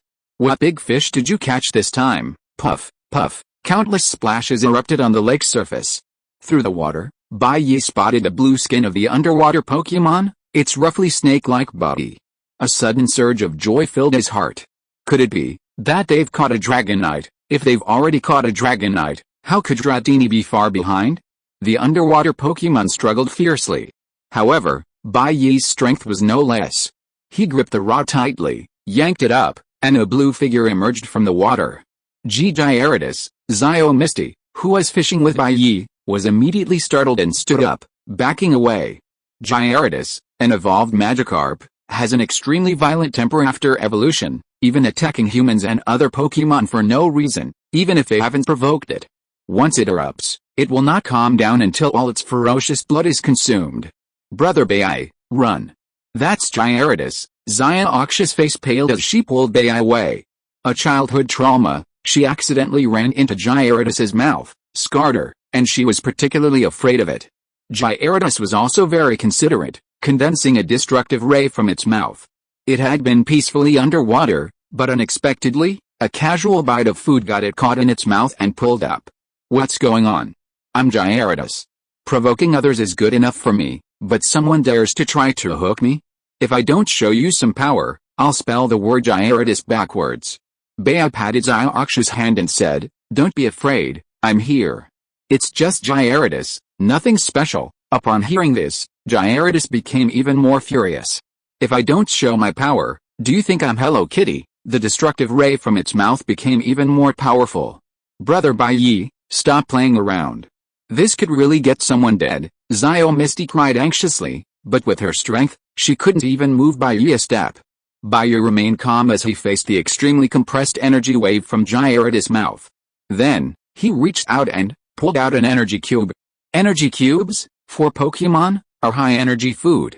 In the world of immortals, they're like elixirs that increase power. Like the Charmeleon boy Bai Yi had encountered earlier, his Charmeleon must have been fed numerous energy cubes from a young age to boost its potential. That's why, at Charmeleon's level, it could unleash a deadly dragon-type move like Dragon's Fury. The destructive ray from its mouth gradually dissipated, and Gyarados fell silent. It wanted to be angry, but the energy cube was just too delicious. One isn't enough? Then give me another, Bai Yi produced another energy cube. Gyarados nodded hurriedly. Enough, enough, enough. Although it couldn't speak, Bai Yi and SYNOPSIS could both read its meaning from its expression. Bai Yi had given it far too much. It stretched its neck and devoured the energy cube from Bai Yi's palm in one gulp, its eyes narrowing instantly. SYNOPSIS' face was nearly broken. Was this what the Gyarados, the one she had been afraid of since childhood, actually looked like? Bai Yi patted SYNOPSIS' shoulder and said earnestly, "There's no problem in this world that money can't solve. If there's, it's simply because you don't have enough. Energy cubes are expensive, far beyond the reach of ordinary families. Only the children of wealthy and prominent families could feed their Pokemon with them." Roar! Gyarados nuzzled Bai Yi's cheek affectionately, then prepared to dive back into the lake. "Wait a minute, Gyarados." Bai Yi reached out and called to it. Meeting Gyarados' puzzled gaze, he said, "I heard there's a Dratini nearby. I'm its trainer, planning to capture it. If you can find a Dratini for me, I'll give you 20 energy cubes." Gyarados, however, didn't react with the ecstasy Bai Yi had imagined. Instead, it froze in its place, a look of embarrassment on its face. As if guessing something, Bai Yi added, "If Dratini becomes my Pokemon, I'll nurture it meticulously. Besides, I'll give it energy cubes." Gyarados' eyes widened. Eating 2 energy cubes had been the greatest pleasure of its life, and now it could even get a full meal. With stars in its eyes, it approached Bai Yi in a fawning manner, barking a few times. Although Bai Yi and Misty didn't understand what it was saying, they both knew, "Boss, what do you think of me? As long as I have enough energy cubes, I'll be your dragon tonight." Bai Yi pushed Gyarados' head away with disdain. "I only want Dratini." Gyarados, dejected, dove into the water. SYNOPSIS felt she would never be able to look Gyarados in the eye again. She asked, "Brother Bai Yi, are there any Dratini here?" Dratini is the Kanto region's signature beast, a near-legendary beast whose fame is unparalleled. Every trainer knows Dratini. "I heard there's one here, but I don't know for sure," Bai Yi said. "But I'm here for Dratini, nothing else." Bai Yi suspected that Gyarados must be acquainted with a mother and child, Hakan and Dratini, who lived in the valley, and was probably asking Hakan's opinion. Finding a lavish and heartless owner for one's child is a surefire way to win. Bai Yi was eagerly anticipating it. "Come to my bowl, Dratini." "Brother Bai, SYNOPSIS, oh my god, you're here. I've been looking for you for ages." At the valley's entrance, SYNOPSIS, carrying a bucket and a fishing rod, waved to Bai and the others and ran over. Behind him, a dark-skinned Zygang followed. "SYNOPSIS, what are you doing here? How dare you say that? After we captured some Pokemon in the wild area, we wanted to capture some water Pokemon as well, so we went looking for you by the lake. We searched for ages and couldn't find you. Luckily, Zygang figured you were upriver, otherwise we might still be looking for you," SYNOPSIS said. The two of them started arguing, and Bai rubbed his forehead. "That pig's feet is really boisterous." After overtaking SYNOPSIS, SYNOPSIS also enthusiastically began fishing. "I wonder what kind of water Pokemon there are in here? I'm so excited." Bai sat on a stool, outwardly calm, but inside, he was anxiously awaiting the outcome of the Gyarados. Bai Yi, SYNOPSIS, and Zygang, the 4 of them, were sitting side by side with fishing rods. "Magikarp, another Magikarp, there are so many Magikarp here," SYNOPSIS complained. Suddenly, a blue-skinned little creature emerged from the water in front of him. It was a snake-like Pokemon with white fins on both sides of its head, a big round silver nose on its face, and purple eyes. The little creature looked at SYNOPSIS curiously. Before SYNOPSIS realized what was going on, Bai Yi's pupils suddenly shrank. "Damn, is the pig's foot so lucky? I worked hard for half a day and still didn't get anything," and SYNOPSIS sat here for a few minutes, and the mini Dratson was about to run into his bowl? In this river? If you're listening to this novel on a channel other than Fanfic World, it means they downloaded and uploaded it without effort. We cordially invite you to visit our channel, Mundo Fanfic Novelis. There you'll find the original version of this story and you can explore many other novels of various genres. We're waiting for you to immerse yourself in a world of incredible novels. Chapter 143: A Story Beyond Friendship, but Not Love. This is fucking the gangs. There's no way around it, the pig's foot halo is just so unreasonable. But there's still time. As long as Ash hasn't caught Dratini yet, he still has a chance. Before Ash even noticed Dratini, Bai Yi crossed his arms, and 8 Pokeballs appeared between his fingers. To catch Dratini, Bai Yi didn't come empty-handed. He'd purchased a series of high-end Pokeballs: Initiative Ball, Manufacturers, Silver Company, Devon Company. These blue and yellow Pokeballs are very stylish. The sooner you use them, the higher your catch rate. Use them on the first round of battle to multiply your catch rate by 5. Dive Ball, Manufacturer, Devon Company. These wave-patterned Pokeballs are more effective at catching Pokemon that live in water, such as seas and lakes, with a 3.5x chance of capture. Bait Ball, a Pokeball made of blue cones with a grassy scent. They're more effective at catching Pokemon caught with a fishing rod, such as Magikarp. They increase your catch rate by 4. It could be said that every Pokeball that could help capture Dratini and that Murphy had access to appeared in his hands. Well, a Master Ball guaranteed to capture a Pokemon, but Bai Yi definitely didn't have one. Secondly, a Master Ball was far more valuable than a Dratini. If he had a Master Ball, wouldn't Bai Yi want to try to capture the legendary beast? As he spoke, Bai Yi threw all 8 Pokeballs in his hands. The Pokeballs clattered against Dratini. Rays of light enveloped Dratini one after another. Finally, it was the Initiative Ball that took the initiative, collecting Dratini into the Pokeball. The earlier the Initiative Ball was used, the higher the capture rate. Bai Yi didn't even bother to throw it, and sure enough, Dratini was sucked in. But this wasn't a sure thing, as the Pokemon could still break free from the Pokeball. And so, Bai Yi watched nervously as the Initiative Ball floated on the water, swaying. Will it break free? No way, no way. This little Dratini had probably never been hit by a Pokeball before, and since it was young and not aggressive, the Pokeball just swung twice before it stopped moving. It's captured already. Bai Yi was ecstatic. Now, as long as he could get the first ball, this Dratini would be his, right? Ash and Misty were stunned.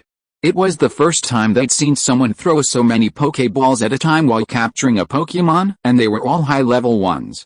This meant Brother Bai Yi seemed to be way too rich. Misty also thought of the scene where Bai Yi bribed Gyarados with an energy cube just now. It was so similar to this. Bai Yi was about to take his first ball back. The next second, a mechanical arm grabbed the Pokeball. Bai Yi looked up. The Rocket Trio controlled the robots and took Dratini's Pokeball. You again, Team Rocket. Ash clenched his fists in anger. Musashi, with long red hair, hello again, little brats, damn it. Team Rocket, what do you want? Misty shouted. Musashi, since you asked so sincerely, Kajiro, then we'll be merciful and tell you. Musashi, to prevent the world from being destroyed. Kajiro, to maintain world peace. Musashi, to embody the evil of love and truth. Kajiro, a cute and charming villain. Musashi, Kajiro, we're Team Rocket, the bank traveling team. White hole, a white tomorrow awaits us. That's right, meow, Meowth, with a gold coin on her forehead, said with a smile. Originally, we created robots just to catch the brat's Pikachu, but we caught a Dratini here. We're so lucky, meow. Although Ash's Pikachu had unexpectedly great potential, its value was far less than that of a Dratini. Hey, you bad guys. Return Big Brother Bai's Pokeball. Or I won't let you go, Ash shouted. While he envied Bai's quick eyes and hands, having caught a Dratini, Ash was still a kind-hearted child at heart. In such a situation, he'd definitely lend a hand. That's right.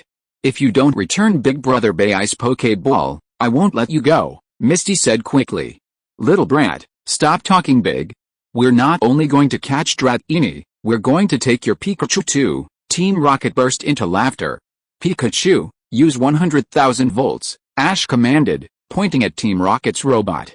Pikachu glared angrily at the 3 Team Rockets, the power pouches on each side of its cheeks charging. Pikachu, the powerful electrical current struck Team Rocket's robot. However, to their surprise, the rocket robot remained unharmed. Little brat, we've been shocked so many times, and you think we're not prepared, Meowth chuckled with smug pride. The robot maker put a rubber layer on it specifically to protect it from Pikachu. What? That's a thing. Ash's forehead was sweating. Little brat, you're Pikachu, we won't be polite. Meowth controlled the robot, stretched out his palm, and grabbed Pikachu. Pikachu? Take it. Encircled by the robot's palm, Pikachu desperately struggled to break free and unleash powerful electric shocks, but it couldn't penetrate the robot's rubber layer, and it was useless. We caught Pikachu and Dratini at once. We've done a great job. We'll definitely be recognized by the boss and get a promotion and a raise. Meowth laughed. Kojiro laughed along, but seeing Musashi beside him, not only didn't laugh, but was actually in a daze. He nudged her. Musashi, what are you staring at? That man. Musashi stared at him for a long time, his fists clenched around his chest, his eyes full of hearts. So handsome, Musashi, today's our day to be proud. Don't be so infatuated at this time, Kojiro said with a headache. Suddenly, several large whirlpools formed on the lake, accompanied by the roar of elves. A large dragonite rose from the lake. Its body was as slender as a snake, its head and back aqua blue, its belly white. It had small horns on its head and wing-shaped ears. It had a blue crystal ball on its neck and 2 on its tail. Legend has it that these crystal balls are used to control weather changes. Hakron. This was the Dragonite's mother. Her eyes glared angrily at the 3 members of Team Rocket. But Team Rocket, far from being frightened, burst into laughter. Besides a Dratini, there's also a Dragonite here. What a great place. Boom, boom. 2 missiles were launched by the robots, hitting Dragonite and exploding. Dragonite was instantly and severely injured. What should we do now? Misty panicked. Not only was Pikachu captured, but Dragonite was also seriously injured. The robots grabbed Pikachu with one hand and Dragonite with the other. Meowth laughed heartily. Thank you, little brats, for finding us Dratini and Dragonite. See you later. Musashi stared at Byakuya in a daze. That's so cool. Byakuya let out a soft breath and stood up. Damn it. I worked so hard to catch Dratini, and now you're just jumping out and taking advantage of me? You're just kidding. His eyes flashed with a fierce look. The next second, Bai Yi opened his hand towards the Team Rocket trio, Divine Judgment. In an instant, dark clouds gathered in the sky, and lightning flashed. Suddenly, a surge of unstoppable energy, at a speed beyond human thought, coalesced into a massive column of lightning, descending from the sky. Emitting a destructive wave, it enveloped the Team Rocket trio's robots. Ash and Misty, standing nearby, stiffened as if feeling the might of heaven descending upon them, their minds blank. The power was terrifying. While Pikachu's 100,000 volts was powerful, it pales in comparison to Bai Yi's Divine Judgment. Boom! In an instant, a massive explosion ripped through the Team Rocket robots, blasting the rocket trio skyward. What a nasty feeling. There was nothing the rockets couldn't handle with a single 100,000 volt blast. If there was, they'd simply increase the power. Misty, brother Bai Yi, you're so amazing. Are you a psychic? While the Pokemon world is primarily about Pokemon battles, some humans also possess psychic abilities. For example, Nancy, the Golden City gym leader, possesses an extremely powerful psychic ability. She can transform humans into dolls. If Nancy's father, also a psychic, suggesting this ability is hereditary, hadn't intervened, Ash and the others would have been wiped out at the gym. Then there's Katla, a psychic expert from the Unova region and one of the 4 Heavenly Kings. Her combat prowess is formidable, having once tied with a Sinnoh champion, Sharona. So, Bai Yi's display of lightning abilities, far more powerful than Pikachu's, is unusual, but not unacceptable. Well, it's innate. I have the power to control lightning, Bai Yi said, clutching the recaptured, score first, card. Misty's eyes practically popped into stars. So handsome, really. Ash straightened his red and white hat and said unhappily, why are these 3 people so obediently trying to capture my Pikachu? Aren't Pikachus everywhere? As plentiful as stray dogs on the roadside, Pikachu, it seemed insulted. Byakuya glanced at Ash. His Pikachu wasn't just any Pokemon you'd find on the street. One day, it might even be able to defeat legendary Pokemon, like Regis, Latias, and Thunderbolt. Although Pikachu traveled with Ash, it often lost to newbies in every new place. But, it was probably intentional to give them some confidence. Pikachu's acting skills were getting better and better. Team Rocket was blown away. Byakuya held Dratini's Pokeball, a smile playing on his lips. He didn't envy Ash, at least he had Dratini. After getting Dratini, Bai Yi had no more heart for playing house with Ash and the others, so he left the wild area. In the RV, Bai Yi took out an energy cube and handed it to Dratini. Eat it, little one. Bai Yi's generous offerings finally led to Dratini's mother, Hakan, agreeing to let Dratini join Bai Yi on his journey. Dratini embraced the energy cube and gnawed on it, his eyes narrowing in delight.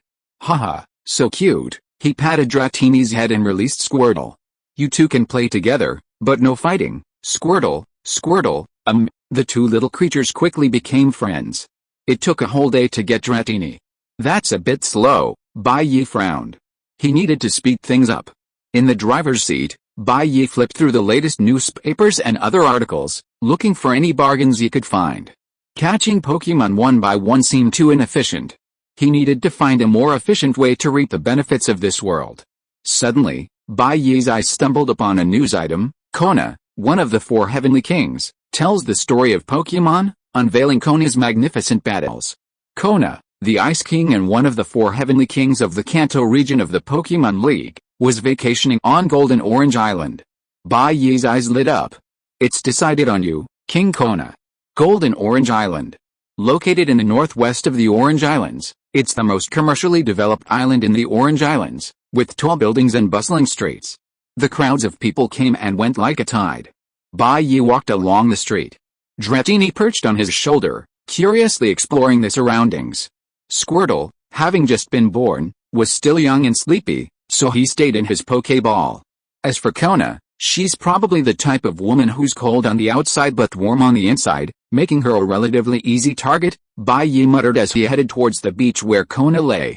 Before arriving, he had already inquired about Kona's activities at the beach, teaching some new trainers some of their hobbies.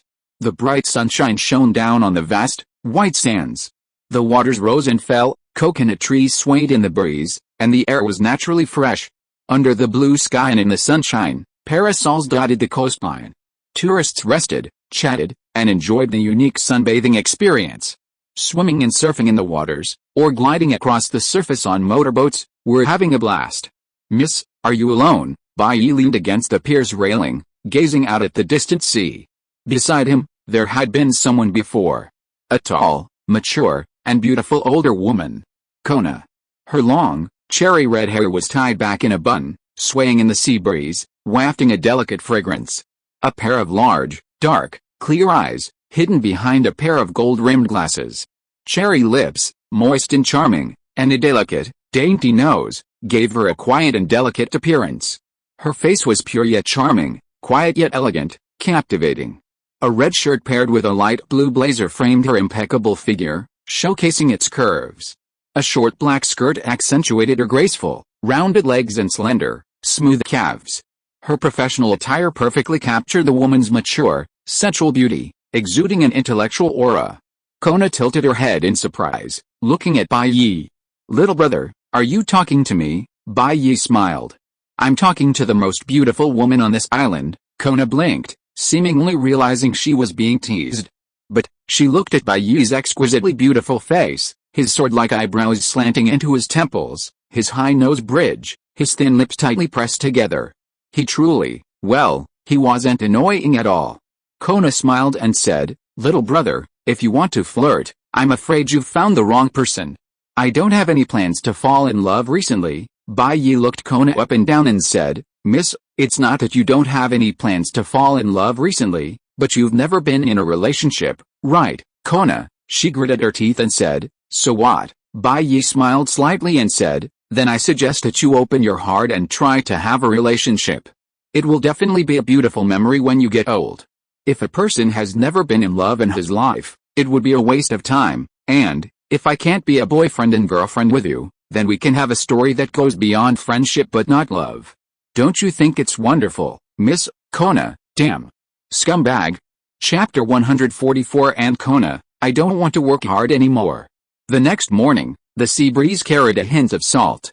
Kona lay on her side on the boat, covered by a thin blanket, revealing the alluring curves of a mature woman. Her exquisite face held an unimaginable beauty. But the slight frown on her brow and the lingering weariness on her face betrayed her fragility. Bai Yi's hand gently slid across Kona's smooth back. Kona's grape-like eyes blinked, awakening. Bai Yi looked at Kona with a gentle gaze.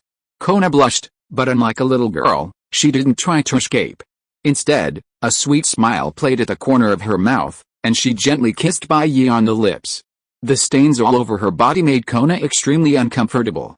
She sat up and said, "I'm going to take a shower." Bai Yi hurriedly said, "I'll go with you." "No." Kona rolled her eyes at Bai Yi, cautiously stood up, brow furrowed, and disembarked.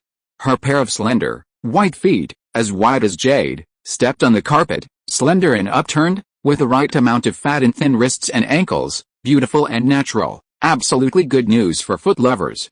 Kona walked towards the bathroom with a cat-like step.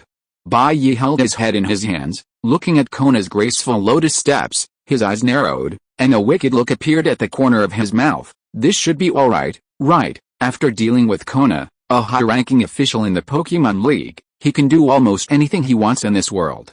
If you want to get some Pokemon, do you need to search all over the world? Just ask Kona directly. Aunt Kona, I don't want to work hard anymore. Should we get Sharona as well? Bai Yi was thinking. Forget it. Bai Yi shook his head. It's too far, a waste of time. Besides, I already have more than enough Pokemon from the Kanto region. There's no need to get more from the Sinnoh region. I'm not counting on becoming a champion or anything like that with Pokemon. I just want them to support me. A water-type Squirtle, a fire-type Charmander, a grass-type Bulbasaur, a dragon-type Ratini, plus a ghost-type Ghastly, and a psychic-type Pokemon? That's more than enough for me. Sharona's Garchomp is also a dragon-type Pokemon, not much different from Dragonite. So Bai Yi doesn't need to get another Dragon-type Pokemon. I need another Psychic-type Pokemon. Which should I choose? Alakazam, Metagross, Soul, or Bakona, emerging from the bathroom, interrupted Bai Yi's thoughts. I'm done. It's your turn, Kona said, wiping her damp hair with a towel. Bai Yi, however, lifted Kona's delicate body and laughed heartily, saying, I still want you to shower with me. A long pause followed. It wasn't until noon that Bai Yi and Kona finally had breakfast. Bai Yi had prepared it for Kona, white porridge and a few side dishes. It wasn't particularly delicious, but it was unique. Kona wore a pale white dress, cinched at the waist by a light blue belt, accentuating her slender figure and perfectly curvaceous curves. With every movement, her long white dress danced with grace. It's all your fault. A whole morning wasted like this. Kona rolled her beautiful eyes at Bai Yi. How can that be considered a waste? Bai Yi argued. As they say, life lies in exercise. Taking you to exercise not only strengthens your body but also prevents skin aging. It's for your own good. Kona was speechless. He was so shameless. Did he really think she was some ignorant girl who knew nothing? She lowered her head to eat her breakfast. It tastes surprisingly good. If you like it, I'll make it for you every day. Bai Yi gently took Kona's slender hand, kissed her, and said, I don't believe it, Kona said stubbornly, but her heart was inevitably beating fast. Women, after all, always appreciate sweet talk. In the afternoon, Bai Yi and Kona went to the Pokemon Center. Because Kona was the king of the Pokemon League, she secured a few benefits for Bai Yi. Not much, just a carefully selected Charmander and Bulbasaur. They were just the 3 starter Pokemon from the Kanto region, with slightly stronger potential, but Kona still had some power. Master Kona, this is your Pokeball. Miss Joy from Golden Orange Island handed Kona the Pokeball that the Pokemon League had given her via the teleporter. Kona took it and gave it to Bai Yi. Bai Yi took the Pokeball and released a small Pokemon. Hula, a adorable Charmander appeared, clinging to Byakuya's legs and rubbing against them. 4 small, visible teeth were visible, and except for its belly and the underside of its tail, its skin was a creamy orange-red. Its tail burned with flames. The flames on Charmander's tail expressed its emotions. When it was happy, the flames flickered. When it was enraged, the flames burned fiercely, and when the flames died out, its life was over. Charmander's tail was swaying. It seems this child really likes you, Kona smiled. She knelt down and petted Charmander's head. I like it too. It's so cute. Byakuya squeezed Charmander's paw and smiled softly. We'll be partners from now on. Hula. Charmander's eyes narrowed in a smile. After greeting him, Byakuya put Charmander away and released Bulbasaur. Seed. Bulbasaur is a toad-like Pokemon with bright red eyes, white pupils and sclera, a pair of protruding ears, a short, blunt nose, and a large mouth. Its skin is blue-green with dark green markings. Its most distinctive feature is the bulbous seed on its back, which forms a symbiotic relationship with Bulbasaur. Compared to Charmander's enthusiasm, Bulbasaur is a bit dull. It surveys its surroundings with a slightly confused look. then looks curiously at Bai Yi, its master. Bulbasaur, please give me your guidance in the future. Bai Yi shook Bulbasaur's short hand as usual. Seed. Bulbasaur shook Bai Yi's hand with a serious expression. Haha, Bulbasaur is still very cute. Bai Yi chuckled inwardly. I wonder who those boring people are who nicknamed it Garlic Turtle? They're just bored. Bai Yi took Bulbasaur back. From then on, Bai Yi's Kanto region's 3 major Pokémons were complete. It's not easy to say. Bai Yi gave Kona a bargain and chose to sleep with her because of these Pokémon that ordinary people couldn't possibly obtain. Are there really Ghastlies here that have lived for thousands of years? Kona disembarked from the passenger ship. She was wearing a purple fishtail dress, and her long legs covered by white stockings were particularly alluring, making you want to lick them. Of course. Don't you still believe me? Bai Yi reached out and wrapped his arm around Kona's soft, boneless waist. Applying a slight pressure, he felt the elasticity of her skin in his arms and said, speaking of which, this is related to a beautiful legend. Oh, Kona looked at Bai Yi with a pair of cool eyes, slightly curious, and asked, what kind of legend? Bai Yi stood at the harbor and said, this place is called Maiden's Gorge. It's named after a famous scenic spot, a stone statue of a girl gazing out at the sea. This stone statue tells a poignant love story. Thousands of years ago, there lived an exceptionally beautiful girl here. I've heard from others that she was breathtakingly beautiful. The girl had a beloved lover, but he was forced to join the army and fight in the war. From then on, the girl gazed out over the strait every day, waiting for his return. However, he never returned, and eventually, the girl turned into a stone statue. That's why Maiden's Gorge has become a famous tourist attraction. People come here to see the rocks and wish their love everlasting. As Bai Yi spoke, he suddenly felt stunned. How could this be so similar to the scumbag's behavior, the way he'd turn his pants on and disappear without a trace?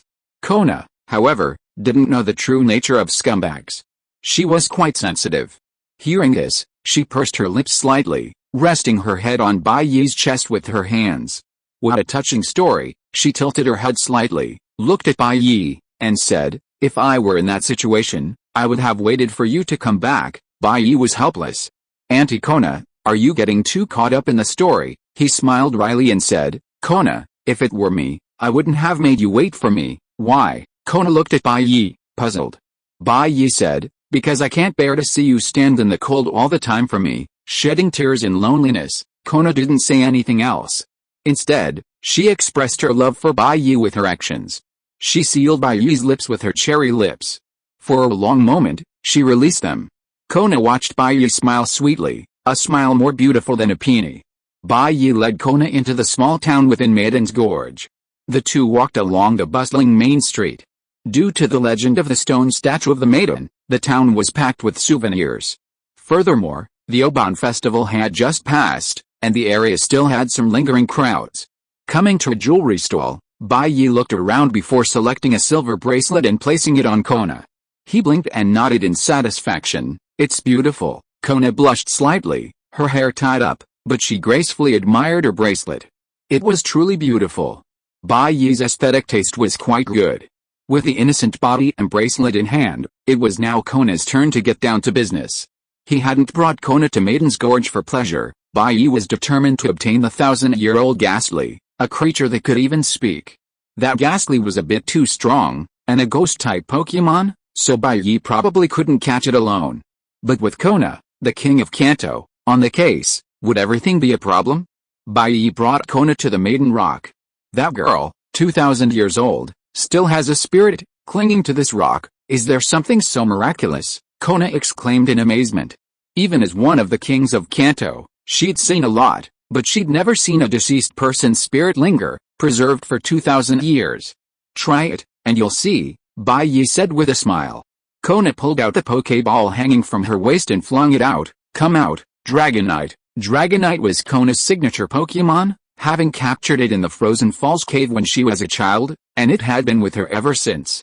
Kona pointed at the girl's rock and said, Dragonite, use telepathy. Dragonite is a highly intelligent Pokemon, possessing an intelligence high enough to understand human language.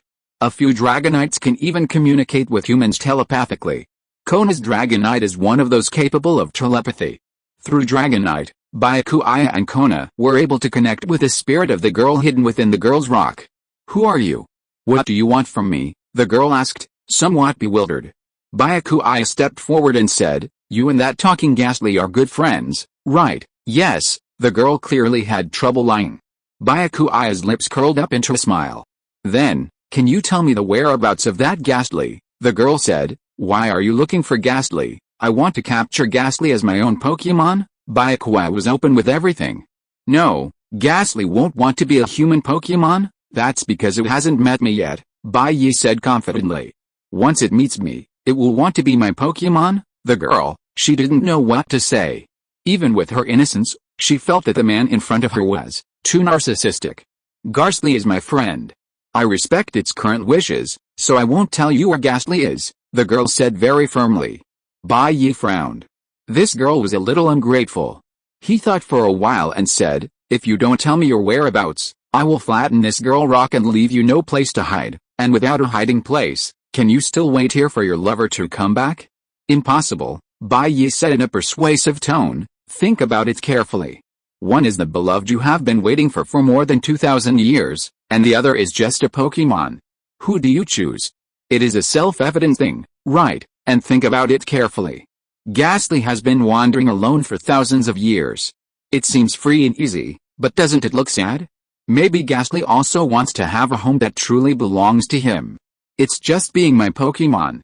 It's not a big deal to kill it. After a long silence, the girl suddenly cried out in tears, you are a bad guy. Don't think about lying to me. Just kill me. Even if you kill me, I will not betray Ghastly. Chapter 145 Auntie, I want you to help me practice. Kona covered his mouth and chuckled softly. It was quite amusing. Baiyi, feeling a little embarrassed, continued to threaten, do you really think I don't dare? I'll give you one last chance. Will you tell me or not? Forget it. Kona took Baiyi's arm and said, don't make it difficult for her. Even if she doesn't tell, there's still hope of finding that Ghastly. As the rulers of this world, the Pokemon League naturally wields power and means beyond ordinary imagination. Tracking down a Pokemon that has left traces is not a difficult task. Especially since Ghastly had stopped here a few days ago during the Oban Festival and had some contact with a protagonist, Satoshi Ketchum, and Team Rocket. Wherever Pokemon appear, they leave traces. Kona, the king of Kanto, mobilized resources to help Baiyi track Ghastly. Was that a big deal? Okay, Kona, for your sake, I'll let her go. Baiyi finally gave up. Honestly, even without Kona's help, Baiyi had some way of prying the girl open and getting her to speak. There's no woman in this world Baiyi can't handle. Even though the girl is already a ghost, Senior Undead Knight Ninkachan told Baiyi, as long as you're brave enough, Sadako will be on maternity leave, so Baiyi still has a chance of dealing with a girl. However, the girl is steadfast, having waited for her lover for over 2,000 years and then transformed into a spirit. Even if Baiyi can deal with her, it will surely take a long time. And after dealing with a girl, who knows where Ghastly will go? The opportunity is gone, so what's the point of talking?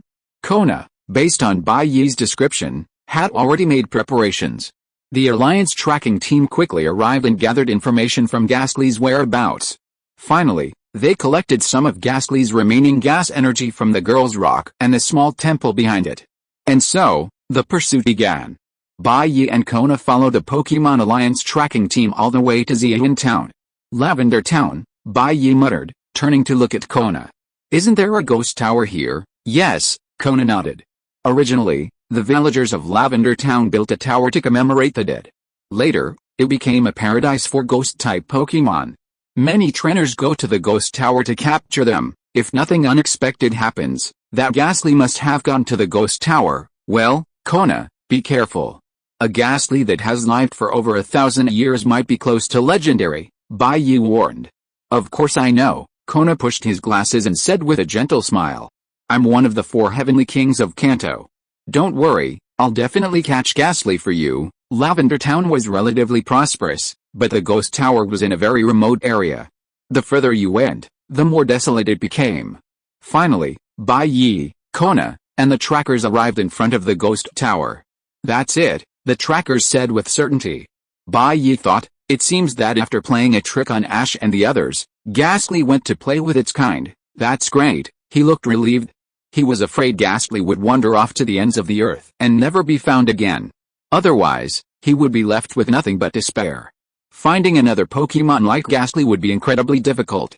Come out, Hippopotamus. Kona released her own Pokemon. Her two trump cards were Dragonite and Hippopotamus, both incredibly powerful, practically rivaling legendary beasts. Upon entering the ghost tower, a chilling aura washed over them. It seems this place has a strong yin energy. No wonder it's a haven for ghost-type Pokemon, Bai Yi thought to himself. Suddenly, a strange laugh echoed from within the room. It was so eerie, the sound was so resonant, making it impossible to pinpoint its source. A flash of light flashed across Kona's spectacles, and he gave a direct order, Hippo King, use your telekinesis and teach it a lesson. You see, among the 4 heavenly kings of Kanto, Kona is the Ice King, Shiba is the Fighting King, Du is the Dragon King, and Kikuko is the Ghost King. As someone who has dealt with Kikuko frequently and has battled her ace Pokemon, Jengar, many times, Kona is quite knowledgeable about ghost-type Pokemon. Kona saw through the ghost-type's pranks in the dark. Hearing Kona's command, a blue light flashed in Hippo King's eyes. The next moment, a scream echoed through the air, and a Ghastly fell out, its face etched with pain. Gee. Ghastly looked at Hippo King and Kona in horror, then quickly turned and ran. Damn. We've gotten into some serious trouble. This woman doesn't look like a good person. Gazing at Ghastly's departure, Kona shook his head and said, that's not it. Bai Yi knew, of course, that the Ghastly before him was so weak it couldn't be the Millennium Ghastly he was looking for. He sighed softly, let's keep going. Along the way, Ghastly, Haunter, and Jengar would occasionally try to play tricks on them, but they were all easily defeated by Hippo King. Even Jengar, the ace Pokemon carefully nurtured by the Ghost Queen, Kikuko, wasn't sure it could defeat Kona's Hippo King, let alone these wild ones. Bai Yi's heart grew slightly nervous. But Kona grasped Bai Yi's hand, interlocking their fingers. With a gentle smile, he said, don't worry. Hippo King has already told me there's a very powerful Pokemon hiding here, on the 7th floor of this ghost tower. It can't escape. The ghost tower only had 7 floors, and the Pokemon became increasingly powerful as one went higher. With the Millennium Ghastly's strength, it was undoubtedly the tower's king, residing on the highest floor. Bai Yi took Kona's hand, held it, and kissed it gently, smiling at each other. Everything was said without words. Hand in hand, they reached the 7th floor of the ghost tower. The dark, chilly atmosphere was deserted. A single television played a scene of a couple's separation and death. Slurp, on the sofa in front of the TV, a Ghastly wiped his nose with a tissue, sobbing. It's so touching, they love each other so much, why do they have to face this? Oh my god, open your eyes. Bai Yi and Kona exchanged a stunned glance, completely unaware that this Ghastly could be so sentimental. But Bai Yi wasn't interested in listening to Ghastly's sobs.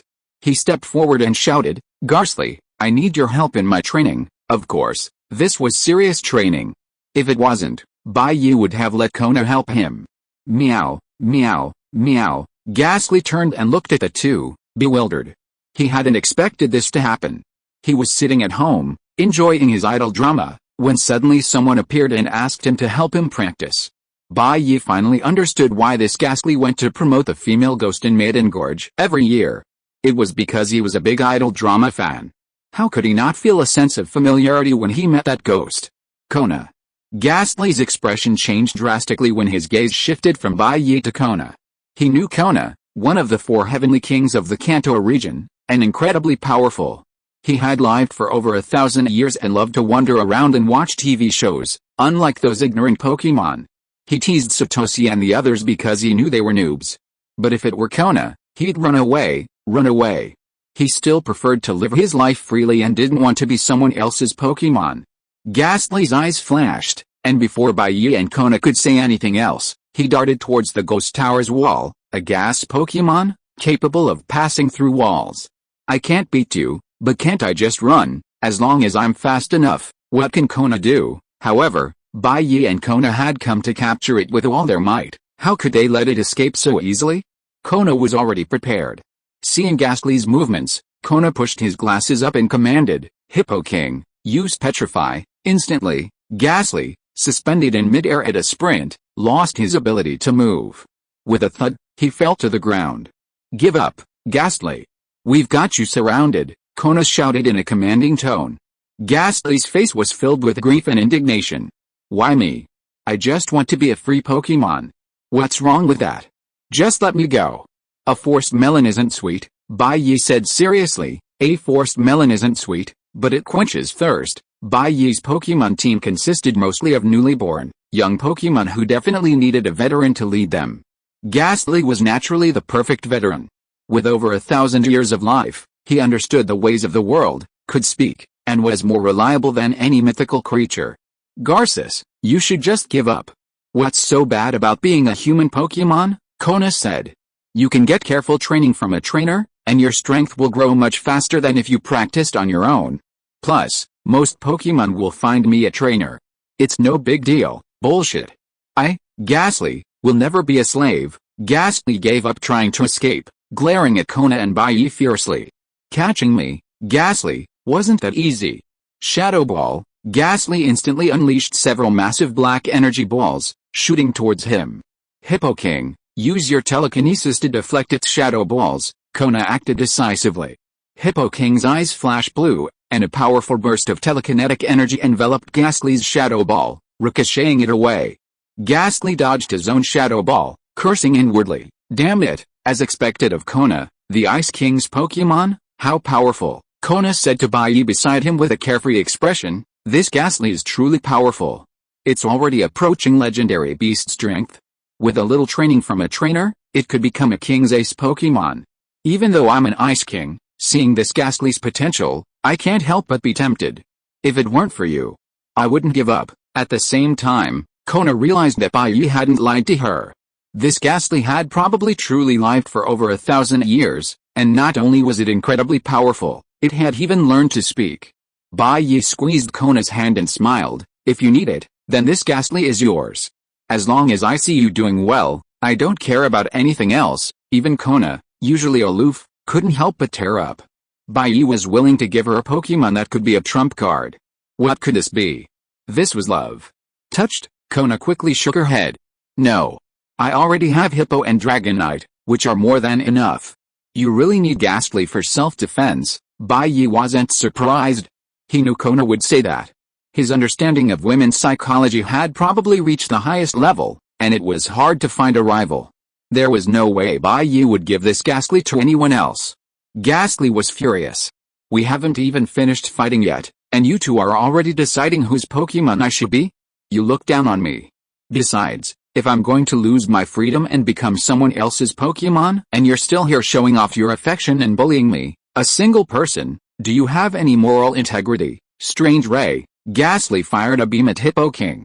Upon being hit, the opponent would be thrown into a state of confusion and lose their mind. He wanted to teach this scoundrel a lesson. Hippo King, hold on. Holding this skill would completely block the opponent's attacks. Use Illusion again. Illusion is a very powerful psychic type skill. Bai Yi watched the battle between Hippo King and Ghastly, under Kona's command. He was curious, why didn't the Pokemon in this world attack their trainers? Clearly, if Ghastly defeated Kona, Hippo King would be no more of a threat. Garces, life is short, and you want me to take shortcuts? After a moment's thought, Bai Yi understood. If a Pokemon dared to attack humans, it would be blacklisted by the Pokemon League and hunted to death. It wasn't that Pokemon didn't attack humans, but that the majority of Pokemon that survived did not. Just like a tiger in the real world, protected and prized, but if it kills a human, even a ferruginous animal will be euthanized. In the human world, no creature is more noble than humans. During the battle, Ghastly was at a disadvantage, caught off guard by Hippo King's electromagnetic wave. Ghastly was paralyzed, unable to move for seconds. Kona, of course, couldn't miss such a good opportunity. He immediately ordered, Hippo King, use the electromagnetic cannon. Upon hearing the command, Hippo King opened his mouth, and a high-energy, compressed electromagnetic cannon condensed within it. Ghastly struggled, but the electromagnetic wave prevented him from moving quickly enough to evade it. Boom! Hippo King's electromagnetic cannon hit Ghastly. It's over, barbecue? In his final moments of consciousness, Ghastly was filled with grief and indignation. It seemed he would soon take on the man's form. Chapter 146 Hey, I'm just playing. Kona threw a high-level Pokeball at Ghastly, who had fallen into the rubble. The Pokeball struck Ghastly, instantly releasing a red light that enveloped its body and completely engulfed it. Half paralyzed from the blow, Ghastly was unable to struggle, and the Pokeball didn't even sway. Kona picked up the Pokeball and handed it to Bai Yi, smiling. "Congratulations, you've captured Ghastly. This is all thanks to you." Bai Yi wasn't shy, hugging Kona's slender waist and giving him a deep, wet kiss as a reward. Although Bai Yi was usually aloof and disliked intimacy with women, Kona's help was so great that it was worth the slight sacrifice to satisfy Kona. After capturing Ghastly, Bai Yi and Kona went to the Pokemon Center to have Miss Joy help Ghastly recover. After a little over an hour, Bai Yi retrieved Ghastly's Pokeball. "Come out, Ghastly." Ghastly emerged from the Pokeball, looking exhausted, with a large band-aid plastered across its forehead. Kona couldn't help but laugh, saying, "Ghastly, Miss Joy clearly healed your injuries, yet you're acting like this? Are you trying to play pitiful and gain sympathy?" "The winter wind, carrying snowflakes, blows my tears down." Ghastly, acting like a man and woman in love, wiped his tears with a tissue, his red, swollen eyes looking at Kona with resentment. "I'm already pitiful, there's no point in pretending." Okay, Ghastly, you're already captured. A day of happiness is a day of sadness, so why not just live happily?" Kona said, patting Ghastly's head. Ghastly was stunned. He found what Kona said so reasonable, he couldn't even argue. "Ghastly, even though you've lost a little bit of your freedom, I've provided you with food and shelter. You've made a killing," Bai Yi said, raising an eyebrow. "Well, you might be making a killing with your Pokemon, but Bai Yi, will never lose out." It nodded tearfully. "Ghastly would never be a slave unless I had food and shelter. In its current state, what else could it do? Turn against him?" Kona, who was standing next to it, would probably summon his own Pokemon to give it a beating. "So, Ghastly, let's get acquainted. My name is Bai Yi, and we'll be friends from now on." Bai Yi extended his hand to Ghastly. Ghastly shook it back in a friendly gesture. "Humph. You, a pretty boy who only won me over with Kona's help, are nothing special. And you still want to be my master? Dream on. Pretty boy, I'll just eat and drink from you from now on. I won't do anything for you. See what you can do to me." "Well, I'm just having fun. It would be best if you got tired of me and abandoned me. Then I'd be free." Bai Yi could vaguely sense Ghastly's ill intentions, but it didn't matter. A few good beatings would make him obey. "Garces, come meet your future companions." Bai Yi released Squirtle, Dratini, Charmander, and Bulbasaur, letting the 5 of them get acquainted. Squirtle, Squirtle, upon emerging and spotting Bai Yi, immediately beamed and hugged Bai Yi's legs, nuzzling against them. Although this person was rather servile and liked to snatch milk from it, it still loved its master. Dratini, after appearing, climbed up Bai Yi's trouser leg with ease, then rubbed his cheek. Charmander clung to Bai Yi's other leg, while Bulbasaur stood steadily, his eyes revealing his delight and approval. "Let me introduce you, this is Ghastly. We'll all be companions from now on. Ghastly will take care of you when I'm away," Bai Yi said, pointing at Ghastly. Ghastly pouted. Did Bai Yi really think of him as a babysitter for these newly born little ones? Thanks to Bai Yi, the 4 Pokemon were very friendly with Ghastly, pestering him to play. Ghastly seemed to have little experience with children, and since he couldn't get angry easily, he was annoyed by the pestering. Although Ghastly appears to be resistant to being your Pokemon, it seems it's only a matter of time before he joins your group, Kona said with a smile. "Yes," Bai Yi nodded. "The things here should be of some use to you," Kona said, handing Bai Yi a USB drive. "It contains secret information from the Pokemon League and my family on how to raise Charmander, Squirtle, Bulbasaur, Dratini, and Ghastly. Take a look at it for yourself, and don't share it with others. Otherwise, even I'll be in trouble." Through exchanging benefits, she obtained the breeding methods for Charmander and Dratini from Dragonite, the breeding methods for Ghastly from the Ghost Queen Kikuko, and the Pokemon League's Bulbasaur breeding methods, and even had to pay a lot of favors. "I understand," Bai Yi said, a look of deep emotion. "Thank you so much, Kona. These cultivation methods are probably comparable to the interpretation rights of the most powerful aristocratic families in ancient China, who monopolized knowledge and, consequently, resources. It's also like the Western monopoly of the right to interpret the Bible, held by a few." Bai Yi felt that Kona deserved a reward for her work. However, as one of the 4 heavenly kings of Kanto, Kona had both money and power. What else could she possibly lack? Bai Yi quickly thought of a Pokemon battle. Kona and Bai Yi arrived at the Pokemon Arena. She threw out her Pokeball first. Come out, Squidward. Bai Yi also threw out his own. Come out, Giant Onix. His Pokemon was likely the same species as the Giant Onix of Shiba, the king of fighters in Kanto. Onix, use your charge. Squidward, use water gun. Bai Yi's battle was a difficult one. Everyone knows that Kona's ocellated baby is no ordinary creature. It's the one that defeated Ash's Pikachu, and she's meticulously nurtured it, making it incredibly powerful. She even used it to chase down Ripple with its spike cannon. But while Kona's ocellated baby is formidable, Byakuya's Giant Onix is no pushover. Onix has far higher stats than ocellated baby. Onix, use Mount Sinker. Ocellated baby, use Water Blast. After Byakuya calmly and rationally analyzing the battle situation, he commanded Onix to unleash its ultimate ground-type attack, Earthquake. Ultimately, the battle ended. Kona, seemingly unable to accept the fact that the Kanto King had lost her novice like Byakuya, fell asleep with tears on her cheeks. Byakuya lit a cigarette. A cigarette afterward, what a joy. The next morning, Byakuya had breakfast with Kona. Perhaps because Byakuya had played Pokemon battles with her, Kona seemed particularly charming. On her delicate, beautiful, and exquisite face, a pair of rippling eyes held a hint of allure. A faint, refreshing fragrance emanated from her body, making it impossible to stop. Kona opened his rosy lips slightly and said, Bai Yi, your 5 Pokemon already cover the water, dragon, fire, grass, and ghost types. So, for the 6th Pokemon, have you thought about choosing one? Bai Yi smiled and said, I have some ideas in mind, but Kona, how about you give me some advice? As for me, Kona pondered for a while and said, for your 6th Pokemon, I recommend that you choose a Psychic type. Psychic type Pokemon have poor physical fitness, but high attack and defense, and are very practical in life.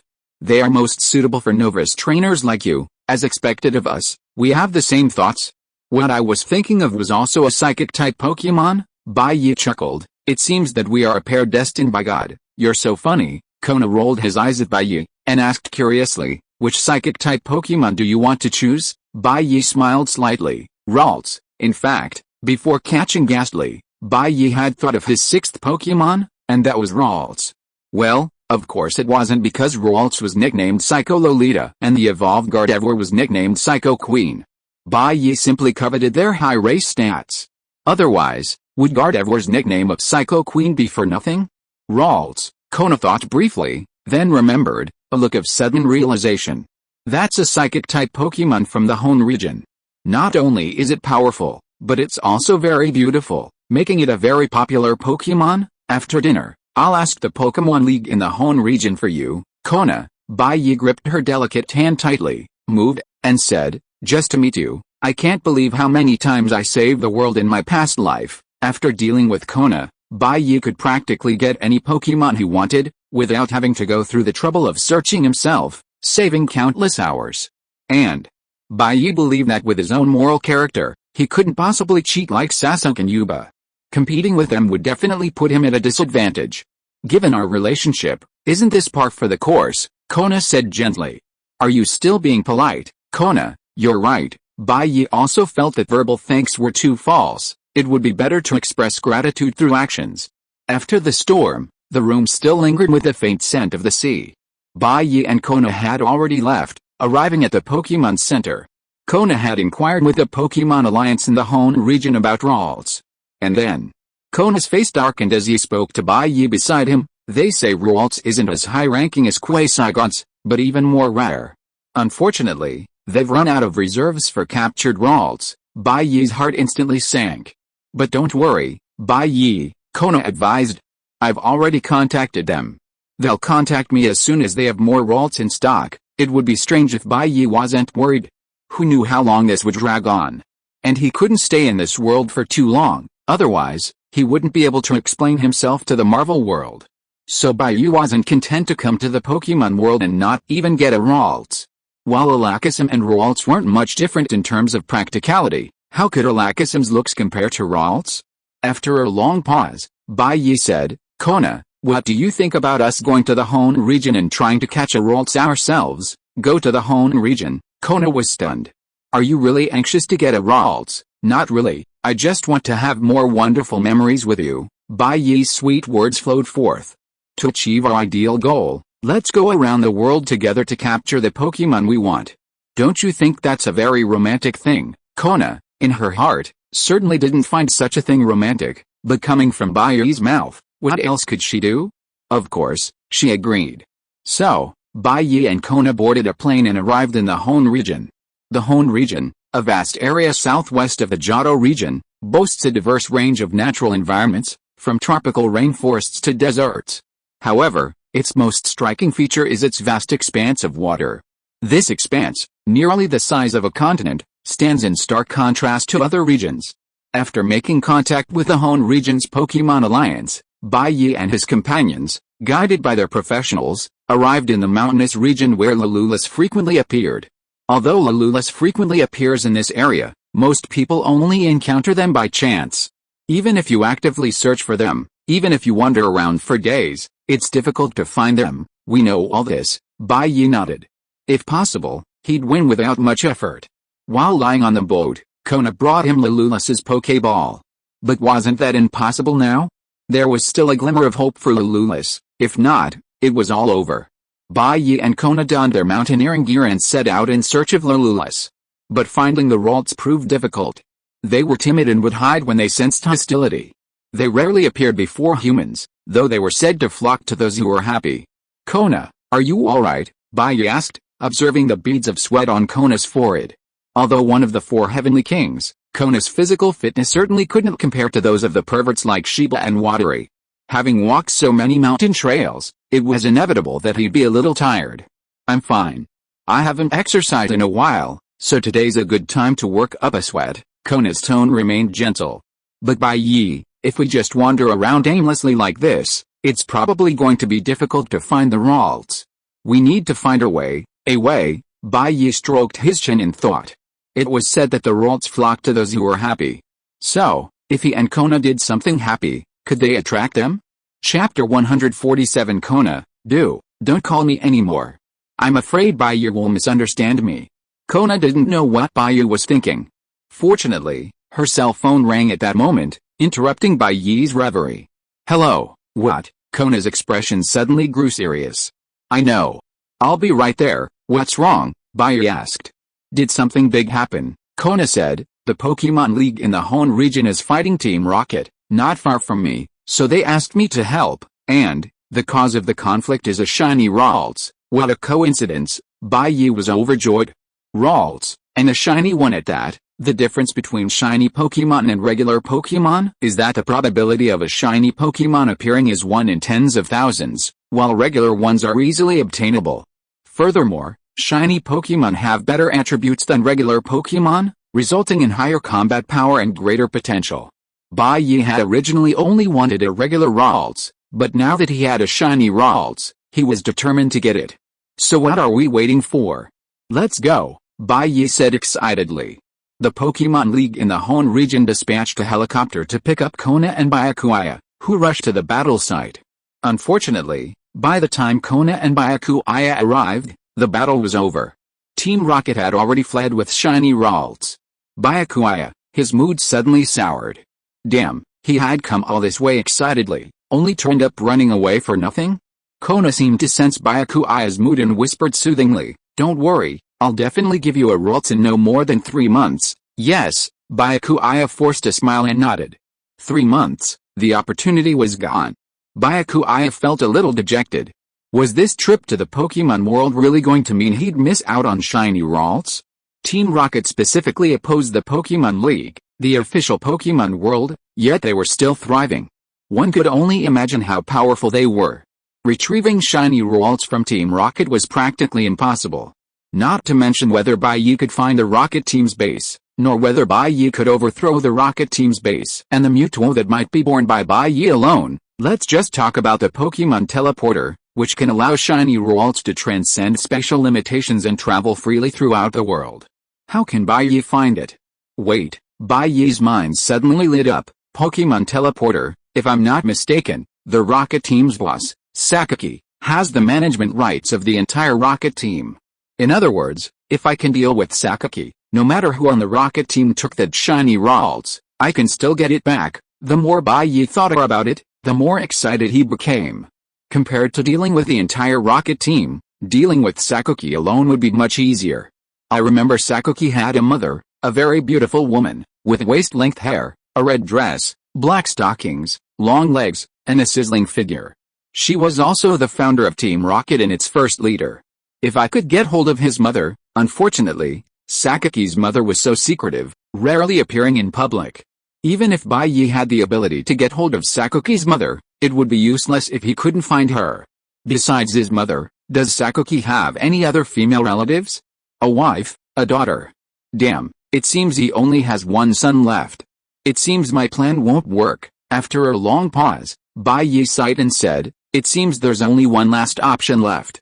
Bai Yi followed Kona back to the hotel. Would you like some coffee? Kona asked with a gentle, soft smile, a warm feeling. She knew Bai Yi might be feeling down, and needed her tenderness to soothe the wounds in his heart. A shiny Ralt's worth and value is undoubtedly no less than that of a quasi-god, and it possesses immense potential as a companion. Honestly, if she weren't the Ice King, needing to cultivate an Ice-type Pokemon for her team, she might have also wanted to raise a shiny Ralts. How adorable, beautiful, strong, and powerful. For a young boy like Bai Yi, the frustration of missing out on a shiny Ralts is understandable. Coffee isn't very healthy. Give me a cup of tea, Bai Yi said, shaking his head. Kona glanced at him and said, sorry, Bai Yi, we don't have any tea here. Then give me a cup of warm water, Bai Yi said casually. It's good for your health, Kona. Judging from Bai Yi's age, he must be a decade younger than her. He'd actually entered the health-conscious phase before her? What was she, the older sister, supposed to do? Kona looked at her own face on the water with a sense of distress. Although still mature and beautiful, it looked as if it was about to reach its peak, on the verge of decline, She didn't want to end up like Kikuko after being with Bai Yi for 10 or 20 years. Guess I have to pay attention to my health from now on. Kona sighed softly and poured Bai Yi a glass of warm water. She used to have a relatively healthy lifestyle, but she just didn't pay much attention. From now on, besides raising Pokemon, she would have to put more effort into taking care of herself. For example, she would have to eat more foods that supplement collagen. Generally speaking, after the age of 25, a woman's ability to produce collagen begins to decline. Collagen is a crucial protein, accounting for 30% of the protein in our body. The plump, elastic, and firm appearance of youthful skin is due to the collagen network in the dermis. This elastic network of proteins accounts for 70% of the skin's protein and effectively locks in moisture. If the moisture content drops to 60%, the skin will become dry and wrinkled. Or maybe practicing yoga, boosting metabolism, revitalizing the body. Well, Bai Yi's health regimen gave Kona a sense of crisis. Maybe I should give up coffee, too, but one last drink. Kona picked up the brewed coffee and sipped it. The room was momentarily quiet.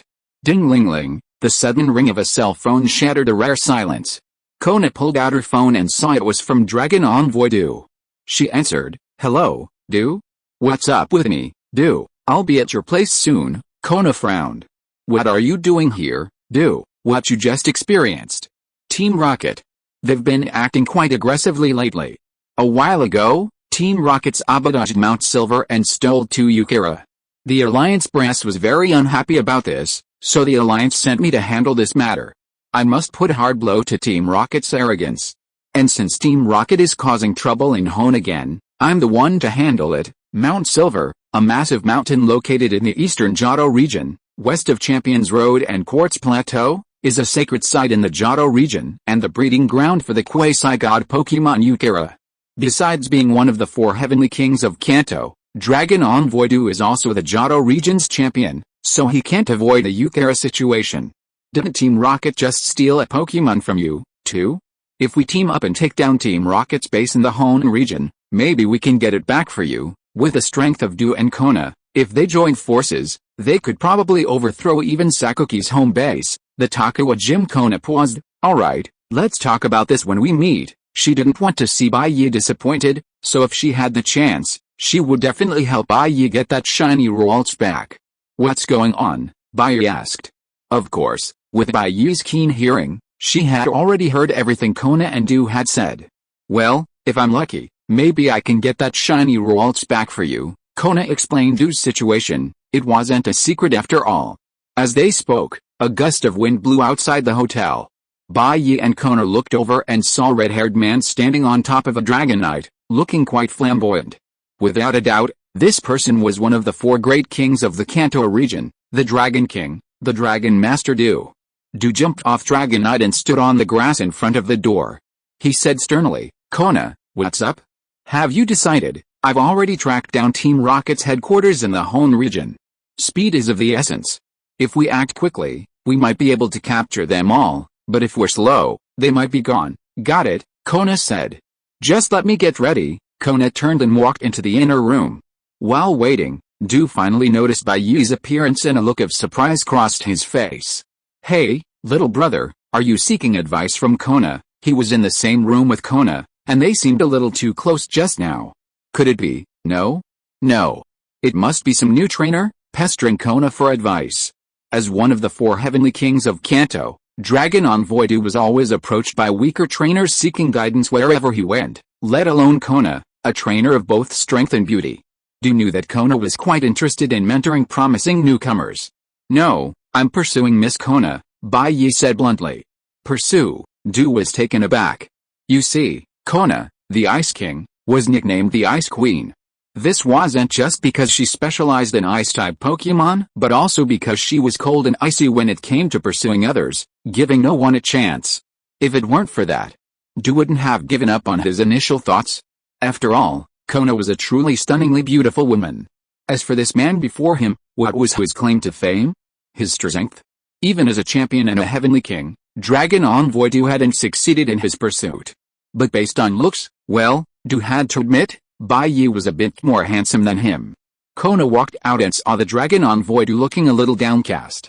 Surprised, she asked, did something happen while I was gone? Kona, is he really your boyfriend? Du's expression was complicated. If it were anyone else, he might have had a fighting chance, but with Bai Yi, Du couldn't even begin to compare. He'd simply lost. Because when it came to looks, Bai Yi had it all figured out. At least Du had never seen anyone who could surpass the man before him. Du, stop talking nonsense. Kona pulled her hair back to hide the blush that spread across her cheeks. Do you still want my help? Du sighed deeply and stopped talking. Kona picked up her Pokemon and said to Bai Yi, while I'm gone, you can rest in the hotel. Don't run around. Bai Yi smiled and said, Kona, I'm actually very strong. How about I come and help? Stop it, it's dangerous. And according to the rules of the Alliance, I can't take you on this kind of mission. Kona shook her head helplessly. Du said, that's right. This involves Alliance secrets. If Kona takes you, even if she is a king, she will be punished. Bai Yi, then you won't be in danger, right, Kona? Bai Yi, I'm the king of ice in Kanto. Don't underestimate me, Bai Yi. Okay, Kona, be sure to stay safe. Kona and Du left together for the time being. Should I follow them secretly? Bai Yi thought for a moment. Forget it. With Dragon Envoy Fairy and Ice Queen Kona's righteous assault, there probably won't be any danger. Professional matters should be left to professionals. I'd better not mess with it. I just hope Kona can really get that shiny waltz back. Otherwise, I'll have to resort to the worst possible means. Bai Yi didn't think about it anymore. He leisurely sipped his afternoon meal in the hotel, took out his tablet and read anime. If I win, I'm lucky. If I lose, I'm doomed. There's nothing to worry about. Just do it. Probably more than 2 hours later, Kona returned. Is it resolved so quickly? Bai Yi asked. Kona, well, Team Rocket's headquarters in Hone has been destroyed. Bai Yi, what about shiny waltz? Kona apologized slightly. Bai Yi, I'm sorry. We destroyed Team Rocket's headquarters in Hone. We recovered many Pokemon, but shiny waltz. Bai Yi waved his hand. It's okay, Kona. You've helped me so much, I'm at a loss for what to do. How can I blame you? Seeing Kona's apologetic look, Bai Yi changed the subject. Then why didn't Mr. Du come back with you? Yes, I just went to help. He's the one in charge. He'll be busy from now on. Oh, Bai Yi replied softly. Although Bai Yi only uttered a soft interjection, Kona clearly misunderstood something. And so, at night, Kona used all her skills and engaged Baiyi in a fierce Pokemon battle. She leaned into Baiyi's arms, her fingers rubbing circles on his chest. Baiyi was reading the newspaper while chatting with Kona in a random manner. Suddenly, Kona asked curiously, "By the way, Baiyi, are you a professional? A Pokemon trainer, breeder, or observer?" "Professional." Baiyi thought about it and said seriously, "I dig wells." "Dig wells? Don't you know about wells?" "Alice, nowadays everyone uses tap water and rarely uses wells, so my business is getting worse and worse," Baiyi said. "My family has been professional well diggers for 3 generations. We dig 25 centimeters wells. We don't charge if there is no water. If you have any business, you can introduce it to me." Kona. Chapter 148, He refuses to recognize me when he puts up his pants. The next morning, as the first rays of morning light pierced the mist, the city welcomed a warm, gentle dawn. Everything was bathed in a soft glow, and the willow trees lining the road bowed their heads, gently receiving the morning light shower. When Baiyi opened his eyes, Kona, clad in a black, gauze nightgown, was fast asleep in his arms. Her curvaceous figure, a smooth, jade-like belly, a slender waist, and long, white, jade-like legs, were a sight to behold. Baiyi reached out and gently caressed Kona's delicate face. It was smoother than silk, in fact. Baiyi's touch must have awakened Kona from her slumber. She blinked her large, watery eyes, seemingly a little dazed. "So cute." Baiyi glanced at Kona's cheek, gave her a sneaky kiss, and smiled smugly. "You're just messing around." Kona blushed, her beauty a feast for the eyes, and she gave Baiyi a glare. "You're just messing around? It's obviously Kona, you're so beautiful." Baiyi placed a hand on her leg. Her long, slender, well-proportioned legs seemed silently enchanting, a true fetish for those obsessed with legs. Kona hummed, but didn't push his hand away. "Stop it. It's early in the morning, and we still have things to do. What's the rush?" Baiyi gently stroked Kona's leg. "It's still early, what's wrong with sleeping in? As the saying goes, enjoy life to the fullest. You're the Ice King, you've fought so many battles, can't you enjoy yourself?" Baiyi smiled mischievously, reaching out his other hand and lifting Kona's chin. Their eyes met briefly. Kona shyly looked away, feeling her breath quicken. Honestly, Kona might be older than Baiyi, but she had never been in a relationship before. She had all the right qualities, a good family, exceptional ability, and stunning beauty. However, because she was so incredibly good, few dared to pursue her. Of the few who did, like Long Shidu, she herself despised them, so she remained single. In fact, girls like Kona were quite common. Some girls are naturally exceptional, so they're very picky about their partners and often have never been in a relationship.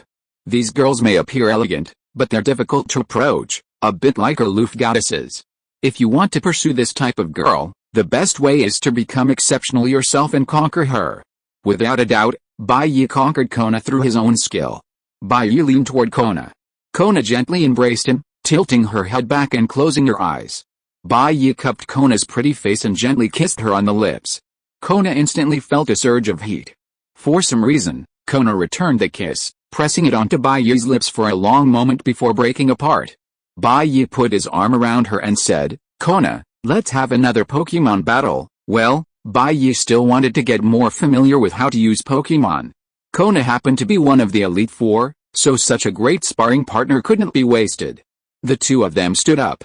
Baiyi then stood with Kona on the Pokemon Center training ground again, picked up their own Pokemon, and had another Pokemon battle. Baiyi remembered that Musashi had a large tongue, no small feet. Even Ash's Pikachu, Bulbasaur, and Brock's Vulpix were defeated by the large tongue's licking skills. Only Psyduck could stand up to it. Psyduck was the only Pokemon immune to the large tongue's licking. So Baiyi tried to choose a large tongue. The match began. Perhaps because he had been defeated by Baiyi before, Ironclad was a little afraid of Baiyi. But the large tongue was even more formidable, because after all, its level was definitely not up to par with Kona's carefully cultivated Pokemon. Baiyi, tongue, don't be afraid. Use Tap. Tap is a common physical attack from a Pokemon's normal class. However, tongue is quite powerful, and using it caused Cherub to noticeably cause some pain. Kona, Cyper, don't give up.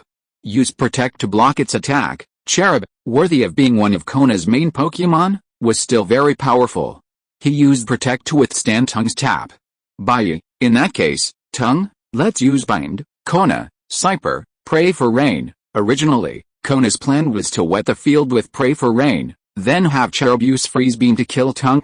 You know, Kona even easily defeated Ash's Pikachu with Cherub using this move. However, Bai Yi had predicted Kona's prediction, so he didn't even give Kona a chance to use the combo. He simply ordered, Tongue, use Energy Whip. Energy Whip is a grass-type physical attack skill with terrifying power. Kona hurriedly said, Metal Shell, use Shell Retraction. Meta Shell is protected by a double shell and has a very strong defense. Once the shell is closed, no matter how strong a person is, it is impossible to open it. Bai Yi, there is no other way. Big Tongue, the enemy has retreated into the shell, so we can only use our ultimate move, use Mind Hammer. Mind Hammer is a psychic-type physical attack with a 20% chance of causing the target to fall into a cowering state. Big Tongue was surrounded by blue glow, which was its superpower. In the end, Big Tongue slammed into Kona's Meta Shell. Even though Meta Shell's shell was very strong, it was cracked under Big Tongue's ultimate move. It was obvious that it could no longer hold. Kona immediately wanted to use the spiked cannon to let Meta Shell counterattack Big Tongue. Unfortunately, Bai Yi did not give her this opportunity. He directly let Big Tongue use Earthquake, which ended the battle directly. Big Tongue, you are too powerful. We won. Bai Yi cheered for Big Tongue. Kona, however, was in a state of dejection. She had probably never expected that, as one of the 4 heavenly kings of the Kanto region, she would lose to Bai Yi twice in a row. How could she, a king, still maintain her dignity? But Kona was one of the 4 heavenly kings after all. How could her willpower be weak?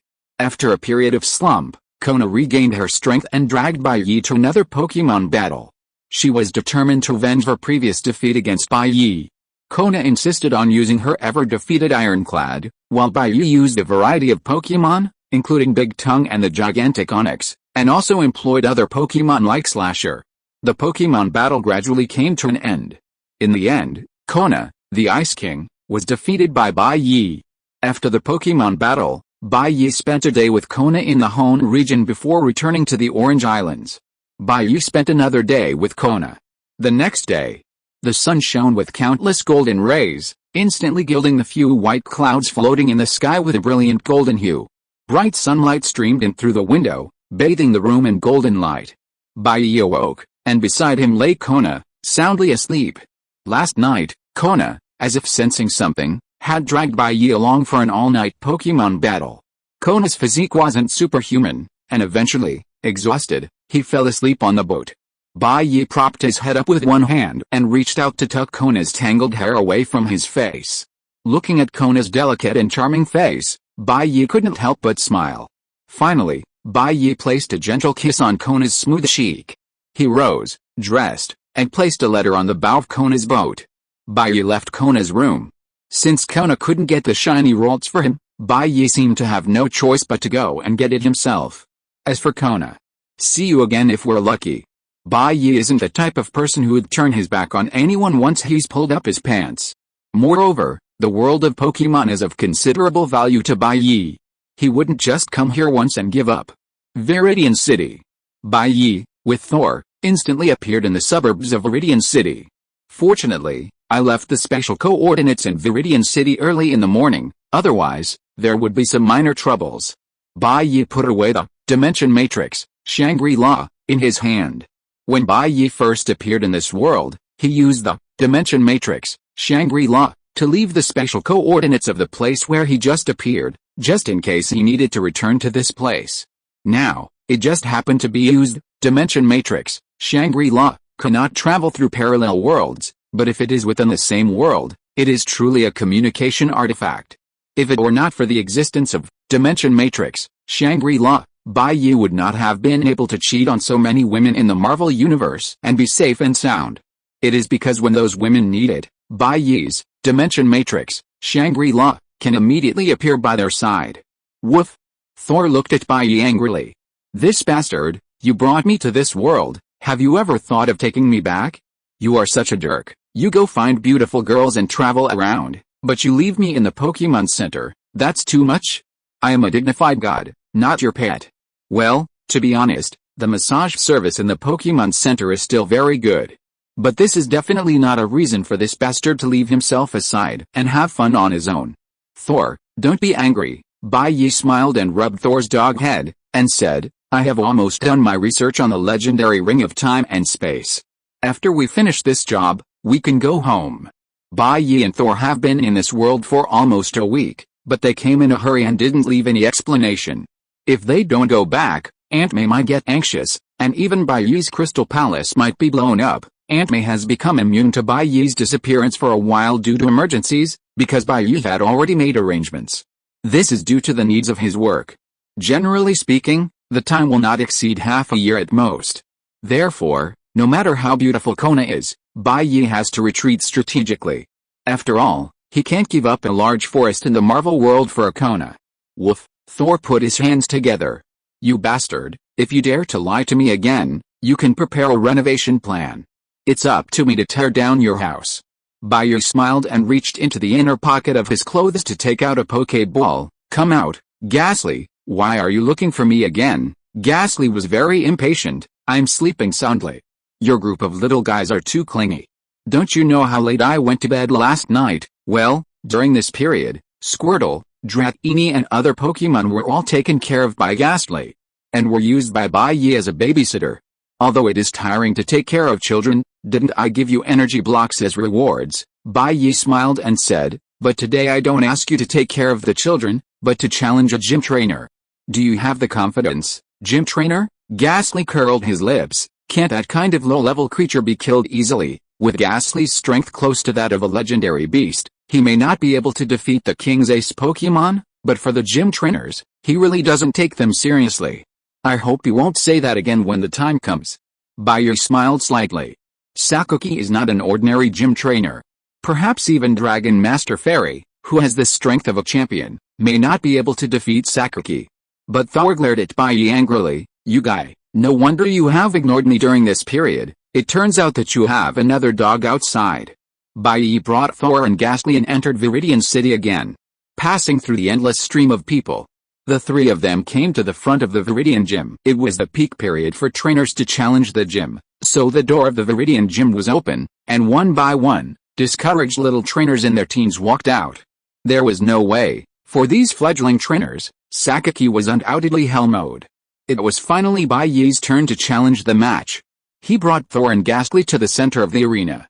On the high platform inside the gym, a middle-aged man in a suit and tie was tasting a glass of red wine.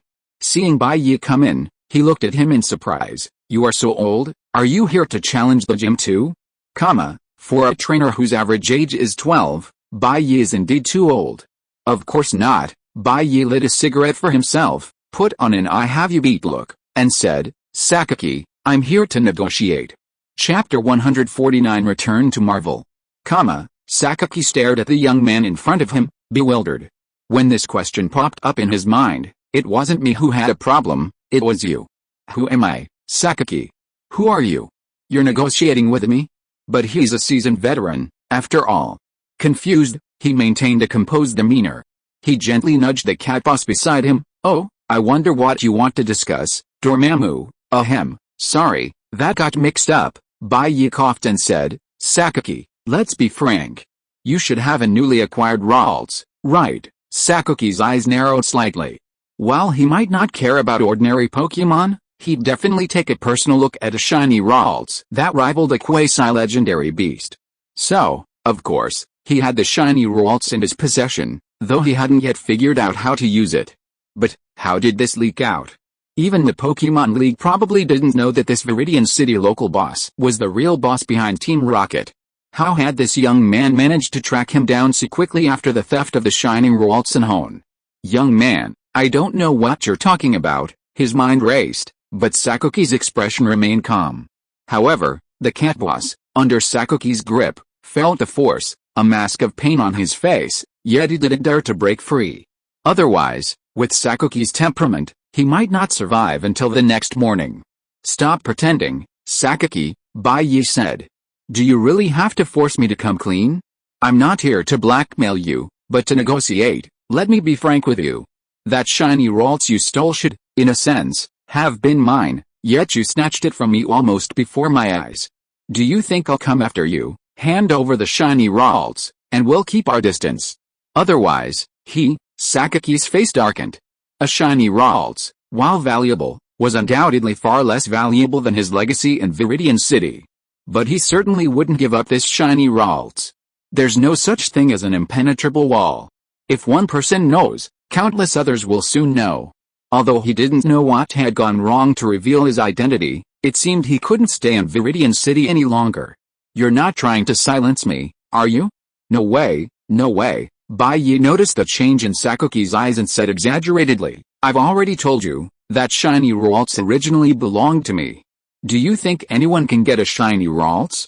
Let me be frank with you. Since I've dared to come to you, I'm not afraid of you silencing me. Bai Yi gave Sakuki a look, telling him to figure it out. That's right. I'm the man said to be the Pirate King. Sakuki said coldly, you're a bit too confident. Do you think Team Rocket can be threatened by anyone? I don't care about your background, kid. You dare to come here and threaten me. I have to admire your courage, Bai Yi muttered to himself. Is Sakuki going to turn against me directly? He wouldn't be so ruthless, would he? You have to at least play along for a while, at least give me Ralts first, then find out more about me and act accordingly. At least make sure there are no future problems before you try to silence me, right? I just want a Ralts. If you give it to me, it'll be good for us all. Why bother with all the fuss? Come out, Beedrill. Sakuki didn't bother to waste time on Bai Yi. He immediately pulled out his ace Pokemon, Beedrill, a Pokemon with the power of a legendary beast. You have to force me to do this? Why? Why? Bai Yi sighed.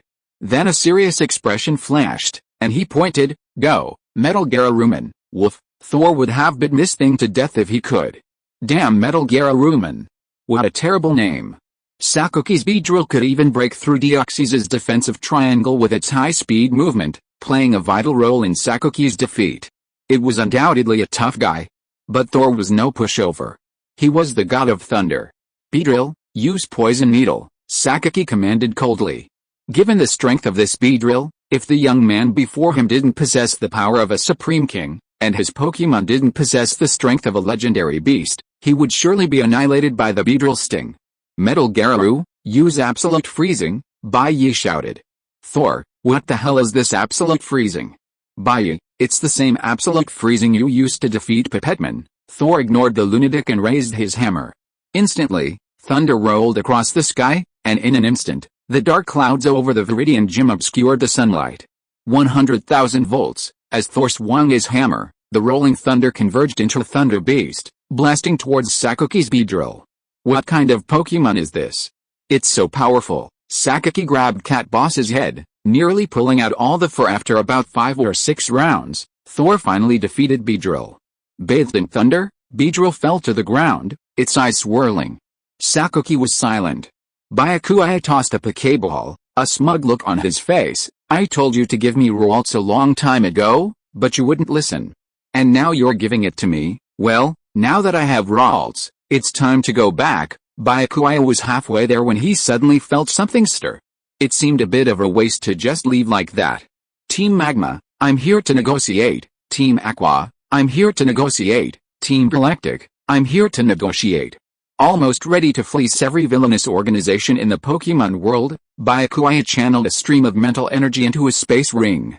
The next moment, a black hole vortex opened before him and Thor. Byakuya and Thor stepped inside. Silently, Byakuya left the Pokemon world and returned to the Marvel world. He returned to his room. Byakuya looked around. It was afternoon, but Parker and Aunt May were not home. Parker was fine, it didn't matter whether he was home or not, but where had Aunt May gone? Never mind, Bai Yi shook his head and took out his Pokeball. Come out, Rallis. Back in the Pokemon world, Bai Yi had been busy collecting Pokemon, so he hadn't had a chance to see Rallis yet. A flash of red light flashed. Before Bai Yi, a humanoid Pokemon appeared, Rallis. It had a white body, a bowl-shaped head, red horns, and red eyes. It looked incredibly cute. However, while a normal Rallis had green hair, Bai Yi's shiny Rallis had purple. Wow, so cute. Bai Yi squatted in front of Rallis and reached out to rub her little head. Rallis, we'll be partners from now on, Ralu. Rallis was a little scared in this unfamiliar environment, but she didn't run away in fear because she felt the joy in Bai Yi. Bai Yi was indeed happy, for he had long dreamed of having his own Rallis. Unexpectedly, his wish finally came true. The charm of a superpowered lolly is truly endearing. Here, Bai Yi pulled out an energy cube and handed it to Lululas. Eat it. You're welcome. I'll keep you supplied. Lululas, clutching the energy cube, felt a bit bewildered. Even Gyarados couldn't resist the allure of the energy cube, let alone Lululas. She swallowed, stole a glance at Bai Yi, and then cautiously took a bite. She thought, if Bai Yi got angry, she'd immediately return the energy cube. But Bai Yi remained silent, simply smiling softly at Lululas. Lululas devoured the entire energy cube in small bites, a look of happiness instantly spreading across her face. Growing up in the wild, she had never known that such a delicious food as an energy cube existed in this world. Haha, what a cutie, Bai Yi said, rubbing Ralts's head. But you're a little timid, Ralts. Ralts' face drooped, as if Bai Yi disliked him. I don't dislike you, Bai Yi said quickly. I really like you. I just think you need to work on your courage and be a strong child. Ralts, hearing that he wasn't disliked but liked, a smile appeared on Ralts' face. Don't worry, follow me from now on. You'll have plenty of energy cubes, and no one will dare bully you, Bai Yi said with a smile. After chatting with Ralts for a while, Bai Yi and Ralts became very close. It seems that there's not only no woman I can't handle, but also no female, Bai Yi said proudly. Come out, Squirtle, Dratini, Charmander, Bulbasaur, and Ghastly. After comforting Ralts, Bai Yi called out all his Pokemon to let them get acquainted with their new surroundings. Jenny, Seed, who, the Pokemon had adapted quite well to the environment in Bai Yi's home, showing no signs of acclimatization. Garces, you're the oldest among them, you have to learn to take care of them, Bai Yi said. I understand, Ghastly curled his lips. He'd been free for so long, and now he had to babysit little brats. But it didn't matter. Human lifespans are only 100 years at most. If he could outlast this pretty boy trainer, he'd be free again. No, you don't understand, Bai Yi said. This isn't the same world as before. To be honest, I'm a time traveler. I've brought you to a new world. This world can be called the Marvel world, while yours is called the Pokemon world. What? Ghastly was taken aback. The other Pokemon, too young to understand the meaning, simply stopped playing and looked at Bai Yi and Ghastly in confusion. Bai Yi continued, so, there are no Pokemon in this world. You're the only living Pokemon, Ghastly. You should understand the significance of this, right? You must protect Ralts and the others. They can't be discovered by outsiders of this world. Otherwise, the only fate awaiting you is being taken to a lab and sliced up for research. Ghastly looked incredulous. Are you kidding me? Are you teasing me? How is that possible? Bai Yi continued, Garce, you should know that some Pokemon can travel through time and space, like Palkia, Dialga, and Celebi. So, it's not impossible that there are humans with the ability to transcend time and space. Ghastly was about to ask more, but was interrupted by a knock on the door. Mr. Bai Yi, are you home? Her again. Bai Yi helplessly held his forehead. It was Sharon Carter again. This woman was incredible. Why did she always come knocking on his door when he was so sensitive? Come back, Ralph, Squirtle, Dratini, Charmander, and Bulbasaur. The Pokemon were put back into their Pokeballs. Bai Yi threw the Pokeball to Ghastly. From now on, whenever outsiders come to our house, take Ralph and the others away first. Now, you can go invisible and run to the house on the right and play invisible for a while. Ghastly held the 5 Pokeballs, looked at Bai Yi as if he were a scumbag, uttered and turned away. Bai Yi didn't care at all. He opened the door and saw Sharon Carter in a red dress.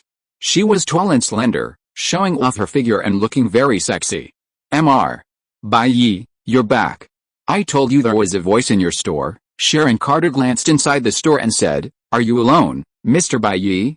You seemed to hear someone talking to you just now. I just turned on the TV. You must have heard it wrongly. Bai Yi raised an eyebrow and said. Really? Sharon Carter looked at Bai Yi meaningfully. By the way, Mr. Bai Yi, I almost forgot to tell you. May told me that she went out for spa. If you come back, let me tell you that she will be back late today. Bai Yi nodded. Oh, I see, Sharon Carter said again. Mr. Bai Yi, you came back in such a hurry, have you eaten? Bai Yi, not yet, Sharon Carter, I can't not eat, May is not here, how about I cook a meal for you? I'm a good cook, Mr. Bai Yi, I should be able to cook whatever you want to eat. Bai Yi pondered for a moment, and said, I want to have a feast, Sharon Carter. Chapter 150 The Neighbor Who Throws Garbage. You know, Sharon Carter must have studied Chinese culture to get close to Bai Yi, so she knew what eating a feast meant. So, the question was, what could she do now that Bai Yi wanted to eat a feast? Mr. Bai Yi, you're such a joke, Sharon Carter chuckled. While she desperately wanted to get close to Bai Yi and build a good relationship with him, eating a feast was a bit too much. Bai Yi, you're back. Coincidentally, Aunt May appeared at the door, interrupting Sharon Carter's thoughts. Bai Yi, yeah, I just got back. Something urgent happened outside, so I forgot to say hello. I see. Aunt May walked in.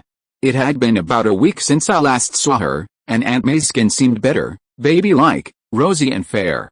After all, she had just come from the beauty salon. Well, Aunt May might be the manager of Amway Treasure House, but she certainly couldn't spend all her time there.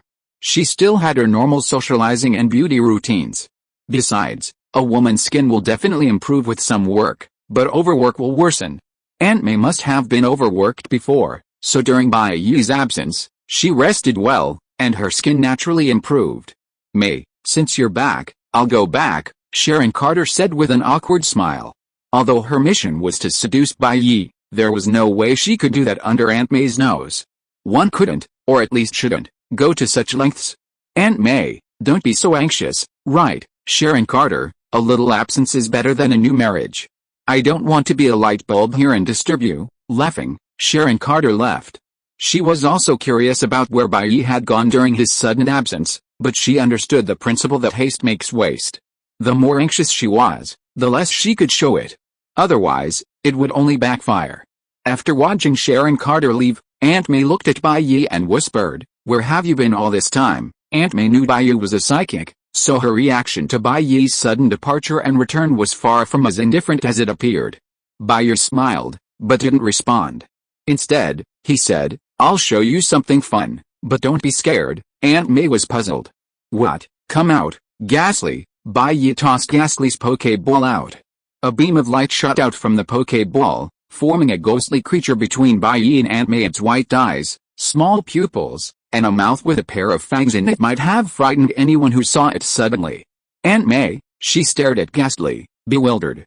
What's this? Bai Yi, Garces, a ghost-type Pokemon made of gas, can sneak into any place it wants. It loves to play pranks and scare people for fun.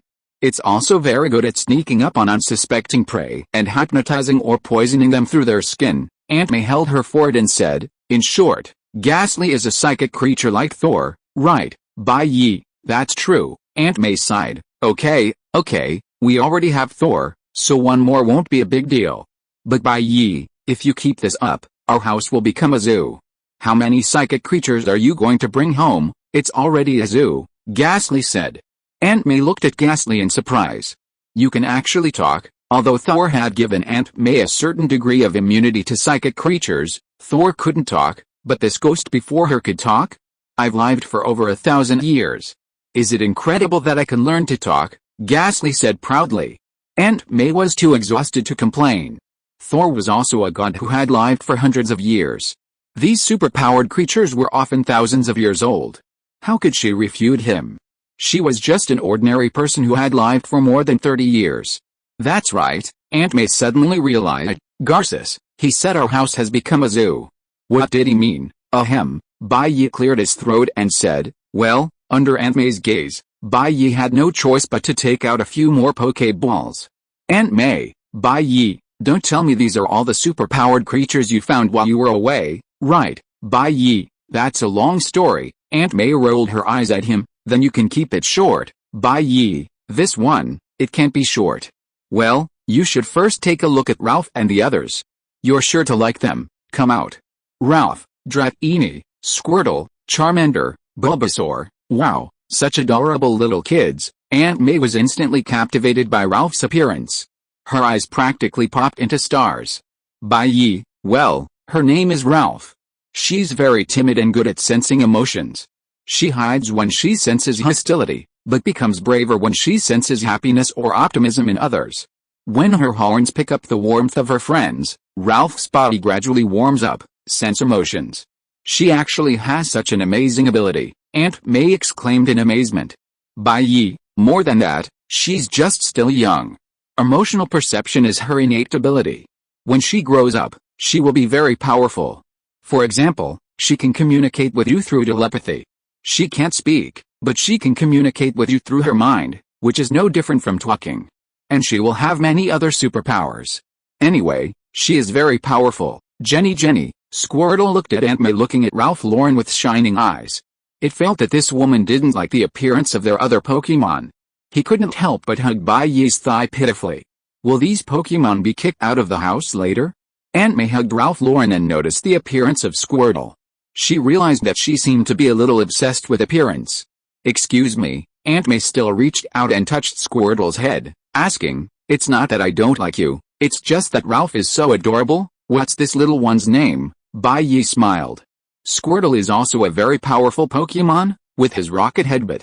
He inherited my true skills." Bai Yi then introduced Dratini, Charmander, and Bulbasaur to Aunt May. Aunt May didn't want to play favorites and greeted all of them. Of course, her favorite was definitely the adorable Ralph, and she held him tightly.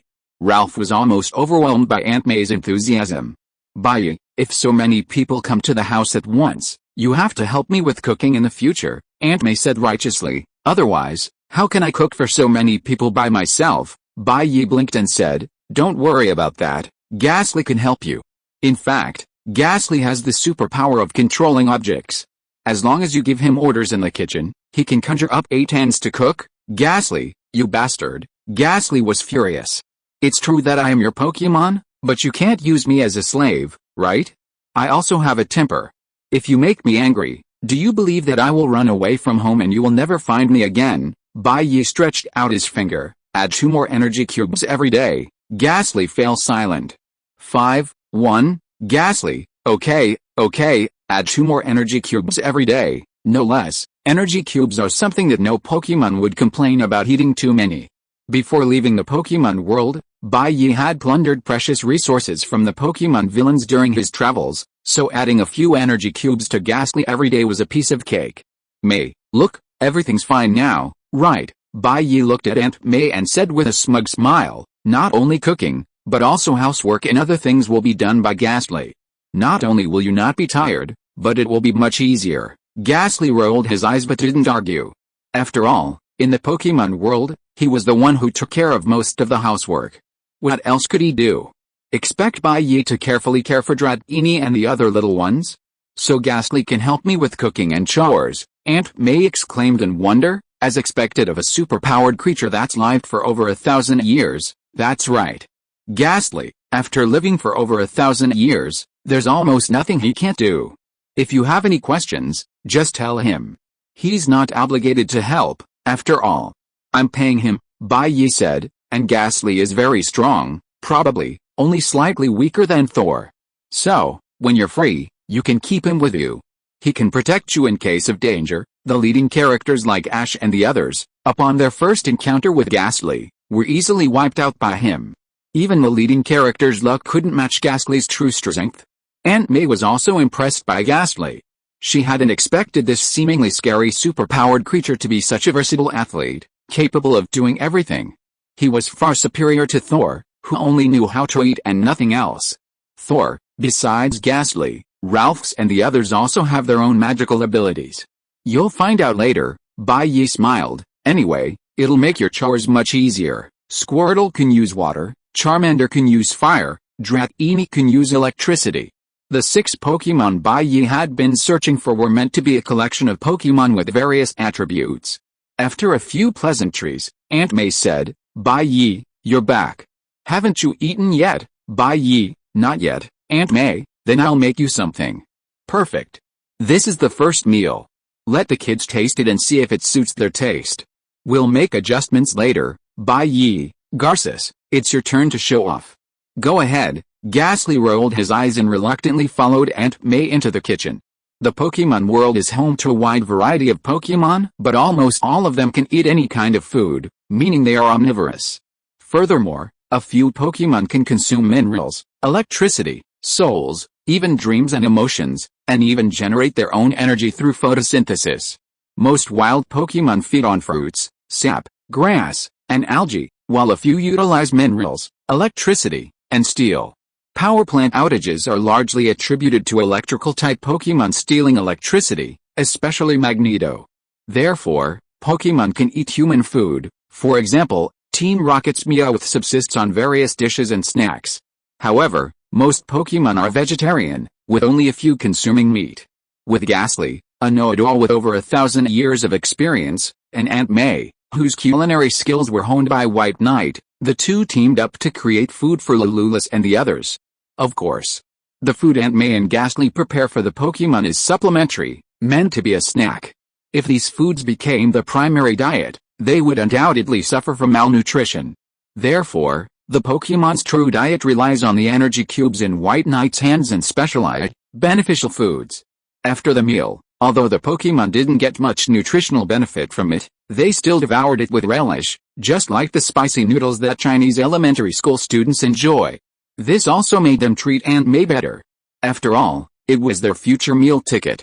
After dinner, Bai Yi left the Pokemon in the care of Ghastly and Thor, then took Aunt May upstairs. After being away for so long, the family's land had been left uncultivated for a long time. It was time to plow it. 2 hours later, Bai Yi, a cigarette dangling from his lips, pulled up his pants, and walked out of the room, closing the door. He wasn't exaggerating, Aunt May wouldn't wake up until tonight. My physical strength is getting stronger, Bai Yi sighed softly. Immediately, he turned and prepared to go downstairs to check on Ghastly and the others to see if they had gotten into trouble. At the entrance to the hallway, Bai Yi saw Sharon Carter, dressed in a red dress, walking down, carrying a garbage bag. As she walked, her skirt swayed in the air, revealing a pair of sleek, snow-white legs clad in black patterned stockings. They loomed before Bai Yi's eyes, appearing incredibly alluring and alluring. Her every gesture exuded the grace of a noble woman, yet also the allure of a succubus. Mr. Bai Yi, meeting you again, what a coincidence, Sharon Carter smiled. Yes, what a coincidence. Bai Yi's face was as gentle as a spring breeze, but inwardly he grumbled, what a coincidence. You were clearly waiting for me here, weren't you? What are you doing? Take out the trash, Sharon Carter asked. Mr. Bai Yi, where's May? Her? Taking a nap. Then, would you like to come to my room for coffee? Bai Yi stared at Sharon Carter's glimpsed legs and stockings and swallowed. Is that okay? Of course, Sharon Carter's eyes were seductive. If Bai Yi was willing to come to her house for coffee, she would definitely welcome him. End of this chapter. Thank you very much for reaching the end. Don't forget to like. Looking for more exclusive content and immediate access? Subscribe to our Patreon. Remember, every like, subscription, or donation encourages us to continue. Thanks to everyone, see you in the next video.